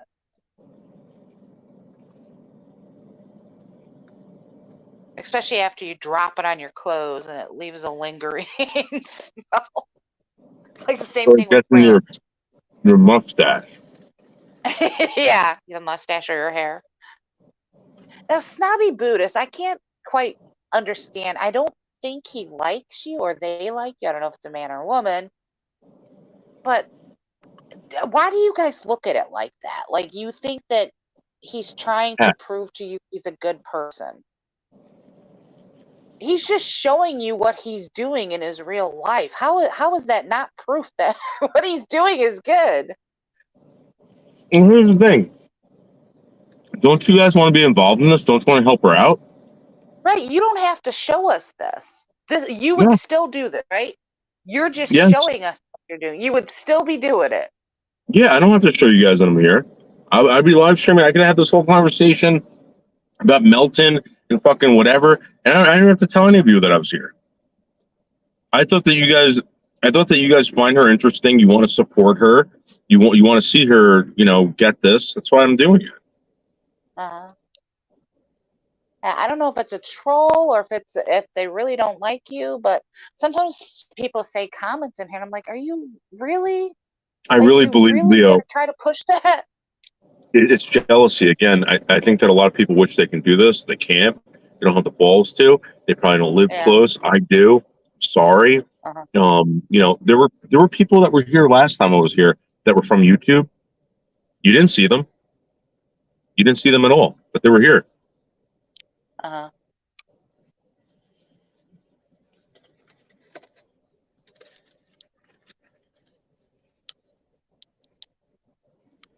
And again, I'm not saying that I'm the best, but I mean, do you guys want this or no? I mean, I want it. I want it for Michelle. Yeah, I know, Kat, but we're gonna change that. Kat, people can change. You can make people a better person. Let's figure out a way to do it, Kat. I get Kat's frustration because you know what's gonna happen, Kat. You know what's gonna happen. She's, maybe not this time, but every other time before, like somebody got in her ear and she's like, Noodles is bad. Yeah. Noodles is blocked.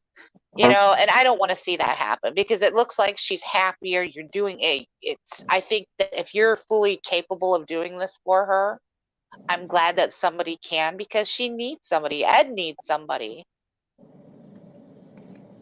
Pat, I'm gonna be honest with you. All right, this is easier for me than going out and joining an organization helping kids. Right? I tried to with that kid Ryan something. To this day, I still think he's missing. I mean, what do you want me to do? Start peeking in the bushes for kids to make sure that they're okay, or I don't know.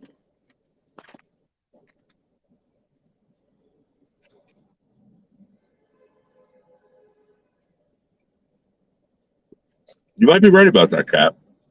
But I've seen Michelle Marie Delaney make changes.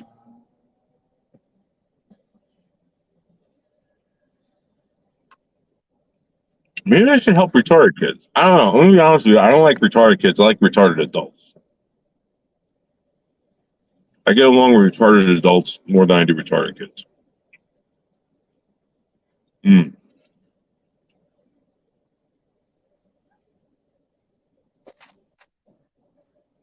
They did something to this. They toasted the bun. On what, the Big Mac or what's the other thing Yeah, you're eating? A quarter pounder? the Big Mac. They totally toasted the bun to the perfection. Mm. I was reading an article somewhere. I didn't read the whole thing because I don't eat at McDonald's, but they're saying that people are mad because McDonald's has changed up the way they're going to be making their food and different menu items. So maybe that's one of the new things they're doing. Maybe toasted buns. Really good. Dimitri, here's the thing, Dimitri. I can't join a program, like a Big Brother program, and being like, yeah, I'm gonna live stream it. They're not gonna let me do that. No, yeah, children, you have to sign a waiver to even photograph children. They have you do it in schools and everything. That they frown upon that stuff. Yeah. Because of all the fucking creeps out there. Right. I was thinking about that the other day. I'm like, why am I hiding my child? I am very proud of my child. My child is a beautiful person, soul, smart, witty. But I'm only hiding her because I'm trying to protect her from the fucking scumbags on the internet. Right. Now, here's the thing. That's what I told. This is what I remember saying this about. I think it was about your kid and Season's kid. I was like, what are they gonna do? Tell Seasons that she's got amazing kids. You know what I mean? Yeah. And you're absolutely right. I think the social, the thing was like that it was so hyped up, like you couldn't even mention the fact that somebody had a child without someone saying, "You're talking about my kids. You're talking about my kids." And I'm like, just because they're mentioning that you have a child does not mean they're talking about your kids. They hype that up so much that now like kids have become so taboo that they're non-existent. Like nobody Yeah. can talk about anything about their children. Yep. And I don't want to be part of a community like that. I think They're that's they're they're wrong. I think that's sick. they're a piece of you that can be totally taken advantage of on social media. People, Kat, listen, Kat. The only reason why you're here right now, Kat, is because I'm live, right? If I wasn't live, we probably wouldn't know each other. Okay. I'm not saying that I help kids out in my private time when I'm not on YouTube, but how do you know I'm not doing that?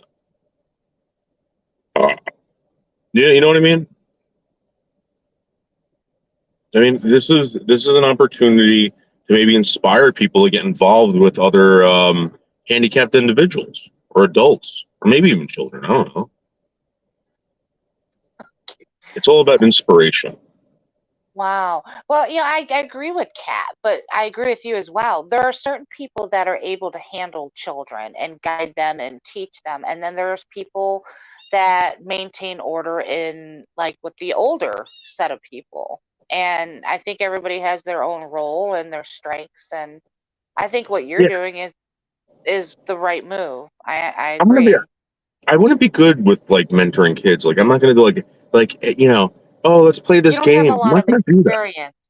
Right. It Yeah, doesn't seem like you have a lot of experience or a lot of interest in children. it's So, just I can't relate to them. They're not right. relatable.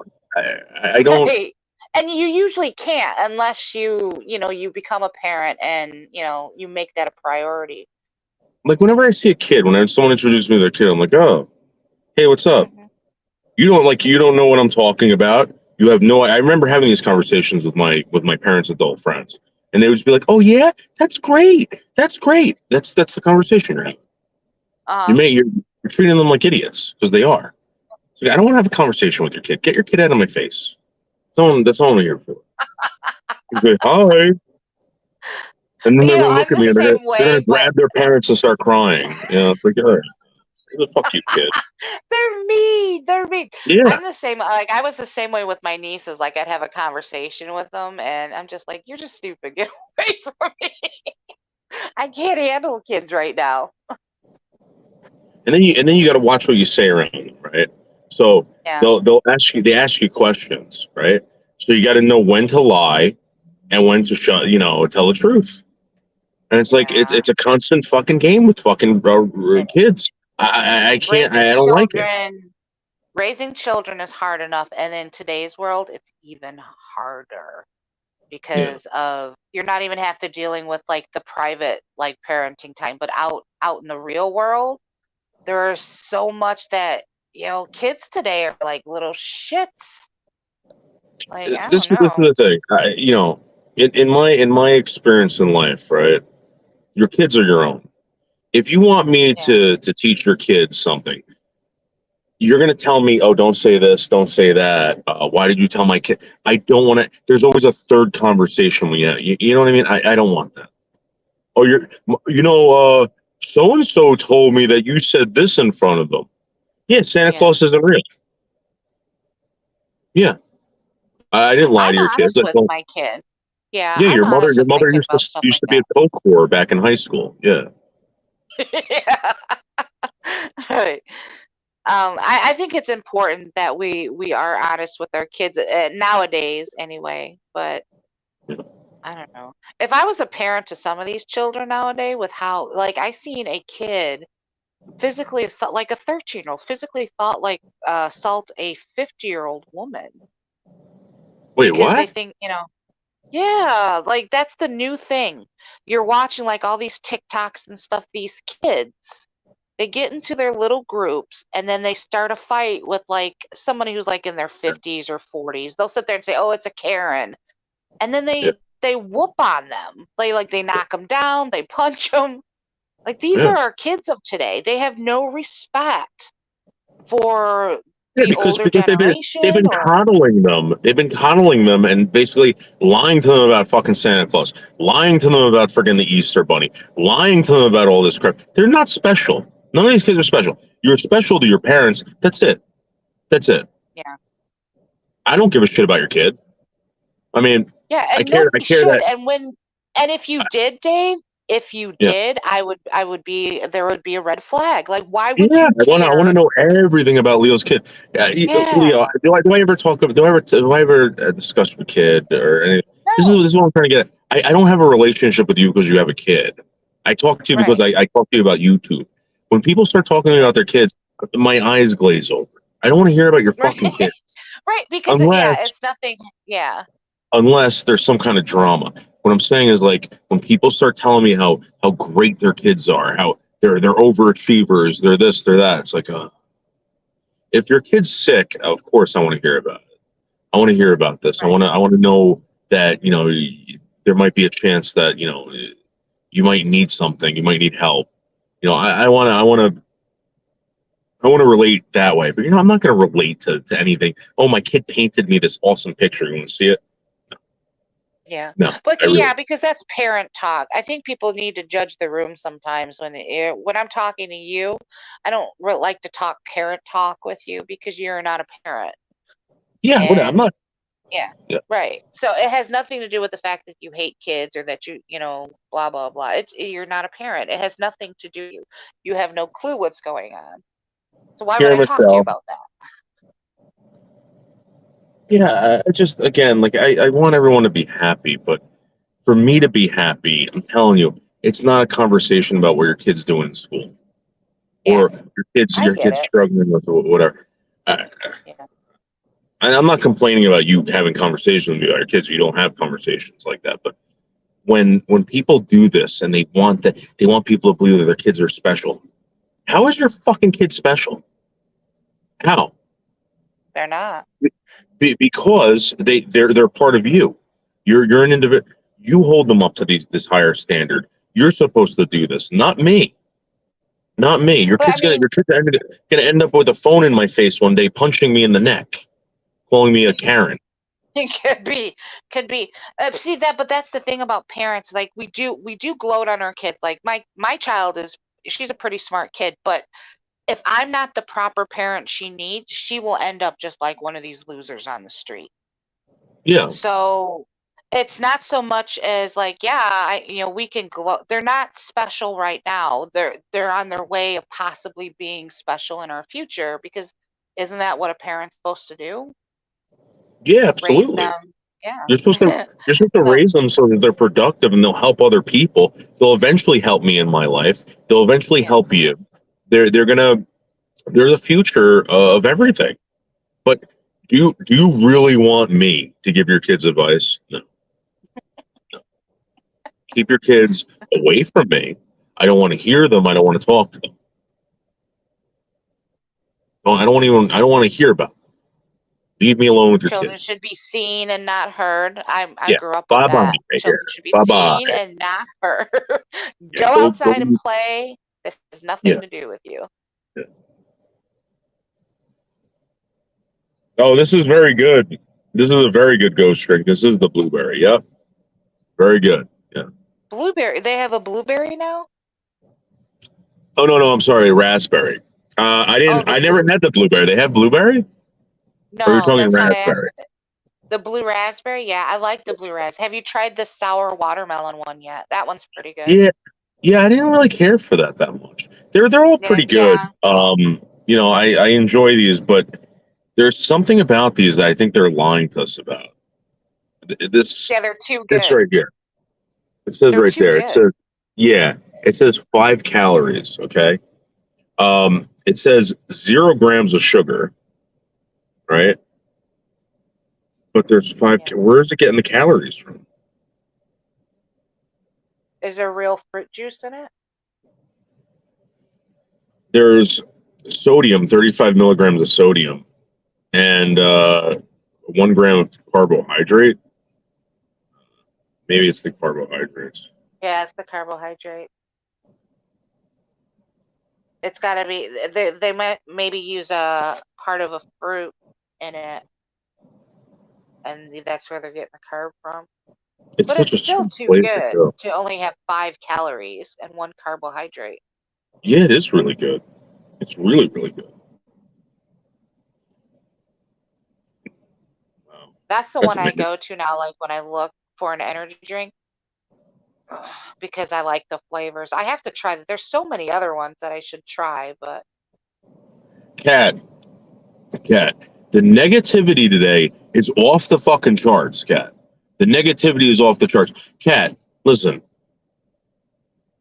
I'm telling you, all right, that I'm not the best. All right. But Michelle has responded to me in a way, okay, that I think we can work on something and we can make life better for everybody. All right. You can maybe learn something from this. By not doing this with Michelle, nobody's going to learn anything. That's what I think. Man, all these people look the same here. You know where we got to go? We got to go to the mulatto part of town. Let me show you where the mulattoes live. There's like a whole group of mulattoes in this town. I dated a mulatto once. He was pretty good Really? in bed. Yeah. Oh, sure. He had the jungle blood in him. Yeah. Oh yeah. Yeah, yeah. Jungle Blood would be absolutely correct. Let's He was very see good if we can looking, get out. though. Really? Yeah. So the one thing that I have a question about, because no one ever brings this up, you know how Michelle said that since she is she's a hermaphrodite, she's part man, part woman, right? She's a ticking time bomb because she has every problem that a man has and every problem that a woman has. Is that the same for mulattoes? Like, are they that so? Is it healthy to be a mulatto? Is it healthy to be a hermaphrodite? I guess it would depend on what you're, who you take, because just because you're a black person or a white person or whatever, and you're more prone to whatever diseases for that race, Yeah. doesn't mean you're going to get those. So maybe like it would probably depend on what her body took But after, it's like increased. more It's mother or increasing the father. chances, correct? It what? Yeah, It's it definitely would increasing your increase your chances. chances. Yep. Yeah, definitely increase them. I think Michelle's here. We can ask her.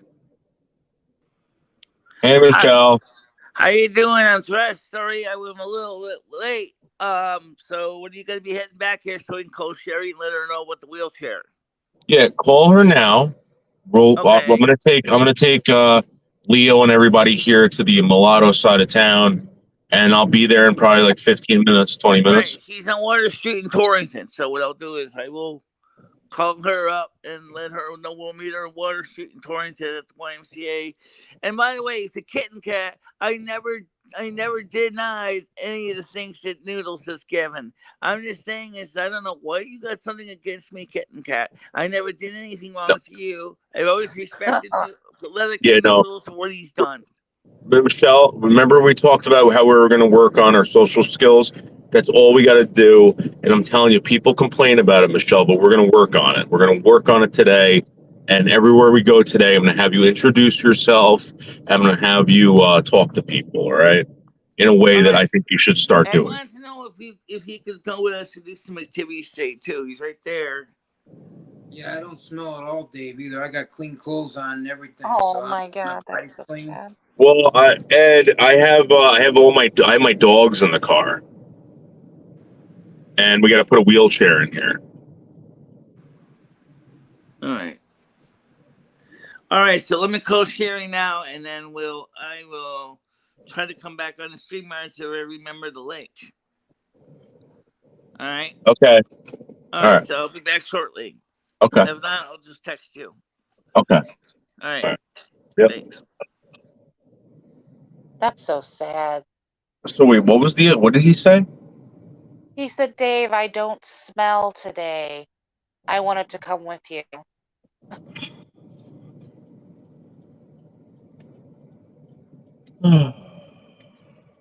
That's so heartbreaking, man. I can't fit them in the car. Yeah. I listen. Trust me, I would take that today, guys. I can't. I got the 2 dogs, and we got to fit the wheelchair in here. I have no room in this car. I really don't. And she's bringing her walker and everything. That's the thing. I might have to tell her to leave her walker in the house. It's not going to fit in the car. The wheelchair.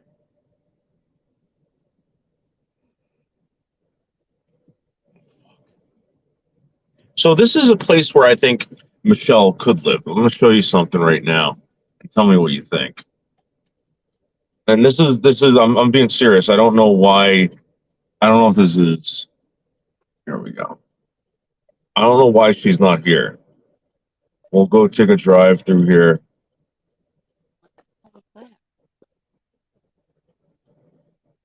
Okay. So this is a living facility for handicapped people in here. This is right down the street. It's called it's the Winchester Laurel Commons Development Corp in Winsted, Connecticut. Michelle could live in something like this. This would be perfect. There are these little bungalows, and I don't understand why she can't live in something like this. This would be great for her. Look Yeah. at this. Is that what kind of community is that? I don't think it's senior living. I think it's it might be for the handicapped. Maybe it is senior living. I'm gonna find out. And if But it she was, is, it's probably like an assisted living. That's what I want her to get into. Like it's yeah. just apartments, and then there's other services attached to it. Hey, Michelle. Okay, she said that's fine. She said just go if someone gets the Y. So I'll just show you Okay. how to get So I'm there. gonna Michelle. Okay, Michelle. Listen, you're gonna have to leave your walker at the house because I don't think we're gonna have enough room for everything in the car. And what we'll do is you could hold on to me when we walk, and then when we get you the wheelchair, we'll get you in the wheelchair and we'll push you around. All right, it'll be no big deal. But right now we can't bring the walker. All right, There's not enough room. there's not enough room. I got the 2 dogs with me, and it's going to be very crammed in this car. Too? Yeah, I got the dogs with me today. Okay. All right. And it's right here. Yeah, right here. Yeah. Hey Ed, I just want to let you know something, Ed. Even if you stunk, you'd be allowed in my car. Don't worry about it. I love you. Don't worry about it. Like I explained, I was having some rough time for a while there, and I still don't think I really quote stunk, but I did the best I could, and now I'm trying to do even better because it's difficult without a stand-up shower, but I know, Ed. Ed, one day at a time, man. Don't worry about it. I wish I had room for you today, Ed. I would have taken you 100%. It's just that I got the 2 dogs with me, and we're gonna have to put the wheelchair in here. We're not gonna have enough room. I apologize. If I knew you were coming, I wouldn't have brought the dogs. But I had no clue. Next time we'll plan it out better, okay? Are you still picking up a coffee on the way, or? I got you coffee. I'm on the way back right now. Okay. All right. Yeah. All right, so I can stay on the chat until you come, or until my phone gets hot and starts stirring everything into garbly mush. So, Leo, how you doing? Have you checked out the latest shows on my channel yet? I have not, Michelle. What have been some of the They're really topics? not the same as it used to be. They're much better now. They're much better. That's what I heard. That's what I heard. Michelle's really nailing it out of the park. Michelle, I think we got a new name for the news channel. It's disabled enabled news network. Yeah. No, you don't like it? Enabled News Network. What's that? Disabled enabled news network. That's where we're going to do the segment of disabled people around the world making the news. Okay. All right. So we're going to work on a bumper for you, and we'll get it done by Thursday, and we could do the enabled disabled or it should be enabled disabled, right? Or disabled enabled. That sounds confusing. Okay. All right. It would be. That's what I was just thinking. If you said the disabled network news enabled would make sense, or the enabled disabled network news. Yeah. Well, we'll get it worked on, Michelle. Michelle, I'm coming there right now. So if you want to start walking down or whatever, I get you in the car at least, and then I can bring the coffee up to Ed. All or if you want to wait up there for me. All right. All right. So I just wanted to make sure you guys know. Did you explain to Kitten Cat that it's really not kind of fair that they keep singing me as such a bad person? No, I know what you said, but I'm just saying is this. No, Kitten Cat loves you. Kitten Cat loves you. Kitten Cat's just trying to tease a little bit, Michelle. Michelle, we're gonna work on this. Trust me, okay? We're gonna work on it. When I these people don't think I have any gratefulness. I don't like that. I just think that's not fair because right. But that's what Dave's gonna help you show them. The favor when I was on your show on Saturday night or Sunday, was it? Yeah, I think it was Sunday morning. I was there hosting a show after you went to bed. I mean, I was there for another 3 hours.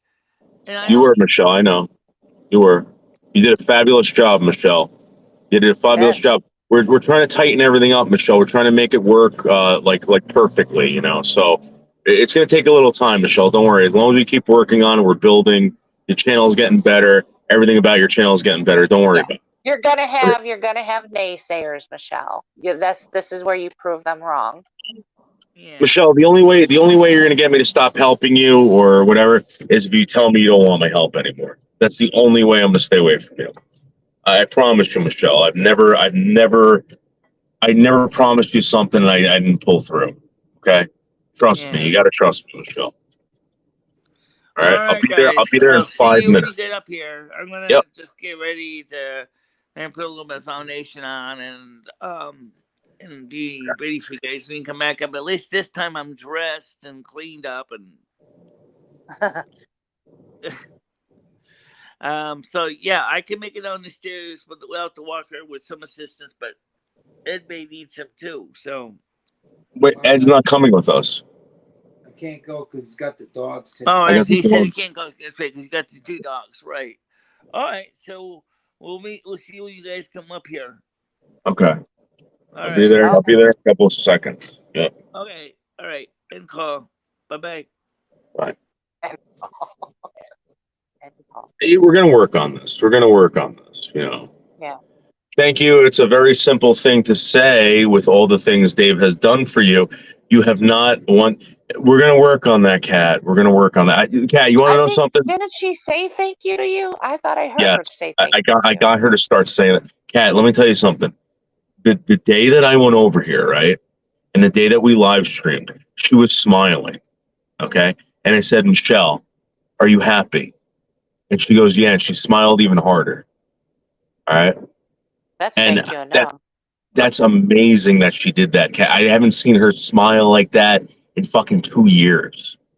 So it's baby steps with her. I'm telling you, this woman's worth it. Even if she passes away while this is all going on, or even if I pass away while this is all worth it, in my opinion. I believe so.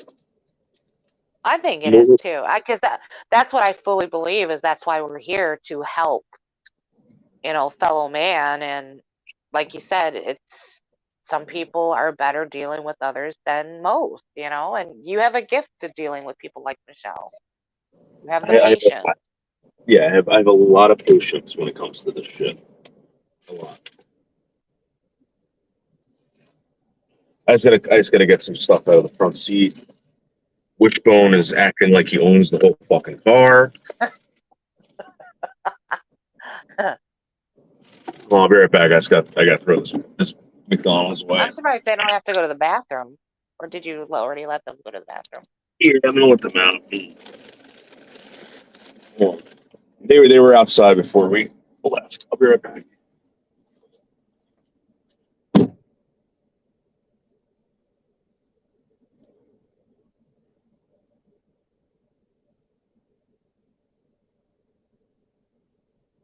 I don't know, guys. You tell me.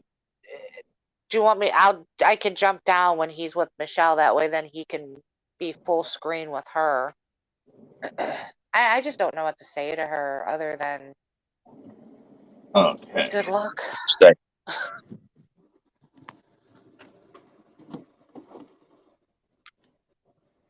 Okay. Car is on. They have air conditioning in there. The car is on. Does she have air conditioning in her apartment? She doesn't, does she? I don't think so. Yeah. Maybe that's one thing I can get her. I get her like an AC unit, but then she'll complain about the bills or the bills going up. Look at this. Look at all the nails. But the air conditioners are not that bad. Oh, you mean like, yeah, we have to get a brand new one. I don't know if I can afford a brand new one for it.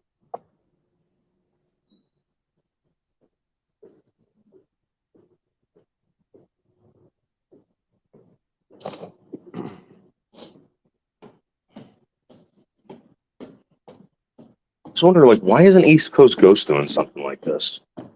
Oh, God, that guy. I hate man babies, man. And when he's sitting over there being like, I never talk about her. I never do this. Da, da, da, da. He just sounds like a big crybaby. Yeah, he's a bitch. Oh shit, I forgot to get Ed's coffee. God What are damn you it. doing right now, Craig? You're over there ranting about me and other people, but you never do it. You fucking moron.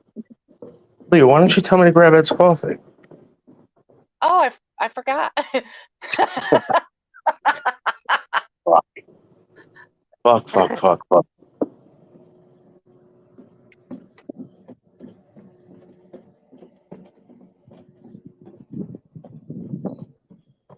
Do they not have a coffee pot there? See, that's.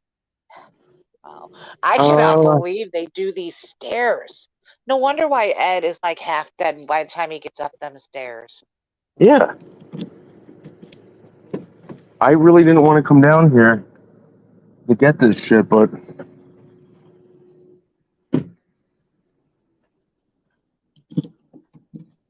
okay.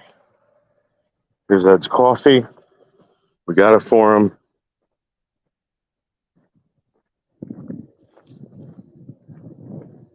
It does, Michelle. Sitting around every day does suck.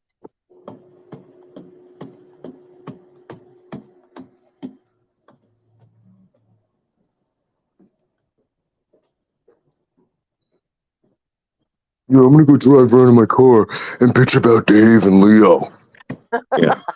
I never For 4 talk about years. them losers. Yeah.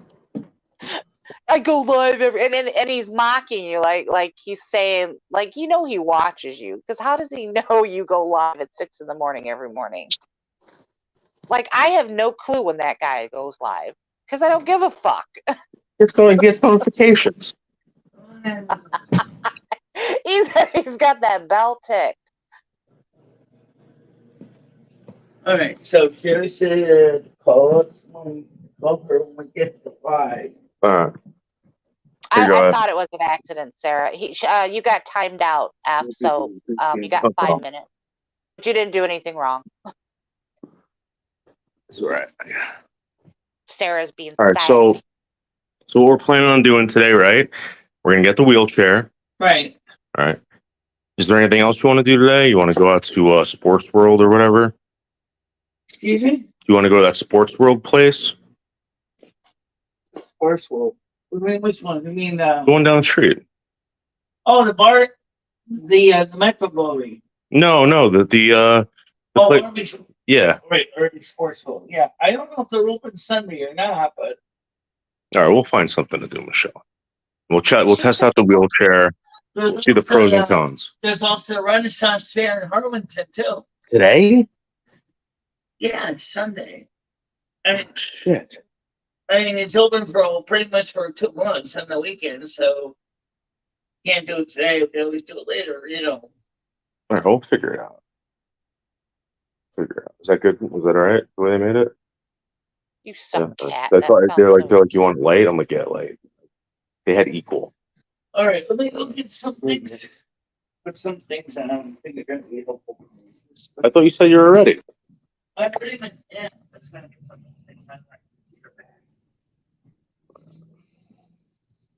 Dad, can I show them your trains? Yeah, go ahead. So, guys, these are all of Ed's trains. Well, some of them. Yeah. He's got a very large collection. Extremely large. You all right, Michelle?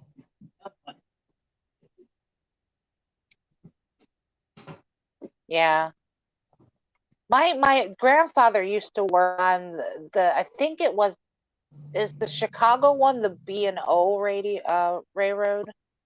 I don't know what Chicago railroad he worked. I think What it is was Chicago Railroad, Ed? Is that B&O or is that Reading? Or something like that. No, Metro. Metro. No, I don't know. Yeah, it used to be. Yeah, he used to do that. Like I don't know. I think he used to work on the track. Central. Yeah. So Illinois. Illinois Central. Yeah. Yeah. I think it was something different back in his day, though. I think it was Metro. I think he was right on the Metro. So how far away is this from us right now? Main Street is go up. Main Street in Torrington, downtown Main Street, and it takes you to Water Street. It's not that far. I gave my GPS. You think it's like a 15-minute drive? About 15, 25. Okay. And that's traffic and other horse hockey. Okay. All right, well, this is my mobile streaming stuff. Mm-hmm. Yeah, look, stand. I was going to use the bag, but the problem is I keep playing. So we got to remember, Michelle, that today you're going to be in the wheelchair. We're going to have you in the wheelchair. Right, I know. Okay. So that's it. So what we're going to have to figure out is how are we going to live stream from your wheelchair? Well, that's easy. That's why I'm bringing all the stuff. I'm bringing it. It's not much. The only thing is that I was going to bring a pad, but I gotta go grab some of my kitchen because apparently I got 10 minutes later. A few I had packed up. All right. Michelle, let me ask you a question. If we got you a wall unit in here, would it help? A wall unit, air conditioner, would it help in here? I have it in the bedroom. But you use it. It works, right? Yeah, it works Okay. fine. Ed, are you okay with the air conditioning in here? Well, Or does it get too hot? It starts getting warmer. I use about 4 to get warmer. Yeah. But yeah, it gets hot in here because we're on the 3rd floor. So Yeah. Heat's rising. Yeah. But I've talked to Michelle about it before. I mean, I got a credit at Stoneberry's. It's like a figure of I pick up an air conditioner credit so they make small payments on it. I want, she needed one, but I don't know if she wants to do that. But So how old is the one in her room? Huh? How old is the one in her room? I think it's about 5 years old. Michelle, how old's your air conditioner? About 5 years old? Well, so if she gets a new one, they're more efficient, whatever, and it might actually be cheaper on the electrical bills if you guys are paying electric. So, let's see. I wonder how big the one in her bedroom is, because if you got maybe a little bit bigger one and put it in the living room, then it would cool the whole apartment rather than just the bedroom. Yeah, they have a sun roof in here, right here, and I think if I kind of wonder if that's creating a lot of heat in here. There's actually 2 of them. The skylights. Skylights, yeah. God, look how dirty they are. I've heard her say thank you a couple times, Kit Kat. I know she has issues with that. Hey, do you guys get water in here when it rains? A little bit. I think because I know some spots in the That's just a piece of plexiglass up there with the crack in the corner. It's wide open. Yeah, the landlord doesn't fix shit. Why don't you show the picture of my door or the bathroom door there, the herpes ones? That picture's been with me since 2004 when I first printed that picture. That's nice. How much did you purchase that picture for? I just downloaded it from the creator of Google Images, and when that was a ran out of toner in my toner cartridge, my printer, so that's why I got that neat effect that I like that. So you guys got good heat in here too. You got radiant heat. Every apartment had ever since. Yeah, it's warm. So, Yeah. it's been moved a few times.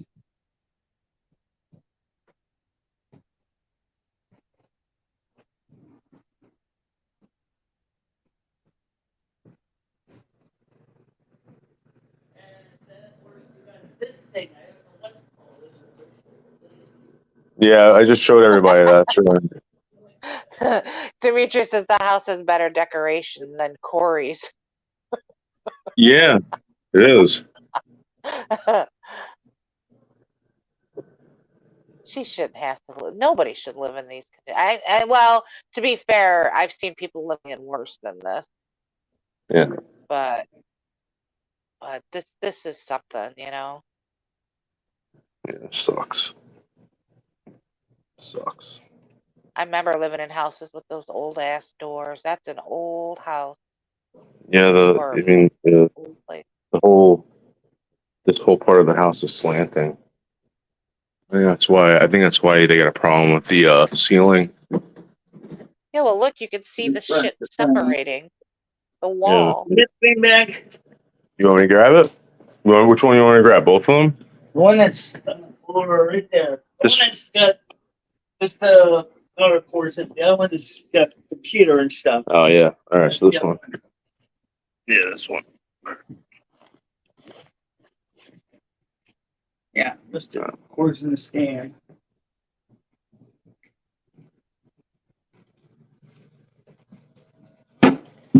So Michelle, what we're gonna do, right? What's Let's that? go. We'll keep. I Walk on. We'll talk. So what we're gonna do, right, is when we meet people, we're gonna say, "Hi, hello. How are you? My name is Michelle." I pulled the door shut. Don't worry about it. All right.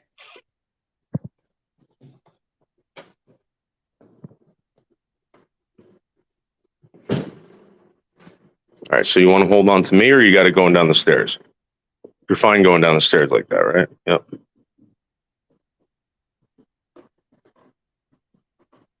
She needs to start wearing her hearing aids and get them. If she said that they're too loud, she needs to take them in and get them readjusted, because that's going to help her a lot. Yeah, absolutely. And she knows that. And even Krista's like, yeah, why is she wearing her hearing aids? I have feelings that I didn't grab that back. That's another back upstairs. So think about that. Oh shit! I forgot to bring those headsets for you. That's a little bit too much to deal with right now. Yeah. I'm not totally used to having them again, so I'm gonna. Does Corey live by himself? Dorian? No, he lives with 5 other chicks. Of course, he lives by himself. Well, I meant he doesn't live with his parents. He has his own place. I'm gonna be honest with you, Leo. When it comes to Corey, I don't even want to know. You know, he's that bad. I've tried to watch him Yeah. and like find the entertaining value with him, and I can't. Yeah, it's just again they're laughing at him because he's stupid, and there's no. Yeah. Just, Yeah. And then others come in there let you feel bad. I don't know.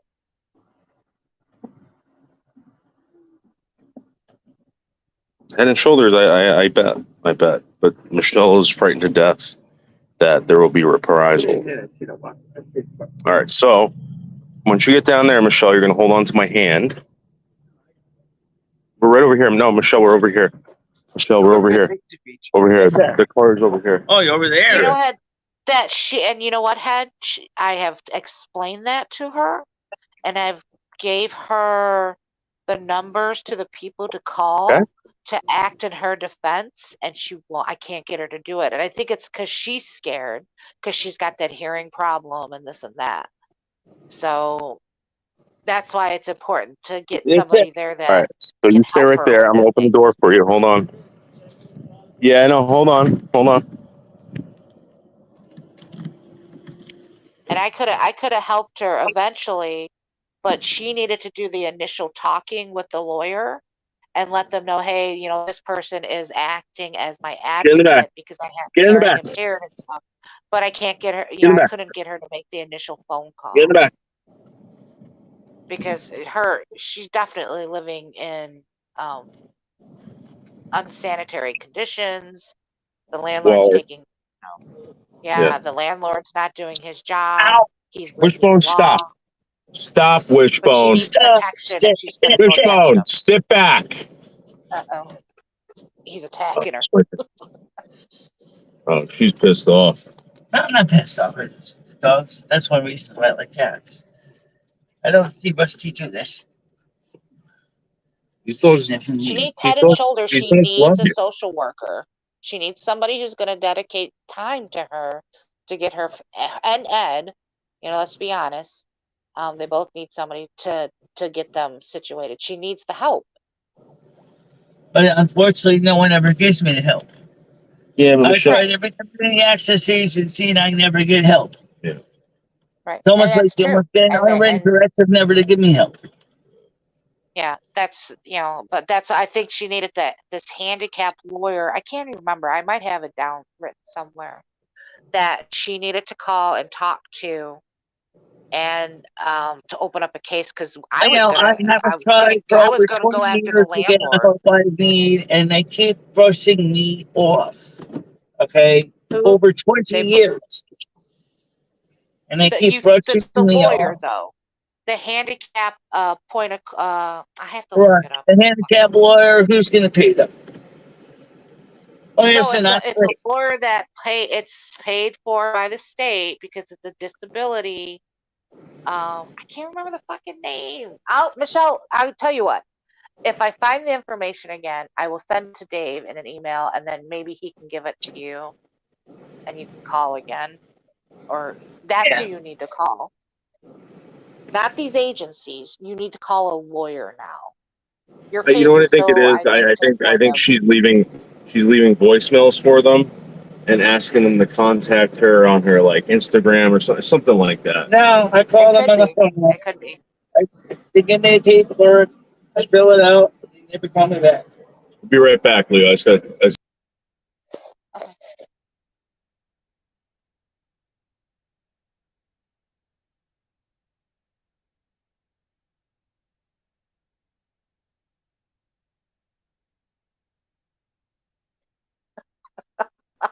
Leo needs a man to treat her as good as Michelle has been treated by her new lover. I do. You know what, Snobby? I do. Let me get the But I Torrance don't think they YMCA exist. so you can find it on Google Maps here. So we don't have to keep looking around in circles. At least I can tell you it's in Torrington.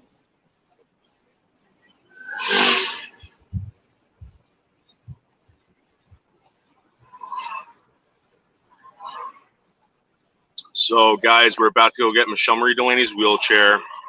We're going to test it out. We're going to tie the dogs to the front of the wheelchair and see if they can pull her with the wheelchair. It says 19-minute ride. You're gonna end up killing your dogs. Start. Go.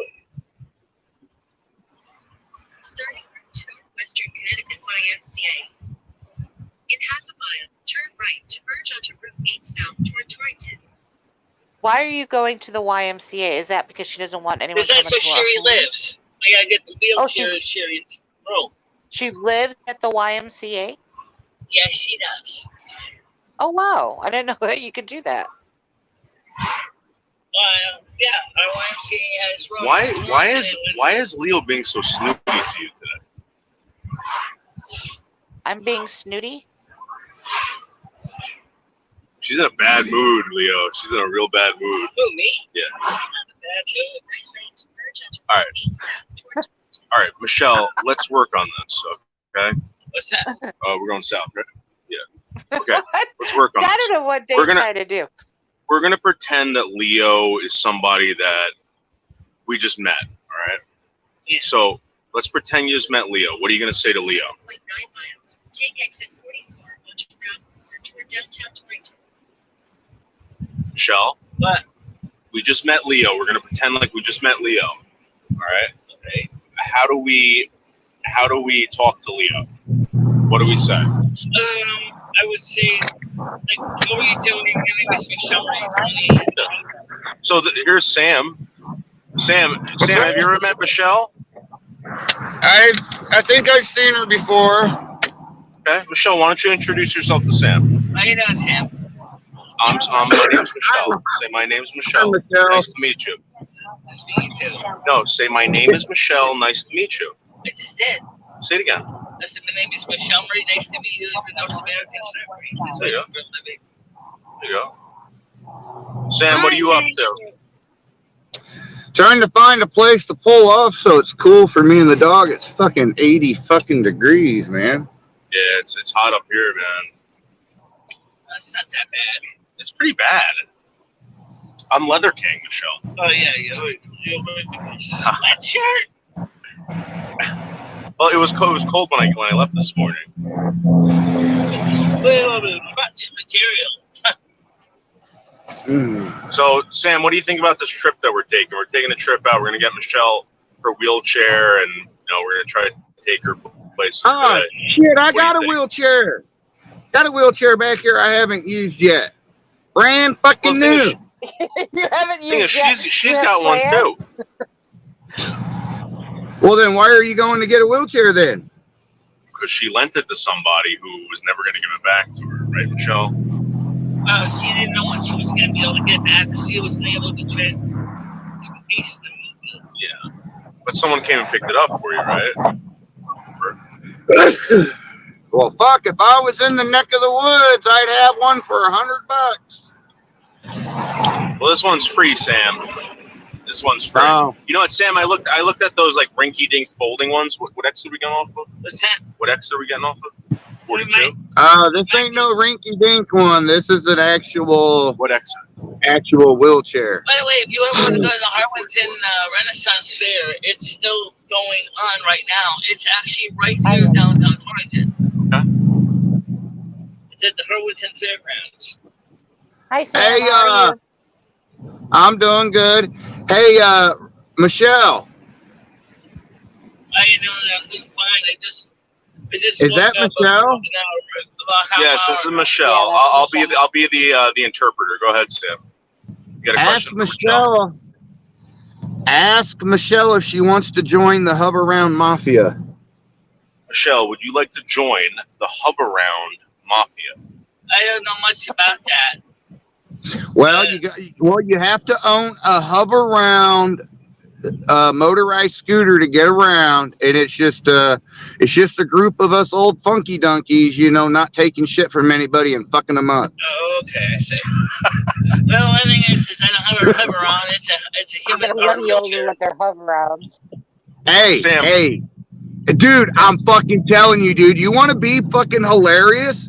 Dude, I'm telling you, get some elderly people in some hover-rounds and put like biker fucking jackets on them and shit. I'm fucking telling you, dude. You want to get a viral video? I think Michelle might do that. We might get Michelle in a leather jacket in Walmart. But the thing is, Sam, to get Michelle in a leather, what size are you? You're 4XL. I wear like 4X. Yeah, she's 4X. So for me to find a friggin' leather jacket, Unfortunately, one of the t-shirts I bought from my store is only a small. For some reason, I grabbed the wrong size. But that's okay. At least I can show them a shirt. Maybe I'll give it to Krista. Do you date handicapped disabled people? well, I don't know if you know, Sam, we're doing a new segment called Disabled Enabled News Network, and it's all about disabled people all over the country and how they're succeeding at life. God damn, dude! Look how big these Oh my fucking god, they're getting fucking huge. You want to know something crazy? And I was thinking about this yesterday because Jose got a new dog. You got one, right? I got two dogs. When I think they get bred so much, they start looking all the same. Dude, every dog at this place I went to yesterday, all these rescues, they all look like your dog. They all look like Jose's dog. Yeah. It's like the same thing with automobiles. You know what that's telling you?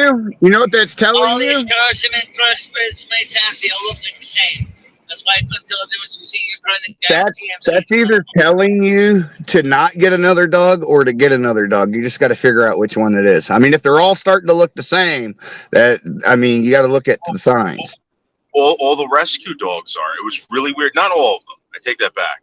But most of the rescue dogs, I don't know if it's because they're from a certain area in the country, but dude, they all look the same. They have the same markings. They're white, black. They got speckles on them or whatever, and it's crazy. I never noticed that. Hey, check this out. Check this out. You're gonna shit when I hit the fucking Powerball. In 2 miles, take exit 44 onto Route 4 towards Sam, did anyone tell you you look good today? You look good, Sam. You look very good today. I'm won the fucking Powerball? hot. Come back. So 130 miles, you're going to get on exit 44. Good boy. I got this. Well, I definitely have two puppies with two different personalities. Xena is still somewhat independent. She'll venture off by herself. Mhm. Xena might do it. Xena more or less sticks close to Mister. She's definitely bonded with him. Well, usually it's usually like 2 years before they start really calming down, right? Yeah, actually, I'm not really gonna. They're really not gonna calm down too much because they are border collies, or I mean, they are Australian Shepherd Blue Heeler pups. Yeah. Jasmine, she fetches and brings back, so that's going to be good. I need to work with her on tennis balls because that's going to be the best way for me to exercise her and keep her occupied. Is I need to get them involved in tennis balls. Mm. Yeah, it's very important for dogs and people to learn new things. So Michelle, again, when we meet someone today that's new, what are we gonna do? We're gonna say hello. My name is Michelle. Nice to meet you. And we're going to pat them on the butt. Michelle, don't forget, guys like it when you pat them on the butt. No, we're gonna work on this, Michelle. And this is gonna be like second nature to you. Take the exit, then turn right onto East Pearl Street. And everyone's gonna be a lot more friendly to you, Michelle, and all this stuff. All right. So we gotta make right on Pearl Street. A quarter of a mile. Take it right on the East Pearl Street. Treat. Come, treat. Come, treat. Turn right onto East Pearl Street. Look at that. Look Nice. at that. Pretty much under voice control. Pretty much under voice control. Now, if another dog comes out there, then they're not gonna have problems with that, or they're pretty well-behaved dogs. Well, Mister's going to go up and investigate the dog. Xena's going to bark, and her hair's going to rise, and Jasmine's going to run back to me. I'm assuming that already happened. Oh yeah. I've been working with them on meeting people and other dogs.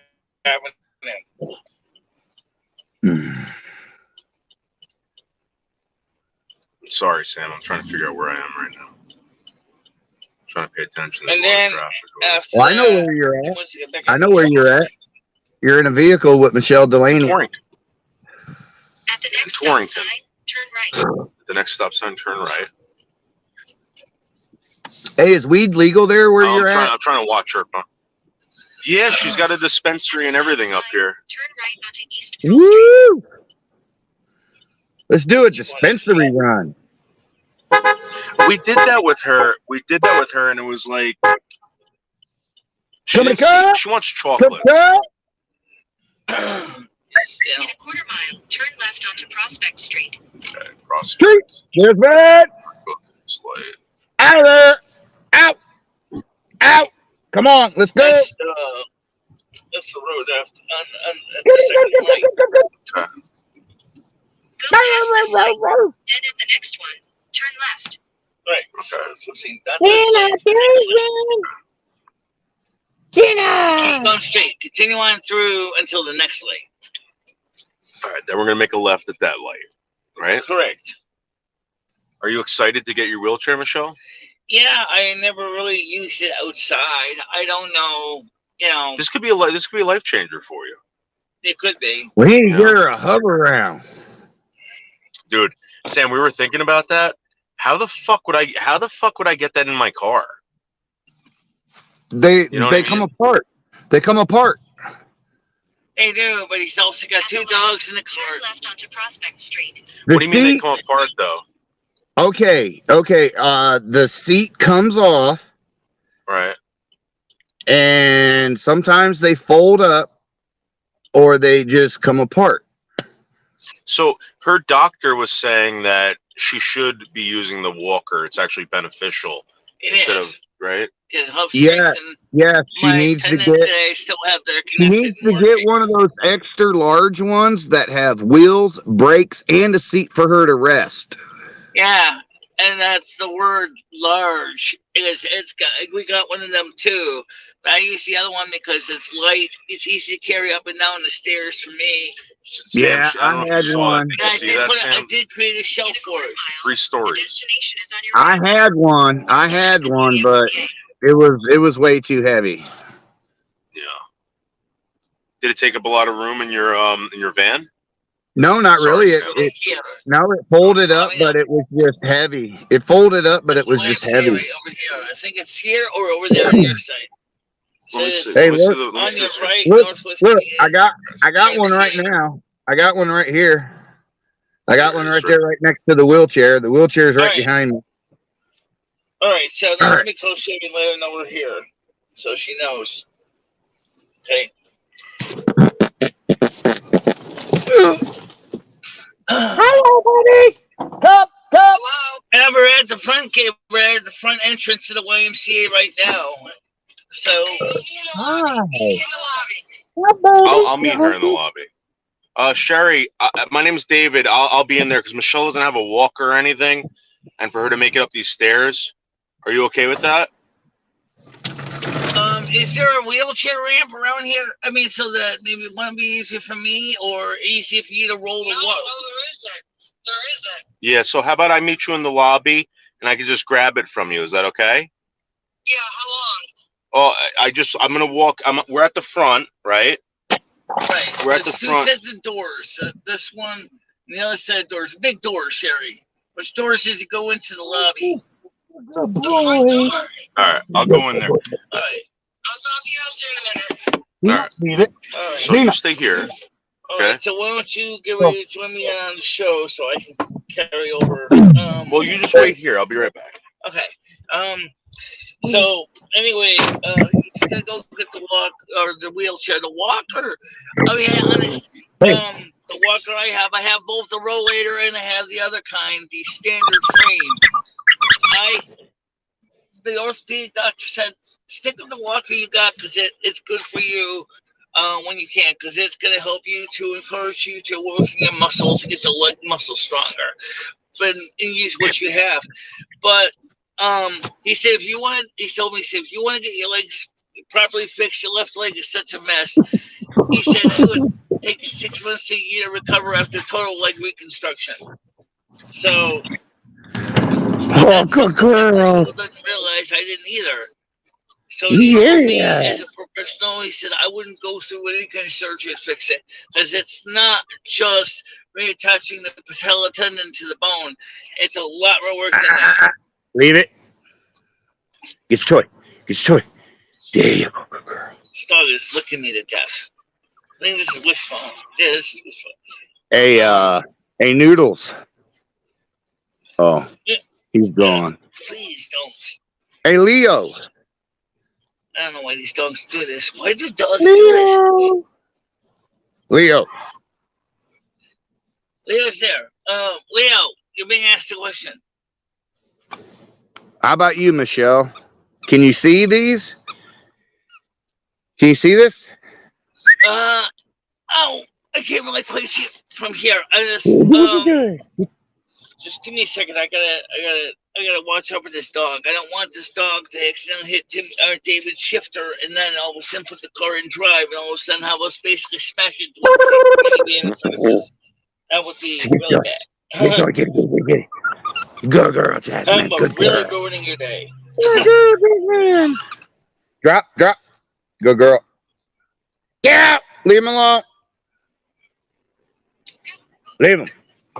Get your toys. Good girl. What? It's got two. No, that's your apartment, Michelle. Gotta go current. Oh, okay. I got puppies playing. They got toys. They're all happy. Do these dogs look abused and mistreated? I don't think so. I think they might get hollered at. I think they might get disciplined. But other than that, these looks like happy puppies to me. I don't think abused dogs fucking act like this. I think abused dogs are like terrified of the owner and shit. Government assistance. KitKat says Americans always concerned with the benefits of citizenship and never give a crap about the responsibilities of being a citizen. Who bred all these ungrateful fruits? Well, let me answer that, KitKat. I don't know where the entitlement mentality came from, but I do know that it is a thing. For some reason, it's just really strange when you think about it. I don't know where all this entitlement mentality came in. I think maybe it was started after Franklin Delano Roosevelt. But then again, when he was working with the world after the Great Depression and then going into World War II, I mean, there was a lot of things that this country was really seriously ill prepared for. But then he created a lot of the social service programs that we all know about today. I don't know if that's maybe the real beginning, but the thing is prior to that, you either sink or swim. So, basically, there was no entitlement programs to help you. I mean, yes, there were the churches, but they often did a better job than many of the other programs do. But for the non-Christians, it was certainly less of an option for them. How big is this wheelchair? It is a 16-inch wide wheelchair. Was it 16 or 19? I think it's 16. I think it's 16. Where'd Noodles go? It's not. It's kind of unusual. Let's get you in this wheelchair. We're gonna get it all set up for you because you gotta adjust it. All right. Let me just get in. Hi, Leo. Hold on a minute. All right. Oh. How could you imagine coming home to this every day? Once we get in the wheelchair. You just want to show it? They call me Psycho Sam. Oh, guess what I got for tonight? I got some mortar shells. Ooh. Let's see what Michelle. I had them especially saved for a certain individual's residence. Sam. I thought you were gonna start being cute. I was gonna break a car window and throw a couple of them inside and oh yeah, that looks like she's in business now.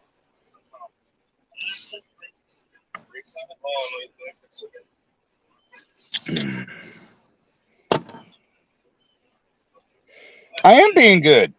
Well, why don't you hold this? But hey, Leo, could you imagine one of those things flying through a window in your bedroom and then going off while you're asleep in bed?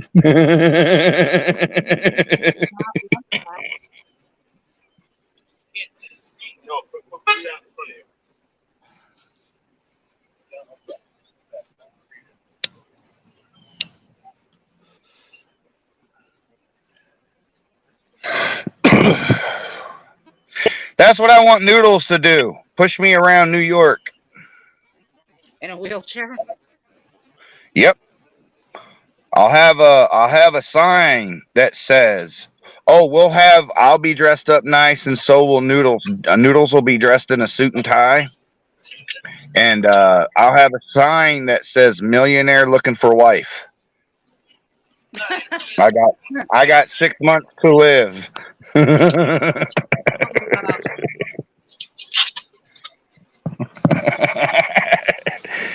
Oh God! Fold it up. No, but I'm telling you, Noodles. Hey,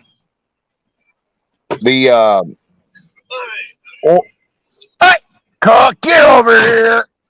Leave it. Return. Treat. Come. Treat. Come. Treat. So you got a chance to see the chair in extra use. Hold it, creep.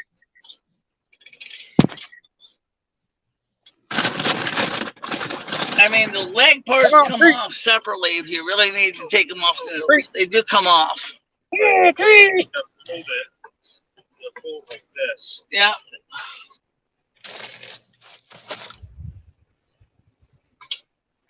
Come on. Where's Nina? There. Here you go. There you go, mister. Yeah, the same problem I did. No, I do.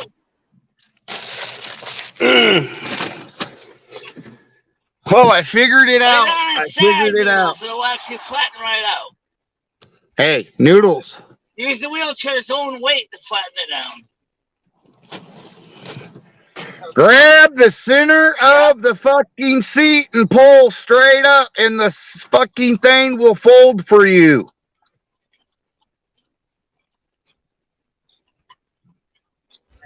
What are they trying to do? Hold up the wheelchair? Michelle. Michelle. That's Michelle. I'm just trying to make sure the wheelchair is secure. That's all. It is a beast of a chair. We'll lug around now. I have to admit. This chair is humongous. I know.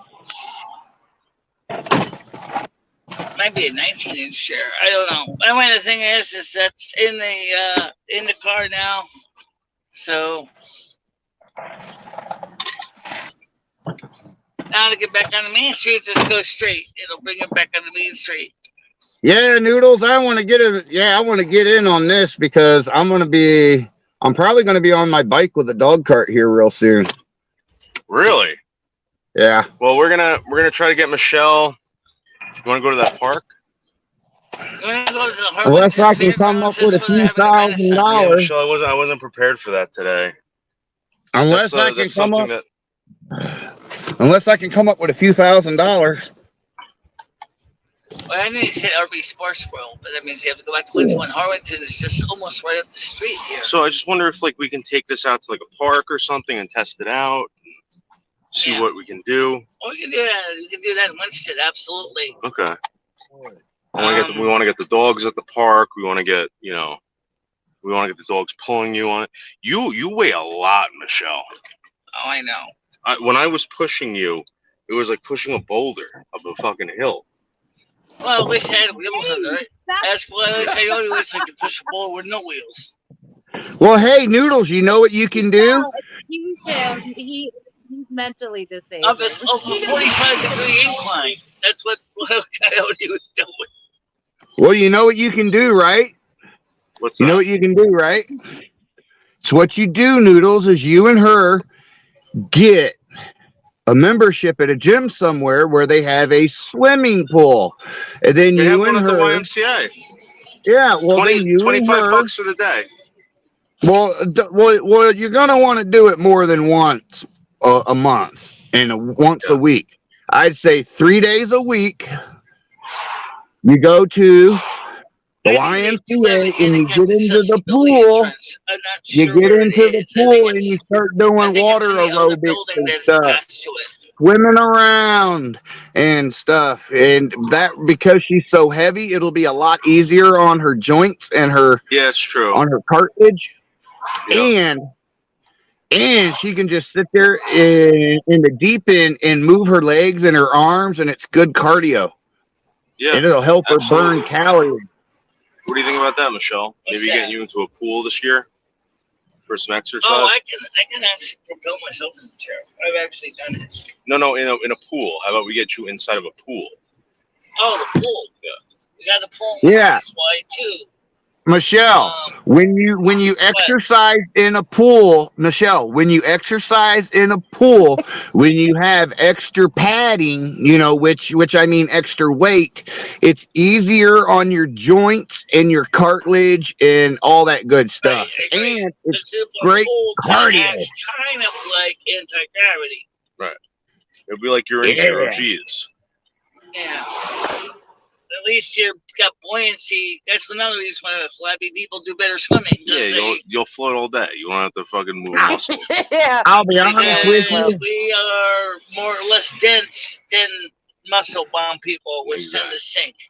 So, I mean, I'm gonna be honest with you. I don't think I can pull you out of that pool though. If something happens to you, Michelle, you're gonna have to get you fucking life preserver and everything like that. I think I think Dave needs lessons on how to talk to a woman. The reason I really want to not go swimming in the pool is because the chlorine in the pool might really seriously mess my hair up even worse. Yeah, what is up with you and the chlorine? You think it will, or you know it will? My hair's bleached. Yeah. So what happens if you get? Yeah, but there's got stuff you can put on them. It's gonna break. That's why. Yeah, but how come when I go into a pool, my hair never changes color? Well, Michelle, that's why they make swimming Your hair is hats. probably heavier than my hair is. Michelle, that's why they make swimming hats, so you don't get the chlorine on your hair. Oh, yeah, that's right. Yeah, we can get you They one of make those. they make shampoos that will wash the chlorine out now, but yeah, it wouldn't affect you that much, Michelle. Not unless you did it on a routine basis. Then you could just buy shampoo to keep your hair clean. I'll tell you this: I had the blondest fucking hair in the summer times, guys. When I was a child and an adult, I had the blondest fucking hair because I was always in the pool. I went looking for swimming. Yeah, I went looking for swimming today and I couldn't find it, man. I wanted to go swimming today. Couldn't find it. Nothing opens up until after this weekend for us. You can get on the lake with a boat, but they don't. Look at the size of that thing in the back. The dogs are like cramped up next to the door. Well, why didn't you lay down the fucking seats, man? I should have, but the thing is, Michelle wouldn't be able to fit in there. What the fuck you mean? In the back, your back seats, they fold down, dude. Your back seats fold down, Mr. Ghost. Yep. Let's say it's possible. I would say it's possible. But when your hair is already chemically treated, then it's going to definitely be easier. And that's. Hey, Noodles, isn't Michelle getting trolled? Yeah. I'm sorry? Isn't Michelle getting trolled? A little bit. Not as bad as before, I'll tell you that. So Oh, okay. whoever did something or whoever Right. Well, I mean, just confirm what I just said. Yes, it will actually. It will definitely dry it out. And if the hair is already chemically treated, it's gonna be just gonna add to the problem. You know. Wishbone, what's wrong? We're almost there. Oh! God damn it! What happened?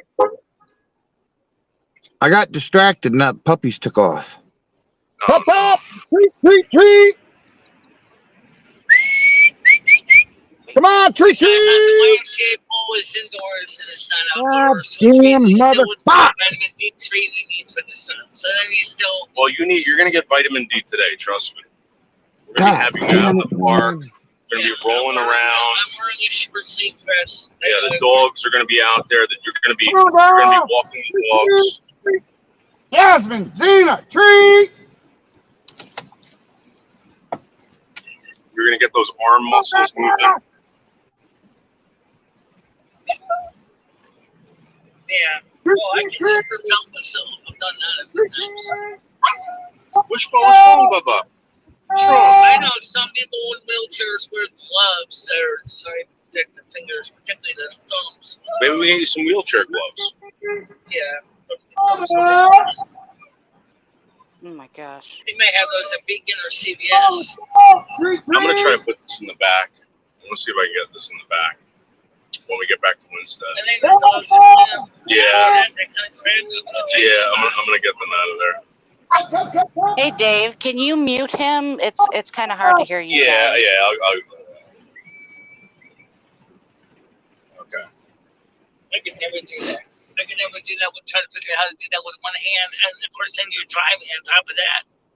Yeah, so we're gonna get this wheelchair in the back. We're just gonna pull over, and then we're gonna go to the park, right? Go to the I'm park. gonna go to Get the you. park, which is right across from my house. Yeah, we can go there. We can even try it in the graveyard, but I don't think it's gonna work necessarily that well. But we can try it. So, guys, I'm telling you right now, pushing her all day is going to be a nightmare. Absolute nightmare. I think the biggest problem with wheelchairs is it doesn't have what they call fat tires, which would be great on grassy surfaces. That's a heavy duty freaking wheelchair. That you are never carrying that upstairs. Oh, I know that. So what I'm gonna do, I'm gonna bring that back with me, right? When we need to go somewhere. Let me ask you a question. Are you gonna need it around the house? Yeah. You're not gonna need it around the house, right? Because you can see we clean up the house a bit, but Okay. still, there's not. So a lot. you're not gonna need it around the house. Let me take this back to my house. Right. When we go out and do something, we'll have the wheelchair. Okay? Yeah. What's your dog's upset about? He wants to come up by daddy. It's okay, Wishbone. It's okay. Maybe he's upset because he's getting kind of squished. No, he didn't squish me. They're fine. They're fine. I just recently found these. Yeah. Wishbone.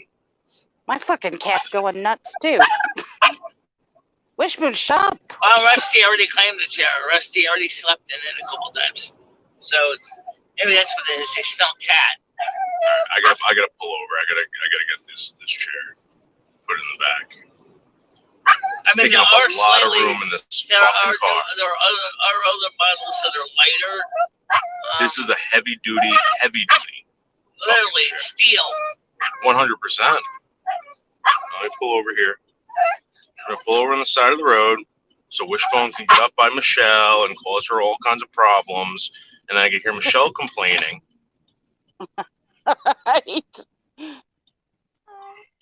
I just don't want your dog to knock around the shifter. They're not gonna knock around the shifter. All right, you guys stay here. You're okay, baby. You're okay. You're fine.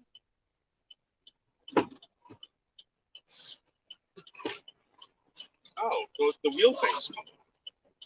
Ah, how did that come off? Why don't you put it in the boot? Okay. Why don't you put it I got in it. the way You back? need these leg things, yeah, you do.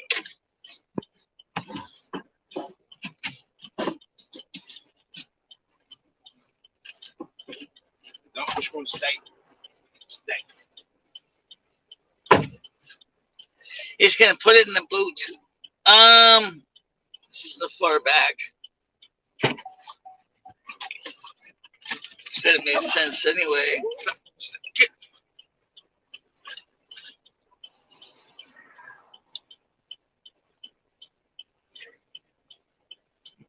Well, it's not really a trunk because it's a crossover, so it's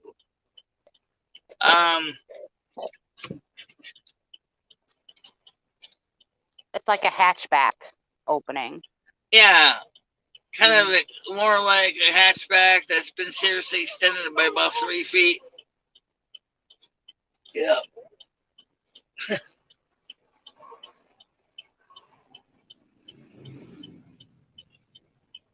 So I wasn't here for senior killer Sam screaming. Senior killer Sam screaming. Did somebody Who's say that? that, or are you saying that?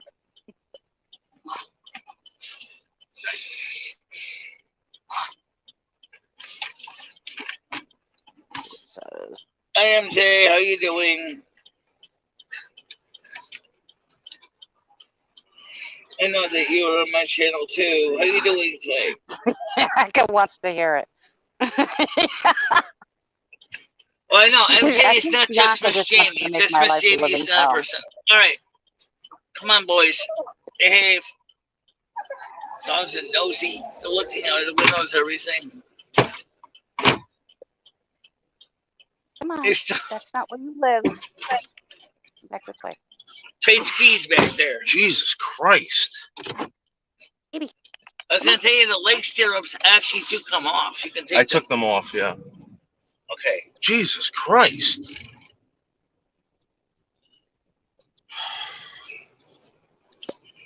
killing me, Michelle. What's that? You're killing me. No, I'm kidding. All right. You call her pumpkin. Just You happy you got the wheelchair and we can take you out today?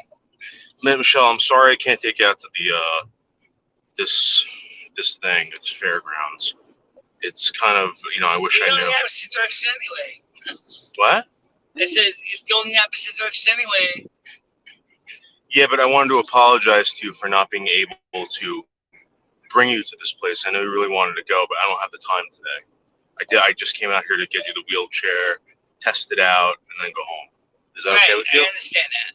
And then maybe we can plan that for. They're open until July 2nd anyway, so. Yeah, maybe we can do it next weekend, right? Right. Then you said you wanted to go to the Apple store and buy a MacBook. Well, that's when Dr. Esquire pays me my 20 grand that he makes owes sense, me. yeah. I think I might go for the Mac. I might go for the Mac Mini only because it's small. It's not battery powered. It's a little mini computer about the size of a CD player that can sit in the bedroom. Well, let me ask you a question. If I buy this for you, right, what are you going to say to me? Thank you, obviously. Thank you a lot, actually. I've been wanting to get a MacBook, the Mac Mini for a long time now because it would be I thought you convenient for the had one. bedroom because. Oh, the What cheap happened one to right the one now, you if had? you were a student, which I'm not, you could get it for $499 with a student education discount. It's $699 for me. It's pretty much the entry level M1, M2 Mac Mini, but you use it with your existing keyboard, mouse, monitor. Kat, where have you been? There's MacBook Minis that are going to be bought, cruises that she's going to go on. Where have you been? This is your idea. Yeah, no, we're going to send you to Alaska. You're going to go to Nome, Alaska. Yeah. Actually, it goes to Anchorage, I think, but it does go up to, depending on the cruise, it can go up to some interesting places in Alaska you never heard of, like the city that only has one day in and out. Yeah, there you go. Breaking a sweat hanging out with you today, man. Michelle, you really put me to fucking work. I'm running around getting coffees for people. Fucking, I got to talk to your friend, fucking Sherry Love, and Sherry Love's a hottie. I didn't realize that. What's that? Sherry Love is a hottie. I know she is. Wow. Anyway. You didn't tell me that. I asked her, I was like, so do you want to stay here or do you want to move to New Jersey? Did she take you up on your offer? I don't go with like that particularly much. No, she was a nice lady. Yeah, she was. Would you really want to potentially be dating a Scorpio? All right, what park are we going to? We going to that park that you like to go to? What park do you want to go to, Michelle? Yeah.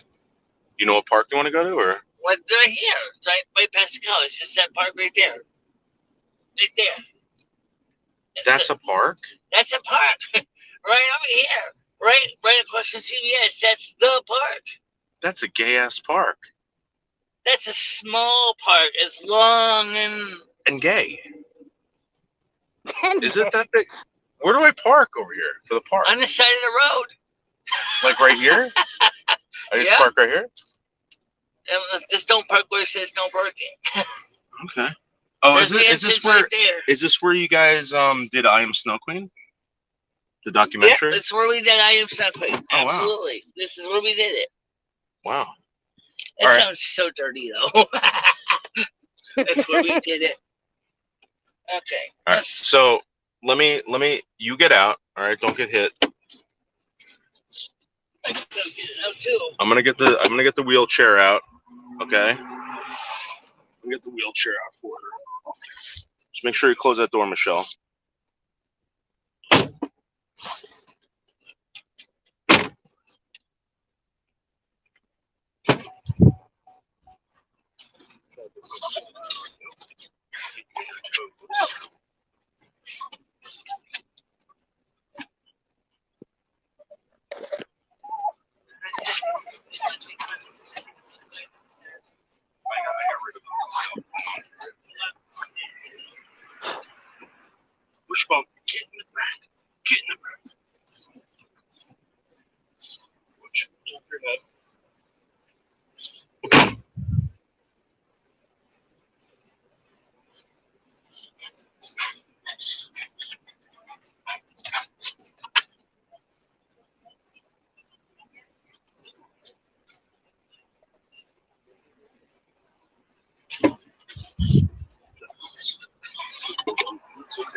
my squirrels have been eating my tiki torches. I didn't realize that they would eat bamboo.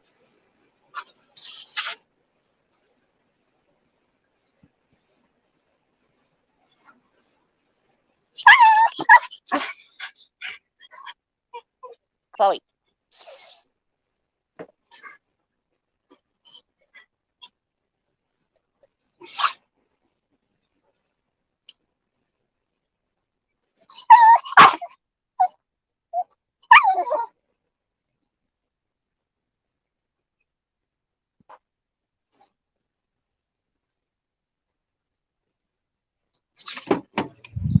Shit in the front seat. All right, cat. Sorry, you need leash. Hey, you get back over here. Yeah, get back over here. Good girl.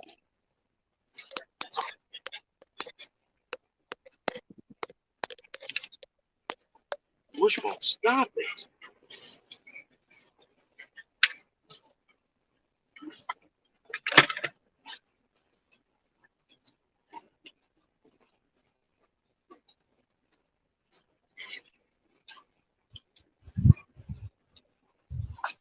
Okay, boys.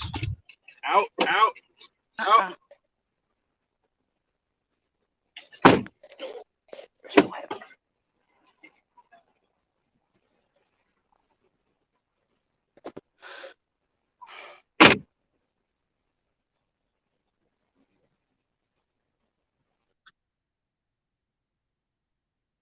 Wishbone, come here.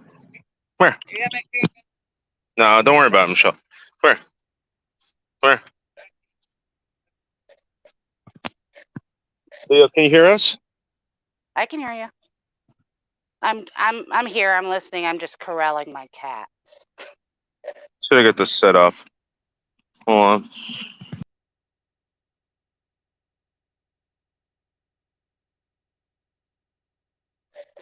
So nice out, guys. I hope you're outside at least.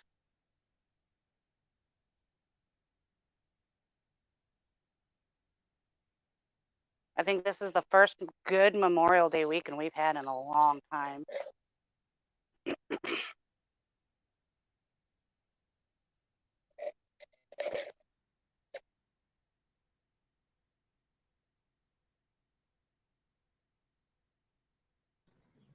So she's having a real big issue getting around. She's not used to this.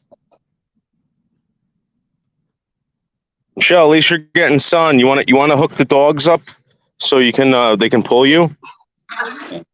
What she do is go get my green bag in the back, so that's my charger and stuff, so I can keep my phone. Oh crap! I gotta fix this. Not much. Look at that action. Look at that action. Looking good. Let's see what you do in grass, Michelle.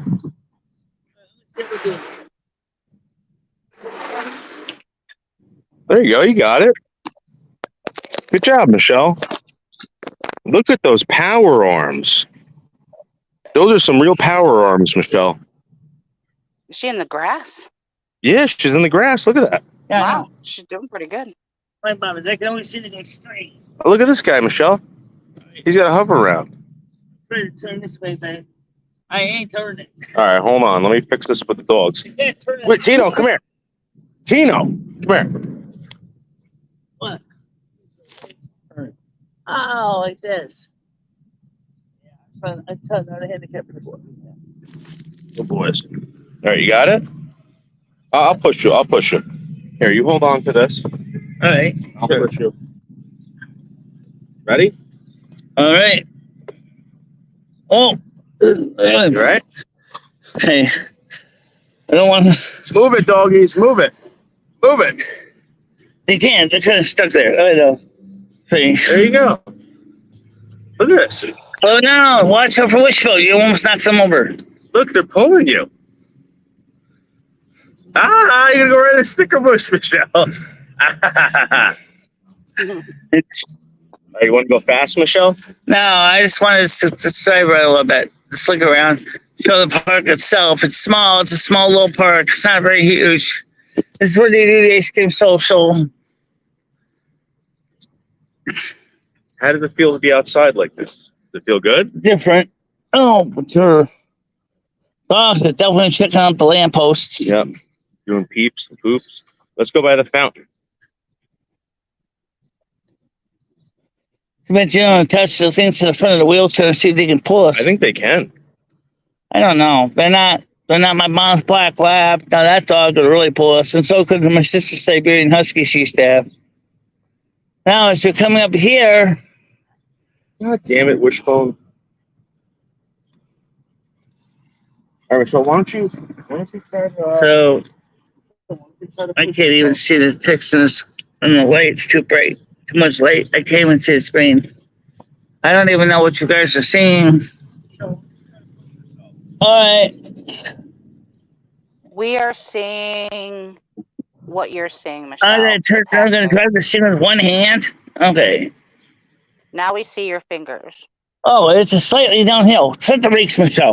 Want me to stop it? I can get it for you. All right, I'm gonna set the brakes just because I feel we're going downhill now. Lost control.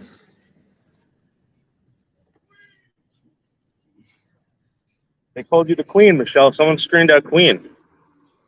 You know that? What's that? Somebody just screamed out Snow Queen. Oh, really? Yeah. I didn't really hear that, but wherever you are, hello. So over here, right here is obelisk, is actually a Vietnam Veterans Memorial coming up and coming up to an obelisk. That way. So you go straight, you see right in the center there. Dogs are being a pain in the ass. Come here. Come here, motherfuckers. It's all about Michelle Marie Delaney, not you. These are new sights and smells for them, though, so they're gonna make it all about them. There's a fountain right there. That's an original fountain. They only modified it to use recirculating water. Originally, it was just powered off Winston's Main Street water system and just dumped the water into the sewer. So they changed it to recirculate the water. It had been abandoned for almost 50 years. And they got it working again? Yeah. Wow.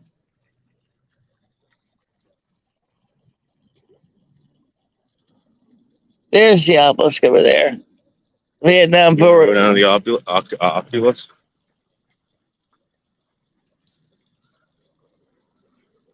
You want to go down to the Oculus? I don't know any of the people that passed away that I mentioned on it, but it's interesting that it's here and not at the Soldiers Monument, which you would think would make more sense because even though the Soldiers Monument is a Civil War memorial, I'm sure they could have easily stuck in the memorial for the Vietnam War. So this is it, guys. So show you this over here. You see it? There's the different branches of the military right there. Sorry, I don't think we have Space Force yet in there. Not yet. Well, maybe they will put Space Force in the future. All right. So these are some of the names. 1959 to 1975. 4 years before I was born. Yeah.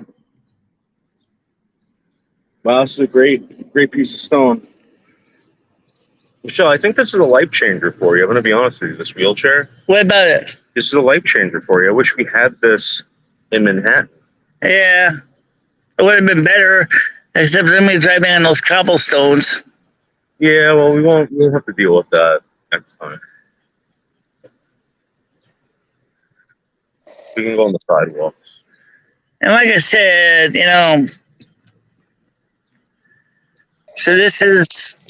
want to introduce yourself to this guy? Okay, how you doing? No, this guy. Oh, okay, over here. No, this guy over here on the right. Over here. Yeah, these two guys over here. Look there. How are you? How you doing?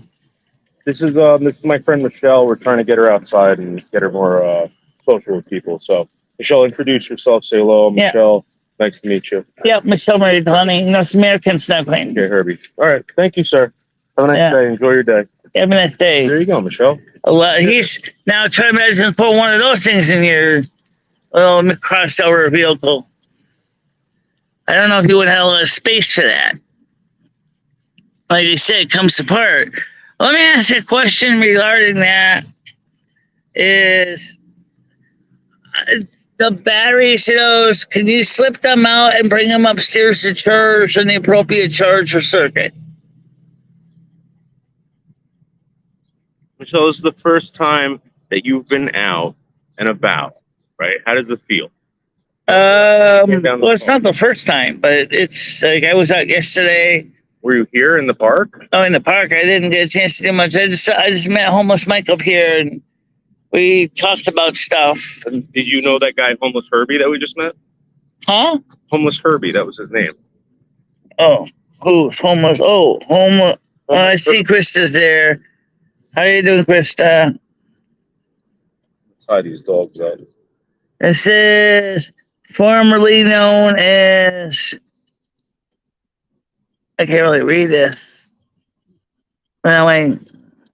Because the sun is so bright. But I basically, as you noticed, I can propel myself in certain circumstances. I can do fine. Yeah, On grass. You're not propelling yourself anywhere, Michelle. Not right now, no. I got one David. I got a one David engine behind me with 2 extra dog powers supporting. Yeah, you got a lot of dog power pulling right now, Michelle. Well, the dogs seem to be having a good time now. They're like, see if they can pull you. See if they can pull you. Ready? Come on, boys. Come on. They can't pull you. They can't pull you. But my sister's Siberian Husky sure could. So heavy. You are extremely heavy.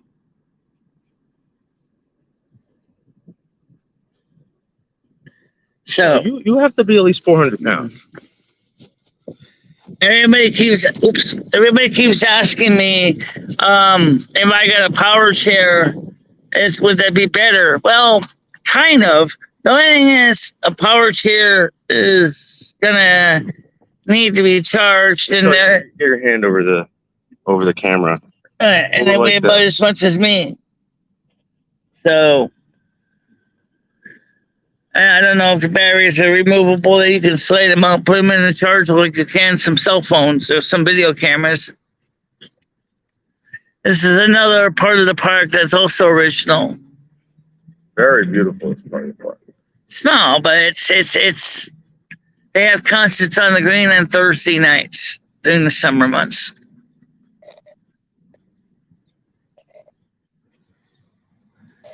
I never been able to read what they say on this memorial. Read it for you? You want me to read it for you? Yeah, I can. Okay. In honor of the patriotism and the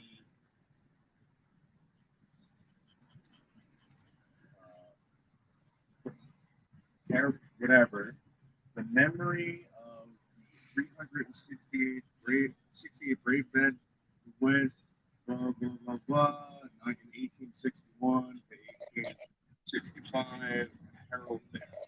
So a bunch of people died. So this park was set up in 1865? Yeah. Okay. Leo, are you still here? Yeah. Oh. I'm still here. Yeah, I'm trying to figure out where to fit in this conversation and Yeah. figure it So out. you got 2 dogs trying to pull her. Look at them. Look at them furiously trying to pull her. They ain't moving. That is one gigantic friggin' lady right there. Michelle. Why do you do that? Michelle, you look great. You look great. Okay, let's try pulling in yourself, Any Michelle. other woman, Michelle has the patience of a saint because any other she's woman great. would beat your ass. She's great. She's great. All right, Michelle, why don't you try to propel yourself? Yeah, I can do it. You think you could do it without getting caught in the grass? She keeps getting caught in the grass. All right, let me pull you out of here, Michelle. Well, most Ready? wheelchairs I got aren't you. meant to be in the grass. Well, Michelle, The you got to take tires control of this. I can't. What's that? All right. Well, I'll take care of it, Michelle. Sorry, Leo. This is Why don't you talk to your fans? this is a new my fans, yeah. This is like The only thing is, I can't a read new the one chat to coming. the overhead screen. Okay, well, Michelle we'll in her wheelchair, go back to the episode car. 1. What's that? Jeez. I'm just watching out for the dogs because they're in front of the wheelchair. Well, they'll learn to walk with it. They'll learn to walk with it. Wishbone, get over here. What if she runs one of them over though? They're going to have to learn how to do this because this is how it's going to be in Manhattan. I don't know if it's going to be like this in Manhattan, but damn, I should. Oh, Michelle, you feel my penis rubbing up against When the back? when she says my name, I get hard. Who? Who says your name at Dr. Esquire? Me?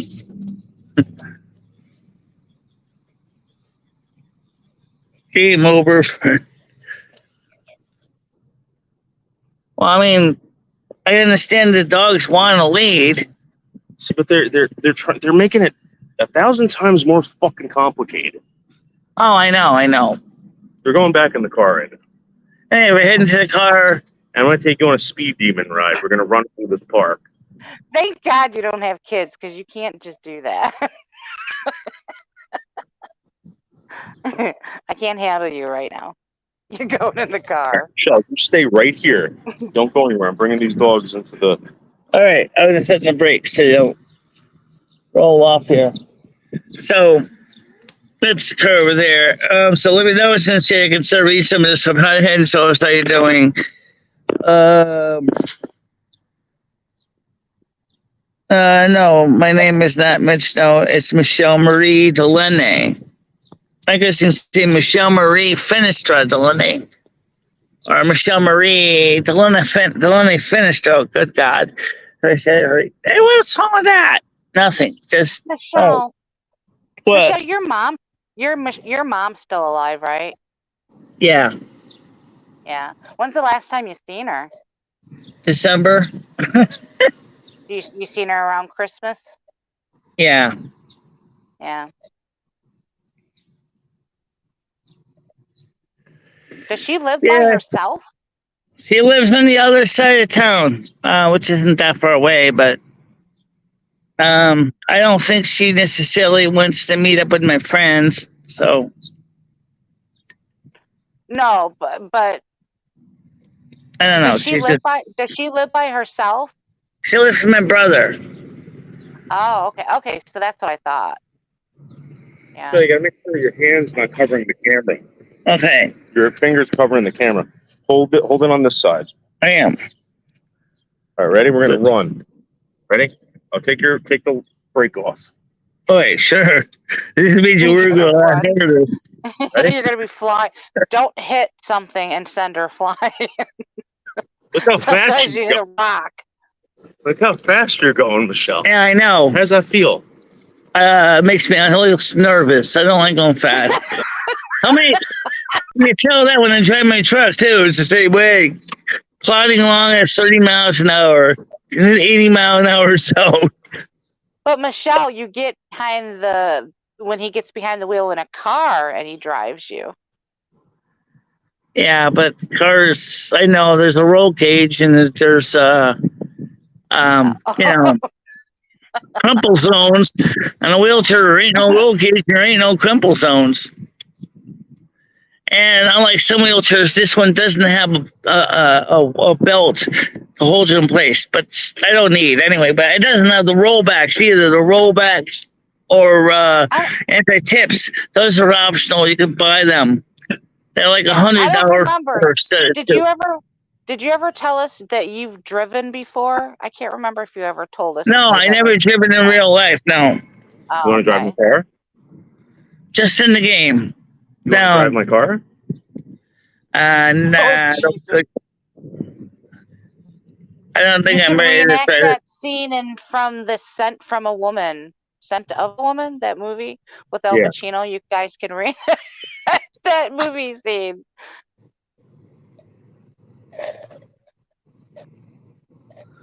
Yeah. I don't think I'm ready to drive a car. But anyway, How's the sun feel, Michelle? good. It's not too hot today. I mean, it's warm, but it's not excessively hot. Unlike Wednesday, when it's going to be, you feel like you're sitting in a saucepan cooking and browning nicely. Like some nice sausages in the morning. So is this where they had the bands here on the left? Yep. That's the bandstand. That's pretty cool. Yeah, it was rebuilt, I guess, in the 60s. I don't have any pictures anywhere of what it looked like before they built it. So where did you guys film I'm Snow Queen? Over here by the waterfall. Oh. Because R11 had to get far away from the bandstand because he was afraid of copyright issues with the music. So right over where that person was sitting at the, over there by the, except there was the other bench right next to him, though. I'll show you where it is. Aren't you happy, Leo, that you're getting to see where I Am Snow Queen was filmed? Yeah, this is one of the places. The other one is called Soldiers Monument, which is on Crown Street. Nice. It's beautiful there for sure. Yeah. It's a nice day. Right over here, this first bench is where we actually did an interview. So you want to reenact the interview? Right here. This is the bench? Yeah. Guys, this is the bench from I Am Snow Queen. Yeah. Where Michelle was, you know. And here's the fountain. This is the fountain I mentioned earlier that had been dormant for 50 years. Let's smoke a cigarette. You all right with that, Michelle?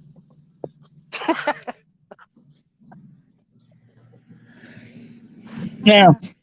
So anyway.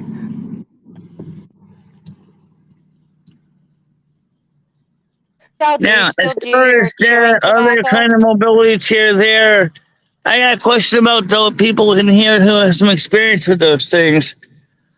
Are the batteries removable for easily taking them upstairs to charge them, or do they? I know that some of the older ones use lead acid batteries, but the new ones, the battery pack slide out, you can slide them into the charger. For what? I don't think anyone knows. I don't know. For what are you talking about? About that power mobility scooter right there. I mean, it depends. It depends on the one you get. It depends on how hefty you want them. You know, and it depends on what you want. I think there's so many versions. It does have the GoPros, guys, but I would probably, and I can get GoPro 4 relatively inexpensive used on eBay. So you need speech to text or something like that. What's that? So the problem is, Leo, with her, the way she does it to read everything, she's got to put it like right in her face, and she doesn't know. She doesn't know her hands are in front of the. Yeah. You want me to read them to you? Want me to read you the comments, Michelle? All right. I'll read the comments to you. Okay.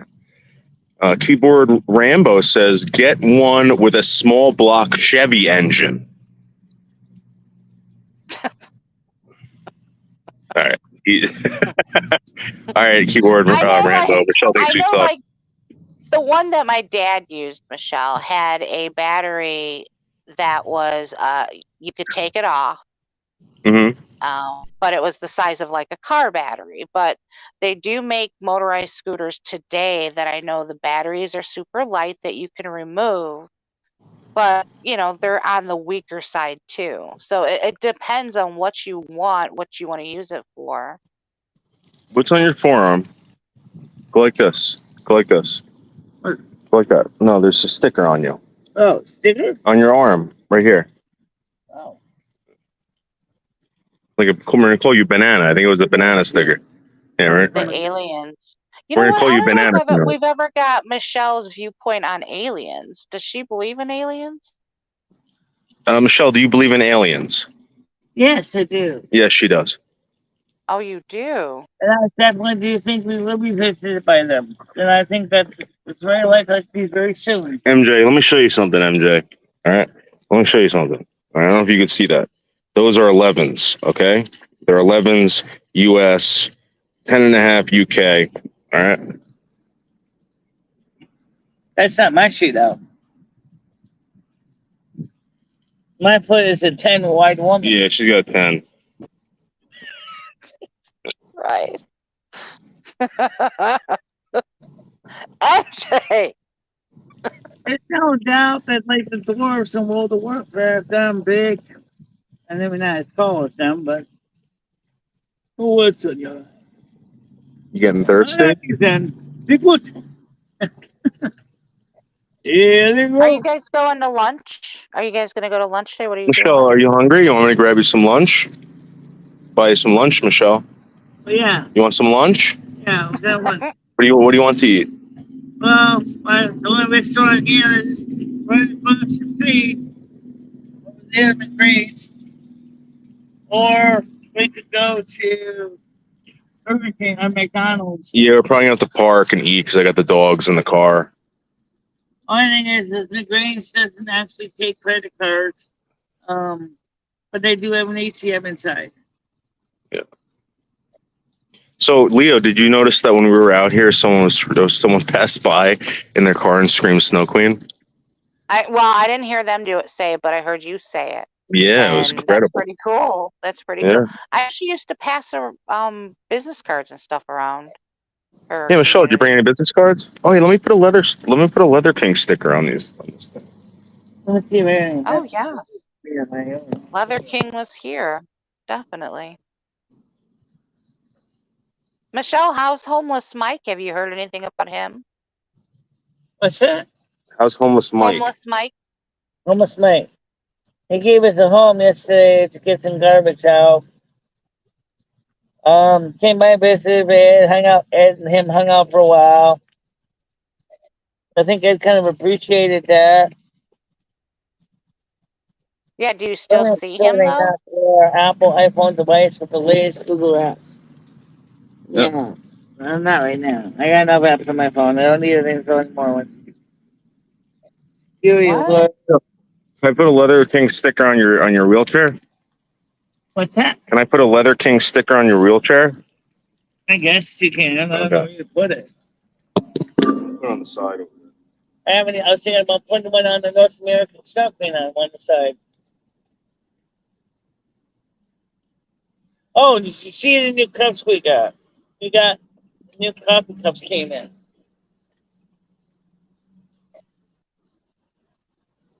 Sorry. Michelle, we gotta get your wheelchair full of stickers and stuff like that. We gotta paint it up. You never get a flat in those. Those are solid rubber wheels. Yeah, these are tough. Yeah. And these are solid. They're not inflatable tire ones. Mm-hmm. We have to worry about getting flats. Yeah. Okay, let me unset the brakes.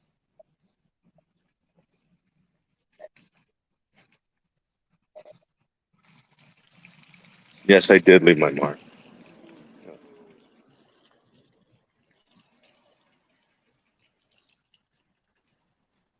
But what do you? Bergs is probably pissing places he stays at or visits. Well, the thing is, stickers. Yeah, the thing is that Bergs, right? The guy complains about me going live every day, Mark going live. It's because we have something to do. We have something to provide. You know, we have a purpose. This guy doesn't. You know, it is a pretty nice wheelchair, MJ. It's a really nice one. It's really heavy duty. Stan only paid like $15 for it. Yeah, very nice. I mean, the only thing it doesn't have anti-tips in the back. That's so it means if I was going up a steep incline, it's likely I could end up doing a wheelie and not recover from it. This is very nice out here, Leo. Very nice. We're in the shade. Plus, it's a turtle. Yeah. All right, Michelle, how about we go get lunch and then we'll call it a day. We did something amazing today. We got you the wheelchair. I'll keep it at my house, and Right. next time we need it, we'll bring it out to Manhattan, and we can go do all the So stuff. why don't we, if you want to just go to McDonald's, go for the economy fare. This is so economy. Or we can go to Noli's, or we can go to ABC Pizza. I mean, even the ABC Pizza, but we haven't tried Noli's though. You know what, Leo? What if Stan wants to take her somewhere? Now I got the wheelchair. Do you think it's a bad idea? What is? Does he actively do things for them still? I don't know. I mean, Michelle, let me ask you a question. Do you think you'll need this wheelchair? Not on an everyday basis, no. I mean, once in a while I do, but I use the walker for most everything I have, because it's kind of more conveniently carry around.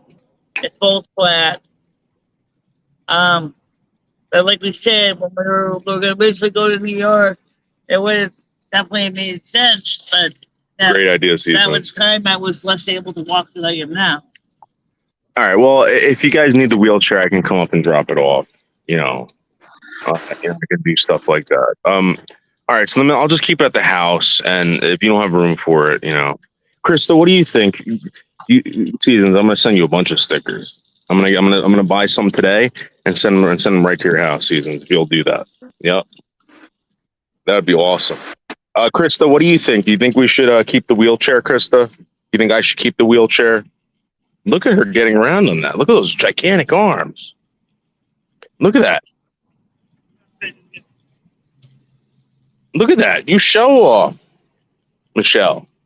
I mean, Michelle, you're showing off. I'm trying to coordinate myself a bit better. So, guys, we got the wheelchair. Yep. Leave the wheelchair there. You're going to be responsible for making it available. Yeah. Yeah. Can you move the couch forward just a little bit to put the wheelchair behind it? I was kind of trying to look and see like where a good spot would be to put the wheelchair. I have a Because you're feeling. gonna have to be the one to drag it up there. So I'm going to tell you right now, I have a feeling everything that they don't want, they put on the deck. So Yeah. I have a feeling that they're going to move it on the deck and someone's going to take it.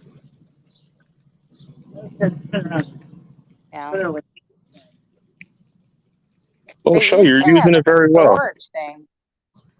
They used to have a storage thing, but I don't know. Yeah, it's full.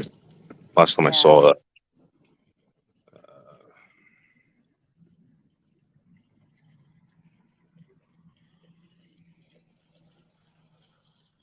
Michelle, I'll tell you what, Michelle, I'll take it back to the house. Okay, it'll stay in my garage. When we go out, I will bring it with us. If Stan needs it for anything to bring you somewhere, I can bring it up here for you. But I just wish Stan was here.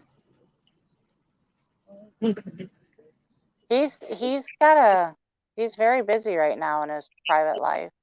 Yeah, no, I just wish that I could ask him, Yeah. It's his opinion. Because he's going to know. Yeah. Well, Yeah, that's another thing, MJ. All right, try it. Can you do it? You want me to push you? I'm going to need a push, yeah. Okay, all I'm right. going to set the brake so they don't roll backwards. I got you. All right. Lift that brake. You got it? All right, let's go. Man, you are fucking heavy. Oh, yeah. Probably about as heavy as a big black V8. Kidding, It's about as big as one, too. No, you're the best, Michelle. I love you. No, Michelle. Michelle, you know what it is, man? I got a bad back now, so everything is heavy. Yeah. Yeah, you just tell him that. Say, no, it's not me. It's you weakling. Yeah. You're just weak. Yeah. You're not a real man. That'd be an interesting exercise program for you. What do you do for a living? You got muscles like Popeye. Yes. What do you do? I push Michelle Marie Delaney around.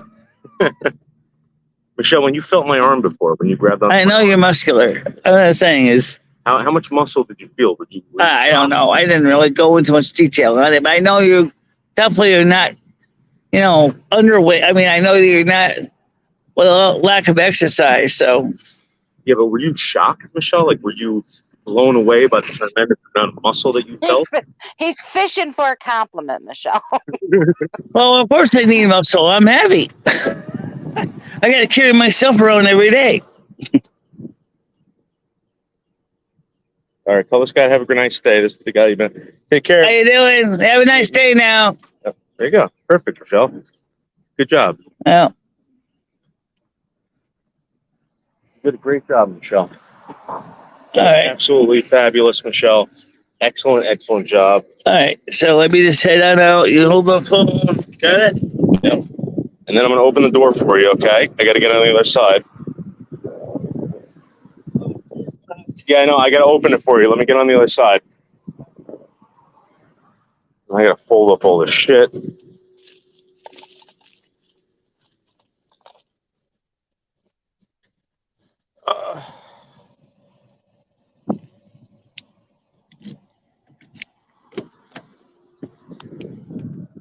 What's up, Wishy? What's up, Bones? All right, Michelle. Come here, Bubba. Which phone? Get out of there. Come here.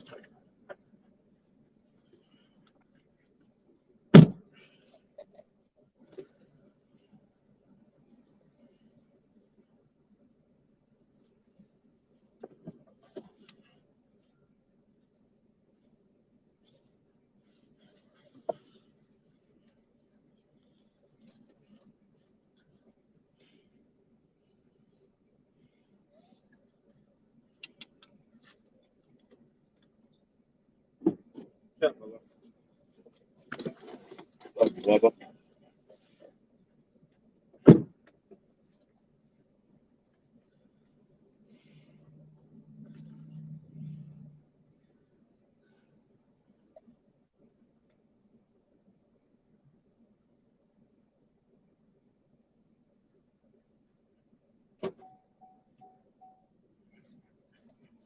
God, I hope tomorrow is like today. The weather. What's that? I don't really know. I was just thinking about something in the background. I was just thinking about the last time Patty tried to push me in another wheelchair that she managed to get from the senior center. And she was trying to push me up a hill. And she's like, ugh, I can't do this. It was a hill, it was made of dirt. And I'm like, I can do it. No, you don't do it. You don't do it. I do it. I push. She's like, I can't push you. She's only about 5'2". Wow, that was awesome, Michelle. Did you have a good time? I'm using my leg. Wait, hold on. Everyone's got to see those muscles, Michelle. Do you feel it? Yeah. Do you feel it pump? Yeah. Kind of like me. Kind of. Okay. Wow. Damn. Well, do you think that's strong? You should see my leg muscles. This poor leg does all the work. It used to be both legs used to be like iron. No, this was kind of turned into a bit of a pudding mess. Yeah. But I still care, man. I'm wait, no pun intended. I do. I was able to navigate the wheelchair, except that. Michelle, did you take a shit or did the dogs fart? I think the dogs fart. That wasn't me. I think somebody basically did some flatulence and our dogs are. It smells like dog fart to me. Don't smell like people fart. Trust me, if I had to go, I tell you, long before I speak. I like how he asked you. Like Michelle's never been in her car shitting her pants before, but Dave's done it quite a few times. Yeah. But he's like, Michelle, did you do it? I know what it's like, Michelle. Listen, farting and shit in my pants. I never did that. It's down that way, right? I think the last time I had an accident even close to that, I was in kindergarten.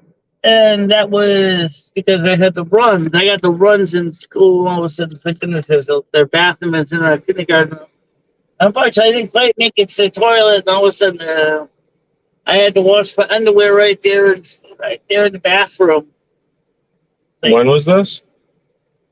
Well, In kindergarten? 1976, 75, 76. This I was was in in kindergarten. I was in kindergarten at the time. Oh.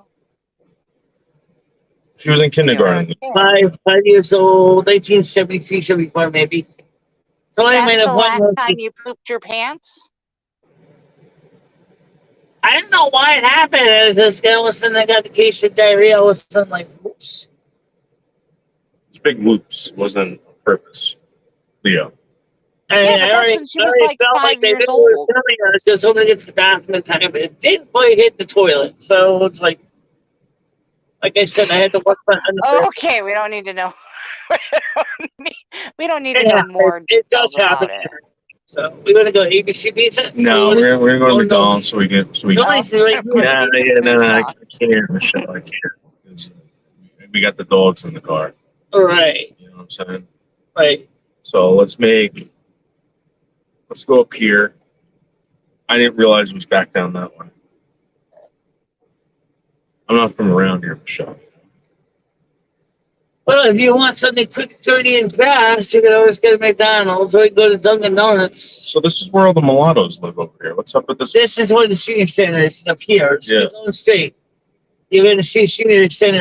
Are they open today? It's at your site. No, they're not.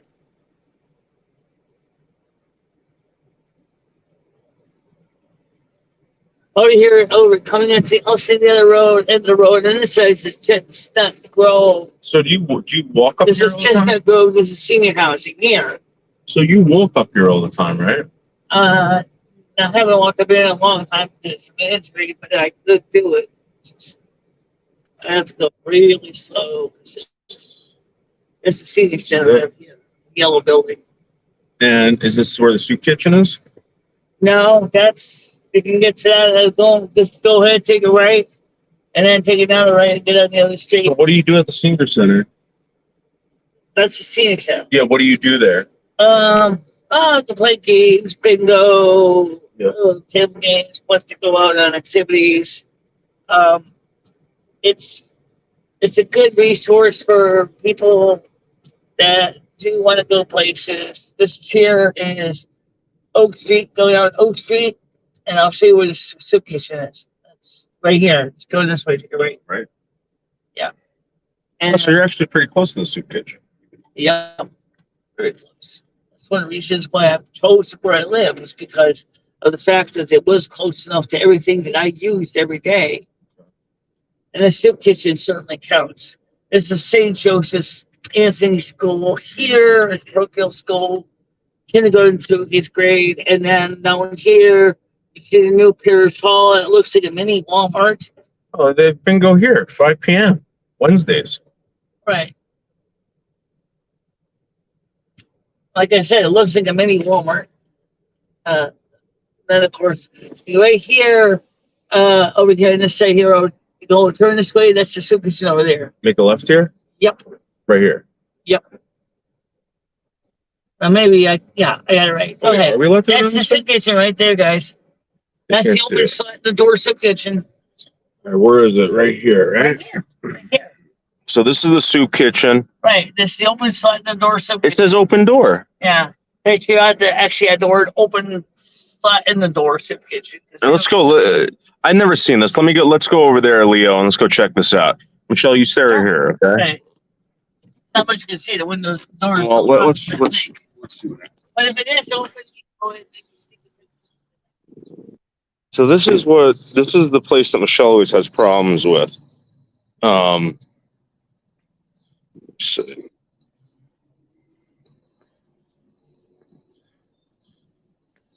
So here's the soup kitchen.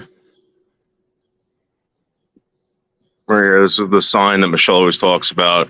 The open door soup kitchen. There's some food that Michelle can get. Should I just take this from Michelle? No, they got plenty of food. If she needs it. Let's see, or board of direction, rules of conduct, no swearing, staff attention, no grabbing food, no smoking, no yelling, dress code, shoes. No one will be admitted if under the influence of alcohol, first offense privileges, blah, blah, blah. Yeah. So I don't know. Well, what do you mean she's having problems with them? Well, it used to be an open. You used to be able to go in there and eat, but now I guess you can't. Yeah, I know she said that was how they socialized and stuff. And then COVID hit, and then they couldn't. Yeah. But I don't think they ever went back. I think they just found it easier to just do like hand the food out and get the people going. Yeah, well, Bergs wouldn't be allowed in there. Bergs would be thrown out of that place in 2 seconds. Yeah. Yep. He would insult the food. The free food that he's getting, he would insult. You call There's this a lot of hot rules dog? there. What's that? There's a lot of rules there. A lot of rules. Yeah. Really? Uh-oh. I hear fire trucks. And of course, this brings you right back on the Route 34, and then goes to my building. So I suspect you're going to drop me off, or you just want to No, we're going to go get something to eat. Well, if it gets quick and dirty, why don't we just go to McDonald's?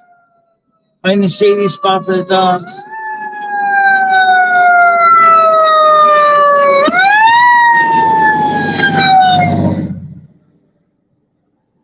She didn't even care. Michelle was like, fuck this shit. We need a good zombie outbreak to spite all these COVID crybabies. Yeah, absolutely. There's some Milanos. There you go. There are the Milanos. Yeah, but the zombies destroy the That's the old Cumberland zombies. right there. Zombies destroy the smart people, and that's what we need more of. We need a different disease. So the zombies are the ones on the far left. Yeah, yeah, Michelle. Yeah. Do you hear what they're calling pedophiles now? They're humanizing them more. They're calling them friends. minor attracted person, and it's MAP. They're MAP individuals. They're no longer considered a pedophile. They want to call them MAPs. I don't know. I have mixed feelings on that whole situation. The reason why is because when I looked into all this, there was a guy who did a live stream about pedophilia, and he was talking about how pedophilia is used the wrong way. Pedophilia means anything that's prepubescent.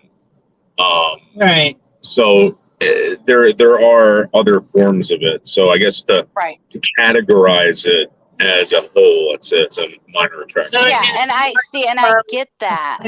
Audio, but you also got your snooty audiophiles that don't like certain things either. Yeah. You know. All right. So what are we getting, Michelle? What do you want? Oh, I just want something quick and fast. How about let's start with a Diet Coke and maybe a vanilla shake, large, and don't judge me, please. No, I'm not going to judge you. That's all you want? You don't want a cheeseburger or anything? The problem is I can't complain. The problem is I don't know how long it's going to take to cook it. Yeah, I'll take a plain double cheeseburger. Okay, nothing on it, just the cheeseburger? Yeah, and as I said, medium Diet Coke and then maybe a large chocolate shake. I guess. That's a large chocolate shake? Yeah. Okay. I promise you don't have a lot of Polish. Don't worry. Wait, I thought she had. Does she want a vanilla and a chocolate shake? She just wants a medium chocolate shake, right? Or no, large chocolate shake. Okay, large chocolate shake. A medium shake. Diet Coke. Okay, a medium Diet Coke and 2 cheeseburgers with lettuce, tomato, onion. No, plain. Absolutely not. Plain. Absolutely. I'm kidding, Michelle. I know. Actually, one is fine, actually. I don't really know if one buy 2. I mean, you could buy 2. Really? Like Eric Smee said, they are squashed flat. So, yeah. I'll buy 2. You can get away with 2. I'll buy 2. I mean, I do love the plain quarter pounder 2 cheese, but those are ridiculously expensive. Was it like $13 now? Like, for plain double cheese. What do you think, Leo? What should I get her? What should I get her for being such a great sport today? Going out, getting the wheelchair. We're very productive, right? Where are you? Are you guys going to McDonald's? So unlike King Cat, I just did say thank you So please don't think I don't. No, Thank you. Michelle, you did a very good job today. Yeah, I You- thought she was very pleasant today. Yeah, Very pleasant. Michelle, you did a really, really good job. You want to try to place this order? How about this? Where I'll place the order. When we meet these people at the register, just say, "Hey, how are you?" That's all you got to do. Okay. Just place the order here. Yeah, but when we give the money, you say, "Hello, how are you?" That's it. What? Just be friendly, people. So when we go to the cash register, the person that's going to take our money, you just say, "Hello, how are you?" and that's it. Let's just go get the food and just get going. Let's keep it simple. Or even drive through. You probably got cars behind you. Okay. Yep, you do. I don't think they would appreciate you backing up and totally screwing them up too. I don't think she understands Oh, because she never does it. They just like they can always say some stupid things. Because that's a normal thing, right? When someone's like, "Hey, you owe me this and that," and you're like, "Hey, hi." I think. I just want to get in the habit of saying hello. Yeah, it's natural behavior just Yeah. to be polite in public. Yeah. But I think because she's never done it before, probably. She's Yeah, we're gonna get her in the habit of doing it, right, Michelle? What's just say, "Watch me." You show her what you were talking about. I'm gonna show you how to talk to people. Okay. Oh, I know. I'm gonna get to it. Like I said, I'm gonna bookmark this show so I can save it. My Discord so people can watch this. Just like you, Dave. Hi, how are you? I'm gonna bookmark my life so people know what the hell I'm doing. Waters. A medium diet Coke. A large chocolate. What is it? What do you want? Chocolate shake. Large chocolate shake. And two plain double cheeseburgers. 2 plain double cheeseburgers. Nothing on it, just the cheese. No, that's it. Thank you.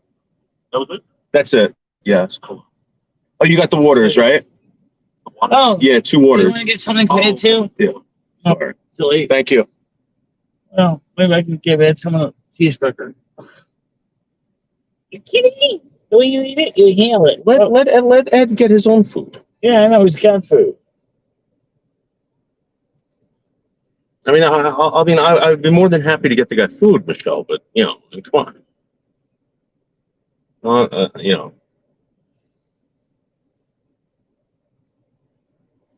So to answer your question in your video, should I drive to Connecticut?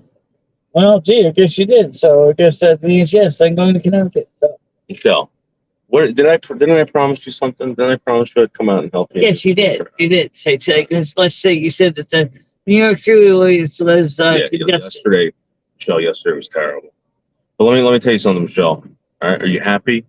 Are you happy? I am happy you came. I am happy you came because I think it's important for me to get out and talk to people and also be nice to continue to have people get to know me as a better person. And unfortunately, people have got a bad reputation about me. It's just really kind of so right, like that white nigger kitten cat, right? Yeah. Michelle, listen. You want to know why I did this? You want to know why I did this? Because I love you. Okay, I love you. I love you so much. You love me, Michelle?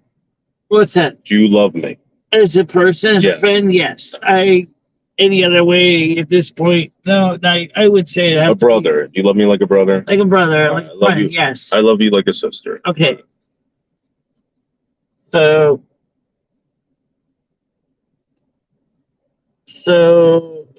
finally shows a smiley face. Wait. So that's a good step in the right direction. I have the volume kind of turned down so I don't get a echo. That's a good step in the right direction. No, hey, Green Thing, how are you? What is she Thank you, warning Green you Thing. about? I don't know. Green Thing, what was that about?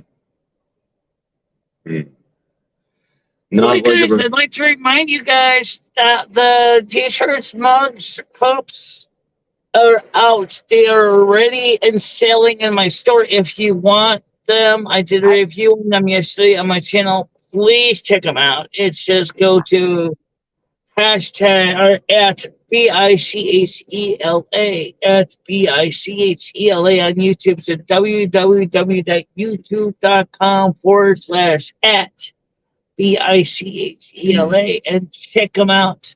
They are available now. See the order. Also, the one t-shirt I custom ordered on Bonfire is going to probably be here in a couple of days. So, again, you can have access to seeing the new Silver Moon Radio t-shirt, which is the one with Volumia and Braylon on the front. So, if you are a fan of Silver Moon Radio, that is available also. You can buy that as well. And if you are on my Discord, you already will know this because you will have seen the promotions for Bonfire on my Discord as well. Do you think she is setting him up for be jumped? Well, jumped in what way? I mean, that's a good question. Jumped? Yeah, get on the bed. I'm jumping on you, crunch.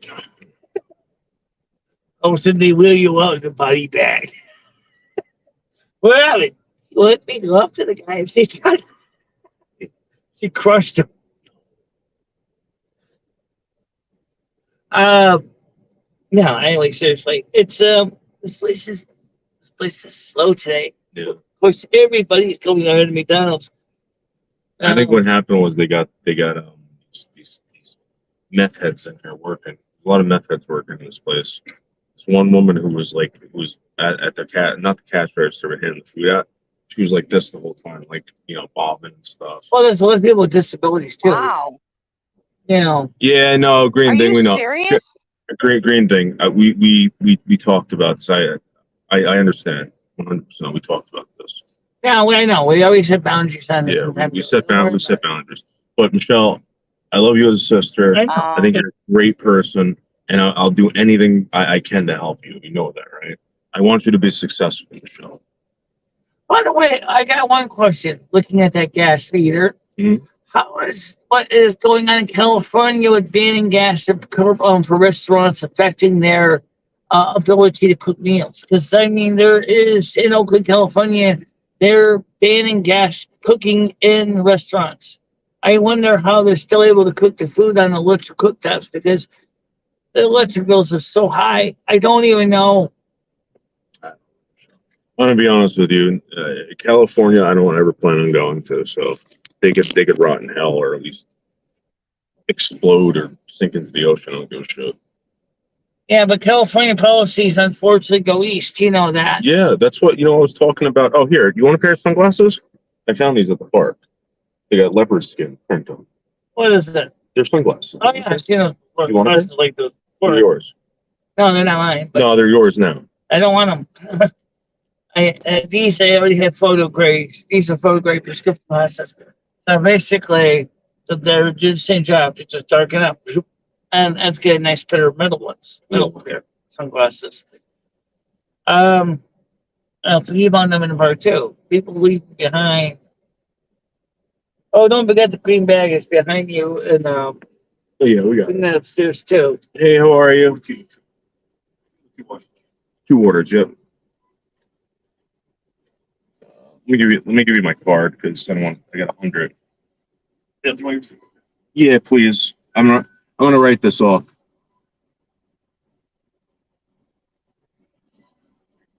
Thank you so much. New York City passed an ordinance that says it's New York City now that gas stoves will not be allowed in new construction after a certain point. So, I think it's kind of stupid because, I mean, at the same time, the Democrats say they want the right to choose, and yet, and then they want to act just like supposedly the Republicans and go, oh, we're pro-electric. Guess what? You can't have gas. You want gas? Too bad. Oh, I want the right to choose what I cook with. So I think most Americans agree with you, Michelle. Again, this is a group of people that have forced the majority of Ocasio-Cortez. You probably know more about her personally in the city of New York than anyone. But she's a lame brain. Yeah, she's a cunt. Or a bitch. Or just a terrible person. She thinks that everything she's gonna do is what she wants. Well, we must do this because the Green New Deal. Well, Green New Deal is your friggin' invention, lady. She's a brat. She's a brat. Oh, definitely. Yeah. An outspoken brat. I believe. I don't think she really has common sense of exactly what America really needs. Michelle, you know what, Michelle? When we get into conversations like this, it's fine. But when you start telling people this, no one wants to hear it. Nobody wants to hear it. Nobody even knows who Cortez is, except they might want to fuck her. They might think she's fuckable. That's about it. I mean, she's got a cute face, but unfortunately, she has a very warped mind. Yeah. I'll say that much. Okay. What do you guys think of DeSantis? DeSantis, I think, is a very responsible governor. He's going to like to Florida. That's what I'm hearing. I'm seeing more and more about him. He seems like he seemes very Trump-like. Thank you. He's very business-minded. Okay, thank you so much. Okay, so we'll go eat it over here. Well, you're gonna take them home, or you're gonna have them in the parking lot? Oh yeah, there's tables there. Yeah. No, we're not eating that. We're gonna eat in the car. Oh, okay, that's fine. You can do that too. I gotta give the dog some water anyway. So let me just find a place I can park my phone. So let's put the phone back away here. Yeah. So you give your straws. you want your chocolate shake first, or you want your? I'll eat those in a second. Right now, let me get your cups situated. They are right there. I'm gonna give these dogs some water. To my knowledge, they still use paper straws here. I mean, they use plastic straws here. They don't use paper ones. Yes. The dogs are thirsty too. Yeah, we're gonna give the dogs some water.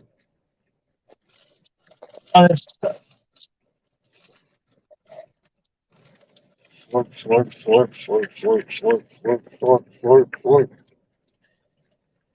Look, dogs taking a lot of water. Well, they got a fur coat on them. Yeah, I know. That helps them regulate. All right, Wishbone, get in the back. Wishbone, come here. Get in the back. Let's get Wishbone some water. There you go, Bubba. You want some waters? Here, Bubba. Hey, Bubba boy. My little baby. There you go, baby boy. Okay, get some water. Yep. All right. Let me unattach the seatbelt so I can see. I'm gonna pound my water. I need a drink. I don't know. So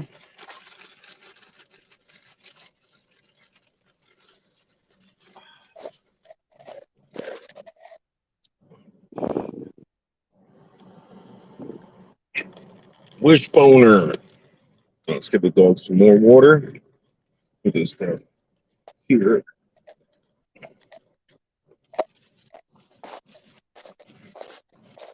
Who wants some more water? Who wants some waters?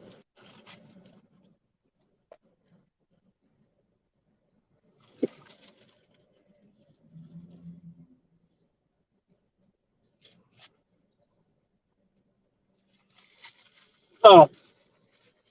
I hope Sam found his dogs.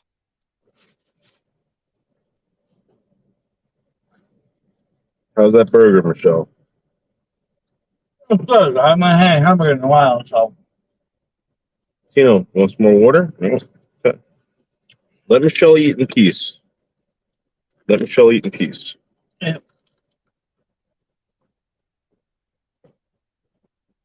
Look at her house. Look at her house, all this stuff. People want to know, Michelle, where do you put it all?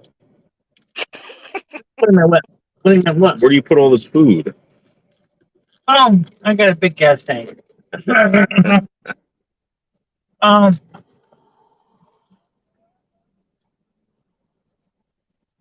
so what do you think about I don't know. What do you think of Winston? I've been here a couple times. What do you personally think of the town? I like the town. Michelle, I'm gonna be honest with you. I think this town's perfect for you as far as living. I think that there's other living, like down the road, right? Down by the soup kitchen. Mm-hmm. There's housing down at the bottom of the hill. Have you ever seen those? No. Oh, you mean over there by where you came up over there? Yeah, there's housing complex right across. Absolutely. Yeah. So why don't you? Can you get in there? Again, that has application for. He wanted to originally apply for those too, but I just didn't know when he was going to fill out paperwork on that. That would be Michelle. I'm going to be honest with you. That would be perfect for you. It's one level. If you get into that place, Michelle, you'll be set. Except for one minor problem. It's a little bit further away from things that I'm used to watching. Remember, I figured out everything almost perfectly exactly where I wanted to live. Yeah, but don't you guys have public, like a little public transport thingy, a little bus, or no? I do. She just doesn't The use senior it. center does run one as well for people in Winston. Yeah. The other thing is, that would be perfect for you to actually get a hover round. Instead of a car, you can get one of those. It will take you wherever you want to go, Michelle. Just gotta make sure it's charged. She said her doctor won't write her script. They really will. But she said, my primary care physician said she's having a hard time getting people those things. She said that, like your prayer doctor said, she strongly agreed with him that it'd be better for me to keep walking with my other walker because it encourages my legs to keep getting stronger. Whereas when you start riding around one of those things, you start to do nothing. You start looking like a big stack of potatoes sitting on wheels. Yeah, I think what they're worried about is just not getting enough exercise. Yeah, and I would understand that, but after seeing where the hell her kneecap is, how can they It's say behind her that leg. to her? It's like, what the fuck? You know, I don't know.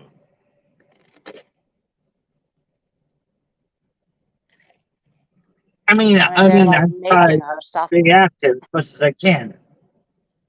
You know, because I know that if I don't, like I said, I'm gonna look like a big stack of potatoes, and no one's gonna want that. Well, Michelle, you gotta do what you want, but I think that you should get one of those just in case you ever need it. You can take it up the hill. You can go down the hill in it.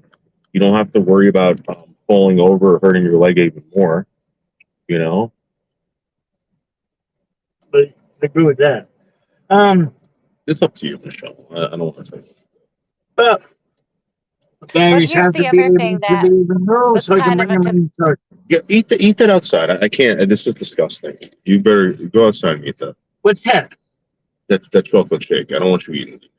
What is it? Disgusting. Oh.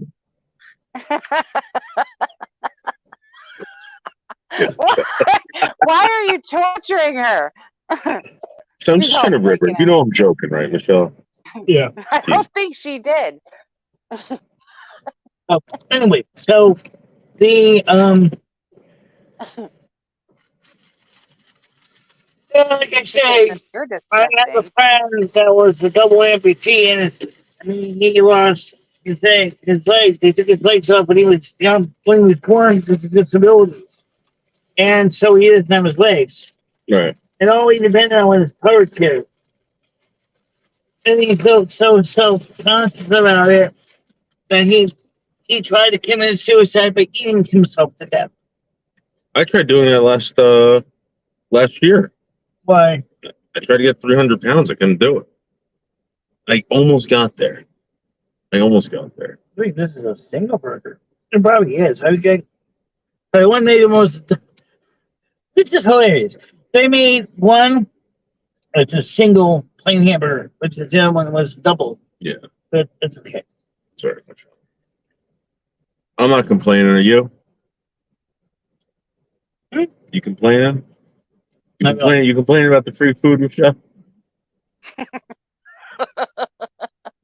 By the way, this over here is the library for the college. Mm-hmm. The spiral thingy. Or the round thing. That's the college library. Hey, added on the original.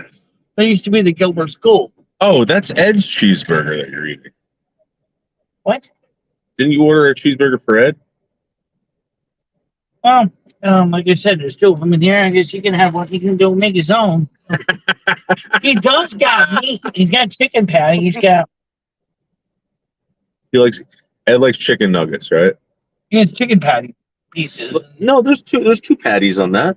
There's two patties. Those two. Oh, there is? Yeah, I can see it. There's two. Oh, really? Yeah. It's just like Irish Marie said. McDonald's squashes the burgers flat. Well, I don't know why you do that. Well, you think we should get Ed something? You think he wants chicken nuggets? I can get him chicken nuggets. Oh, we wouldn't got eight piece of chicken nuggets with all toppings again. I wanted to like mix the toppings and stuff, honey mustard and all that crap. So I'm gonna give him something like that. Probably would take that. Leo, what do you think? I think you would want a burger. I don't know if I've ever heard. No, of he likes chicken nuggets. Does he? Okay. Yeah, I would. What's the right thing? Leo, what's the right thing to do? Should we get him chicken nuggets? I would personally get him something because I feel bad for him. I don't know if that's the right thing, but that's. Oh, he has chicken nuggets at home. All right, what do you guys think we should do? Should we get Ed an 8-piece? Should we get Ed an 8-piece? I say yes. I'm gonna get Ed yes. with a bunch of whatever, a bunch of sauces. Get him a Happy Meal 6-piece chicken nugget. Should we get an Ed a Happy Meal? Yeah, just get him extra fries instead of the apples or the. Like 8-piece chicken McNuggets, maybe some fries on the side with a variety of dipping sauce or so. A 6-pack. He's gonna look. You get him a Happy Meal. He's gonna look at that and be like, "What the fuck?" The thing is that I know Ed is a hardcore diabetic, right? By getting him that food, is that hurting him, Michelle? What's that? Getting him this food from McDonald's, is that hurting him? It's not hurting him anymore. The beer he puts in his gullet, if that makes you feel better. Yeah. I mean, he doesn't have to eat it. You know, it's a gesture that, you know. I know it's not going to. I don't know. I went to KFC. Ed insisted eating in the car. I don't know why. Because he couldn't. Michelle, he was in pain. Guy. He was in severe pain that day. Oh, that's right. He couldn't get in and out of the car. Remember that? Who was Ed? Well, he looked like he was in severe pain today, and he seemed like he was kind of. His legs didn't look good, Michelle. No, you don't. He's gonna lose his legs, Michelle. Leo, he's gonna lose his legs. I know, that's what I was afraid of. That picture wasn't from a year ago. Ed, I'm sorry, man.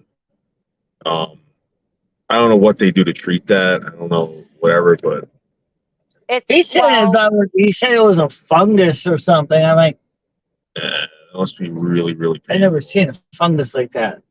Wait, he's got a fungal infection on his leg? That's what the doctor told him.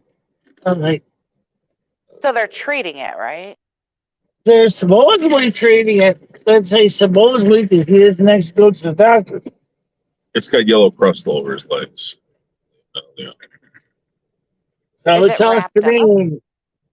I think that's one of the reasons why I think Ed would benefit more from the senior housing than me, because compared to Ed, I'm way more mobile. I can get more things done on my own.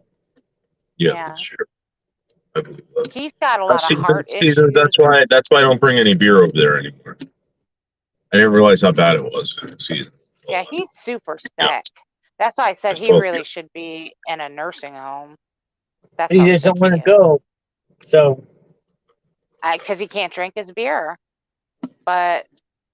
Well, it depends on the nursing home. Some will let you get beer. Even if he gets treated and they keep him in a hospital for a week or or a month or whatever. He's the type of guy. He's gonna wait until he's in severe pain. He can't take it anymore, and he's gonna end up going to the hospital. It's gonna be too late. They're gonna cut off his legs, and he's gonna be in the hospital for a lot longer than a week. Yeah, if it doesn't kill him, like if it, because it sounds like And he's then probably going to he'll get some probably type of find out infection. that, if he's smart, he just got ahead, he would go through where the case manager and find him an apartment that would be wheelchair accessible. Yeah, Michelle, I have a feeling that something like that, Leo, right? The infection could go around the heart, sure, right? Cause some major issues. Pericarditis, yeah, yep. Yeah, you don't want anything going sepsis. If you get an infection and you leave it untreated, people thought MRSA was bad. No, MRSA's not bad. MRSA just, it's more of a rapid bacterial infection. It's sepsis is what you want to look out for. And unfortunately, with people like Ed, because his circulation is so bad, like it would hit him fast. He really needs to be under a close doctor's care. I tell him to go see a doctor and he won't do it. I know. I've told him too. I've tried to talk before. And he said, "Oh yeah, I'm gonna go. He's gotta go." It's sad because the guy's like rotting away there. Yeah, and he's gonna be in a lot of pain. And then Michelle, right? Michelle's gonna have to live through this with him as well. And she's already got her health problems. This is not a good situation that either one of them are in. Michelle can't help him. Are you aware that if Ed's in extreme amount of pain, you got to call the ambulance, right? You can't just let him stay there in pain, right? Oh, we did that last year. That's how he ended up in the nursing home for a while. And then he just checked himself out. Said, screw it. And that did me the treatments I need. Yeah. Well, they kicked him out because he was making a fuss, though, wasn't he? Well, I mean, they treated some of it, but then we suggested he should try getting nursing help. Visiting nurses, they gave him for a while, but then they stopped coming. And then, I don't know why that was. Because I guarantee you he wasn't listening to the doctors. I was thinking, I don't know the story, but it just totally said, Ed, you got to do something different. This is getting crazy. Well, he hasn't reconnected with his daughter yet. I thought that was supposed to be something he was going to work on. I mean, the thing is, here's the deal. I would like to see Ed be happy in a safe place where he can get the treatment he needs. But he seems to be thinking he can still do everything on his own. Or more precisely, as long as Michelle can do everything for him, which is even more bullshit. Take the couch. I brought that in from the. Oops. Kicked himself. I'm so lazy today, guys.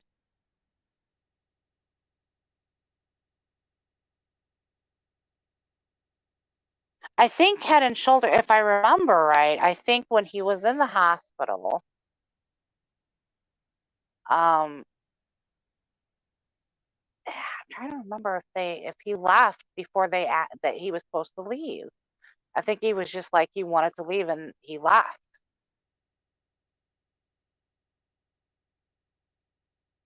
Because I think he was in there because of his leg.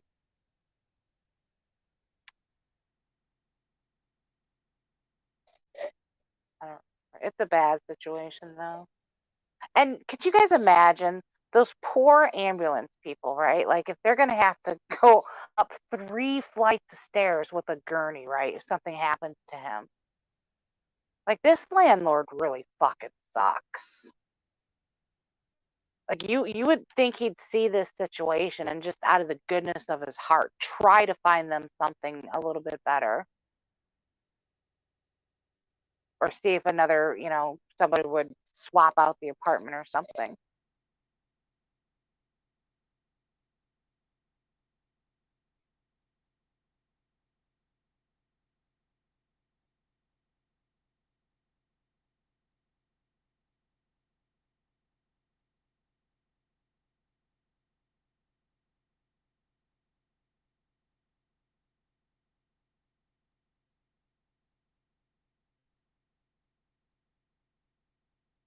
says, we treat both kinds, the living and the dying. The truth of the matter is slowly on the installment plan to go meet the Grim Reaper.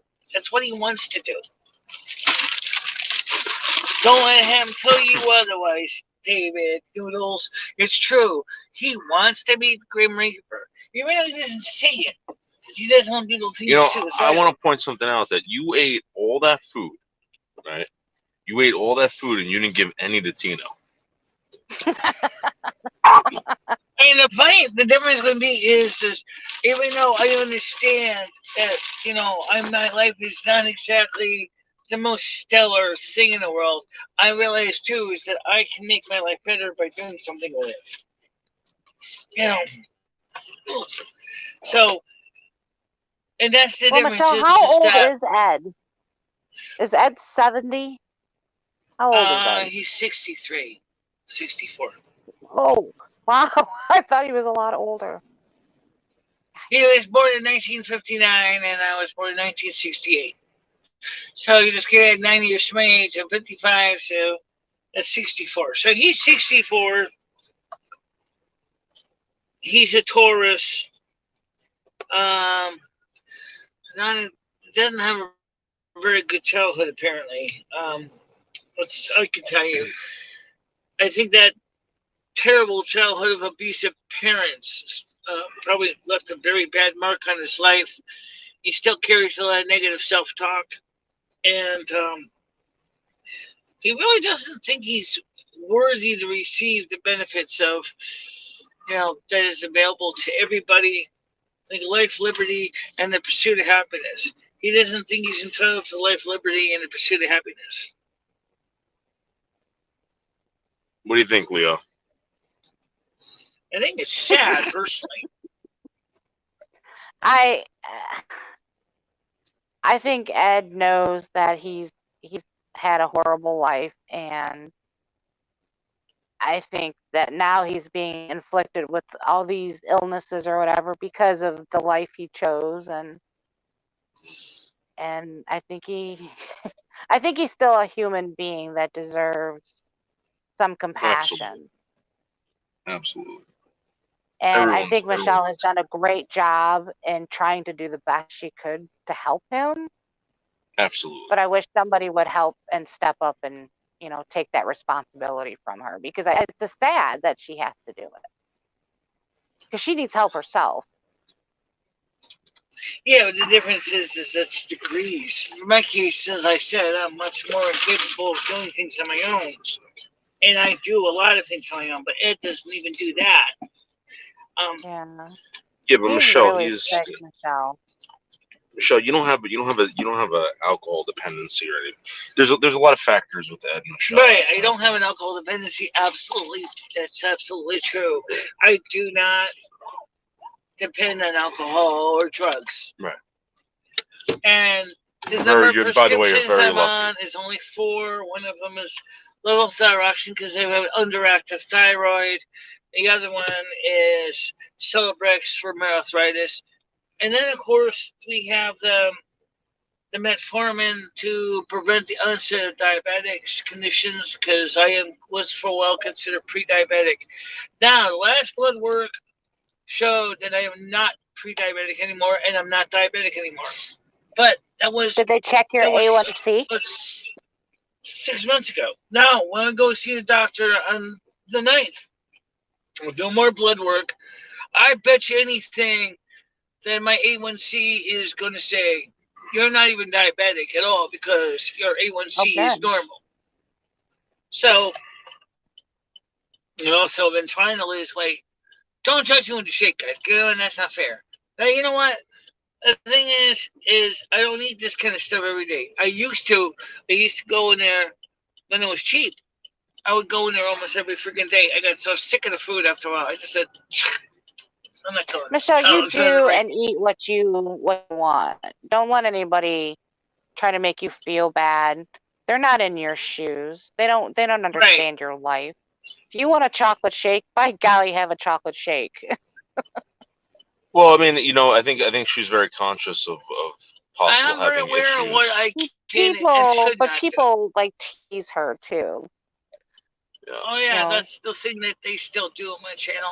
But you know, the thing is, though, Leo, is understand that the last time you were on the show, watched the show, you saw all these horrible people, and they were just ripping me open. But now we don't have those people anymore. They left. Yam Ranch is gone. He still For how tries to long? sneak in, Yeah. but he's not doing the stuff that he used to do. And we're seeing positive inroads. Now, like I said, we've got the Teespring marketing now. We got that going. We have a new audience. Sure, we don't get tons of people in the morning show. A lot of the trolls left, and they took their friends with them.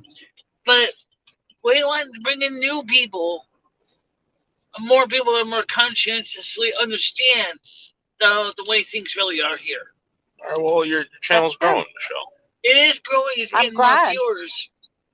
I think if you stick And with Noodles, I think he if we will lead continue you in the with right Noodles, direction. I just hope that you can get some more of your people to cross over to my channel a little bit.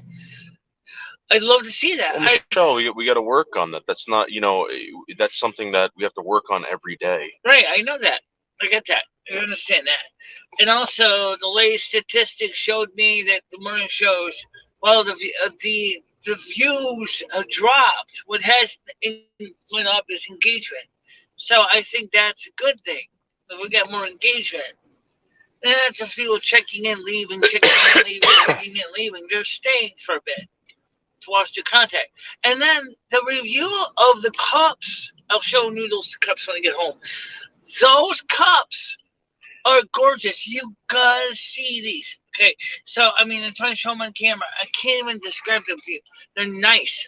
I accidentally did order one T-shirt that's coming for review, and unfortunately, it's a small. I can't wear a small shirt, so what I might do is I might give it to Krista to give to her daughter, because her daughter seems to be interested in some of the stuff that Krista does, watches her in the morning while they watch the show together. All right. Well, Michelle, I'm going to be honest with you. I'm not going up there. Okay. Well, we're gonna call it. Yeah, we're gonna call it a day. Okay. Yeah. And I'm gonna get home because I got shit to do. All right. Give me green I'll bag. get your bag. Don't worry about it. Okay, I got it. Just gotta give me green bag. Okay. I'll take care of that. Don't worry. All right. You want to say goodbye to Michelle? Bye, guys. I gotta go get the bag up back here. Green bag with all my batteries. I got it. You stay there, Michelle. I got it. What's that? I got it. I'm gonna help you walk up. I didn't know what we were gonna do. That's why I bought this down. I'm gonna help you walk. Just so you guys see what it comes in here. We have our batteries. We have the stand, the bag, obviously. Okay, you got everything? But guys, I'll see you guys real soon. Okay. All right, bye. Bye, See you Michelle. guys tomorrow in the morning show, Bye, guys. Michelle. Yeah, bye. All right, hold on. I'm gonna walk her up there. Yeah. Hold on, Michelle. Hold on.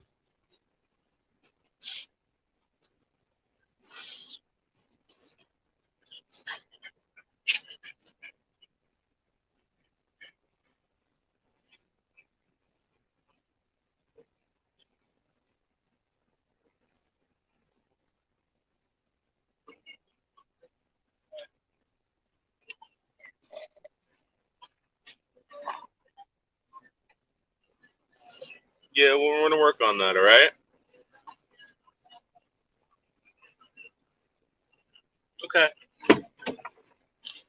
All right, Michelle. Wave to me when you get up there, okay? So I know that you got up there. When you get up to the top, wave to me. All right. All right. I'm gonna wait a little bit until she gets all the way up top. Yeah. Make sure she gets up there. You don't want to do the hike up the. Because she's gonna want me to go inside and look at the cups. I can't. I'm done for today. Yeah. I don't even know. What I'm not trying to be rude. I'm about. just done today. Mm-hmm. You know.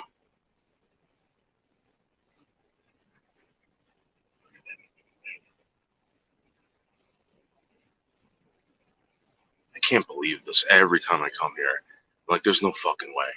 There's no fucking way that this person has to climb up and down these stairs. That means that Ed never leaves that place.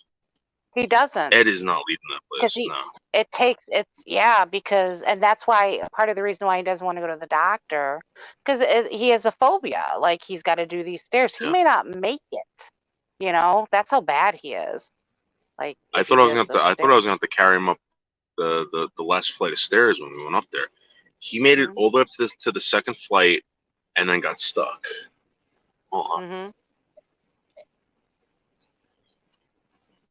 That's what Stan said too.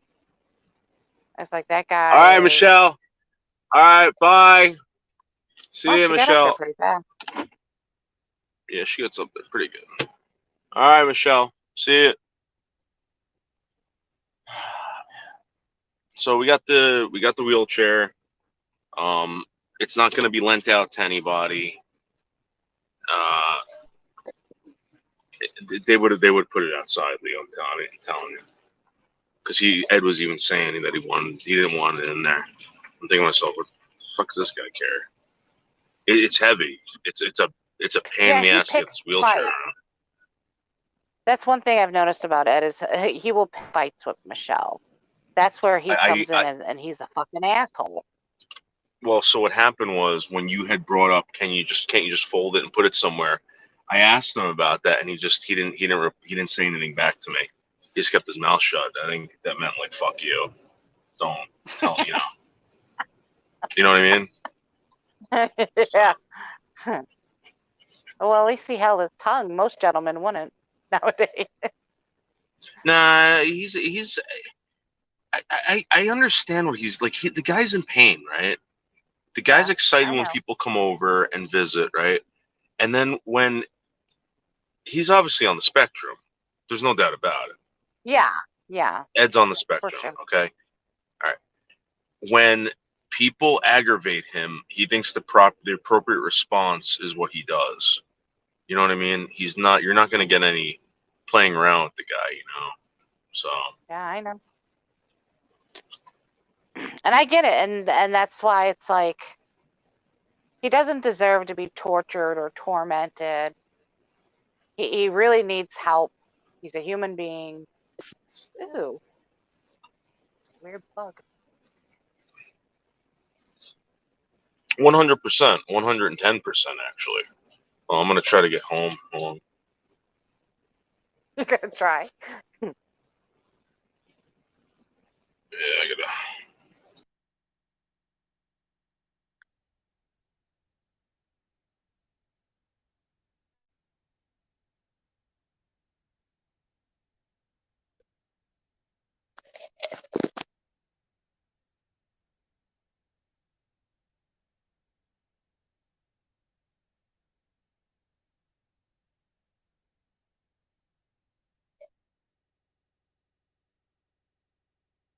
How come the doctor didn't come with you?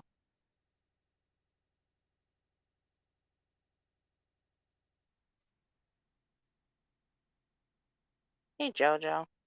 Can't read the chat.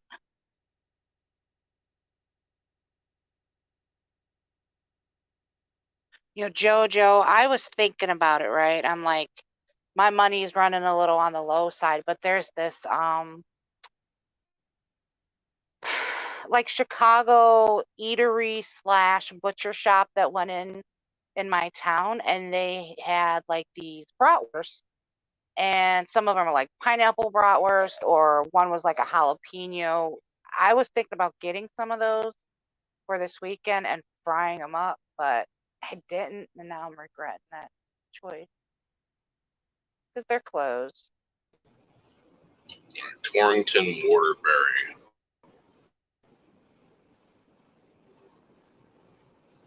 You've been out there quite a few times already. I'm surprised you don't know how to get back by heart. Every time, Leo, every time it takes me here, it takes me a different way. It's really weird, like, because I guess there's multiple ways to get to Route 8 or whatever it is, because Route 8 takes you right into Winstead, right? But going to Route 8, there's so many like different ways to go. You know, the reason why I use the I do Google Maps is because they're trying to divert me from all these accidents that take place either on the Merritt Parkway. The Merritt Parkway is one of the most brutal. If you get stuck on there, you're stuck on it for hours. You know, so I hate highways like that. it's a 2-lane highway and it's very narrow. There's like no shoulder, nothing like that. You have to get like off onto the grass. And, it's a very old highway. It's not set up properly.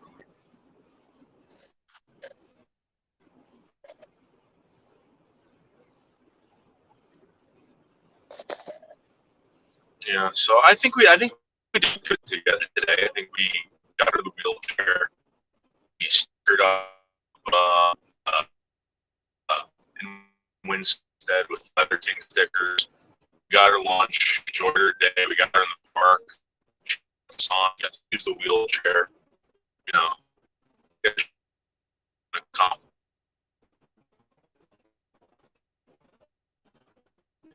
You're breaking up a little. Yeah, you know, I'm gonna Okay. go live later. Sounds good. All right. Later, everyone.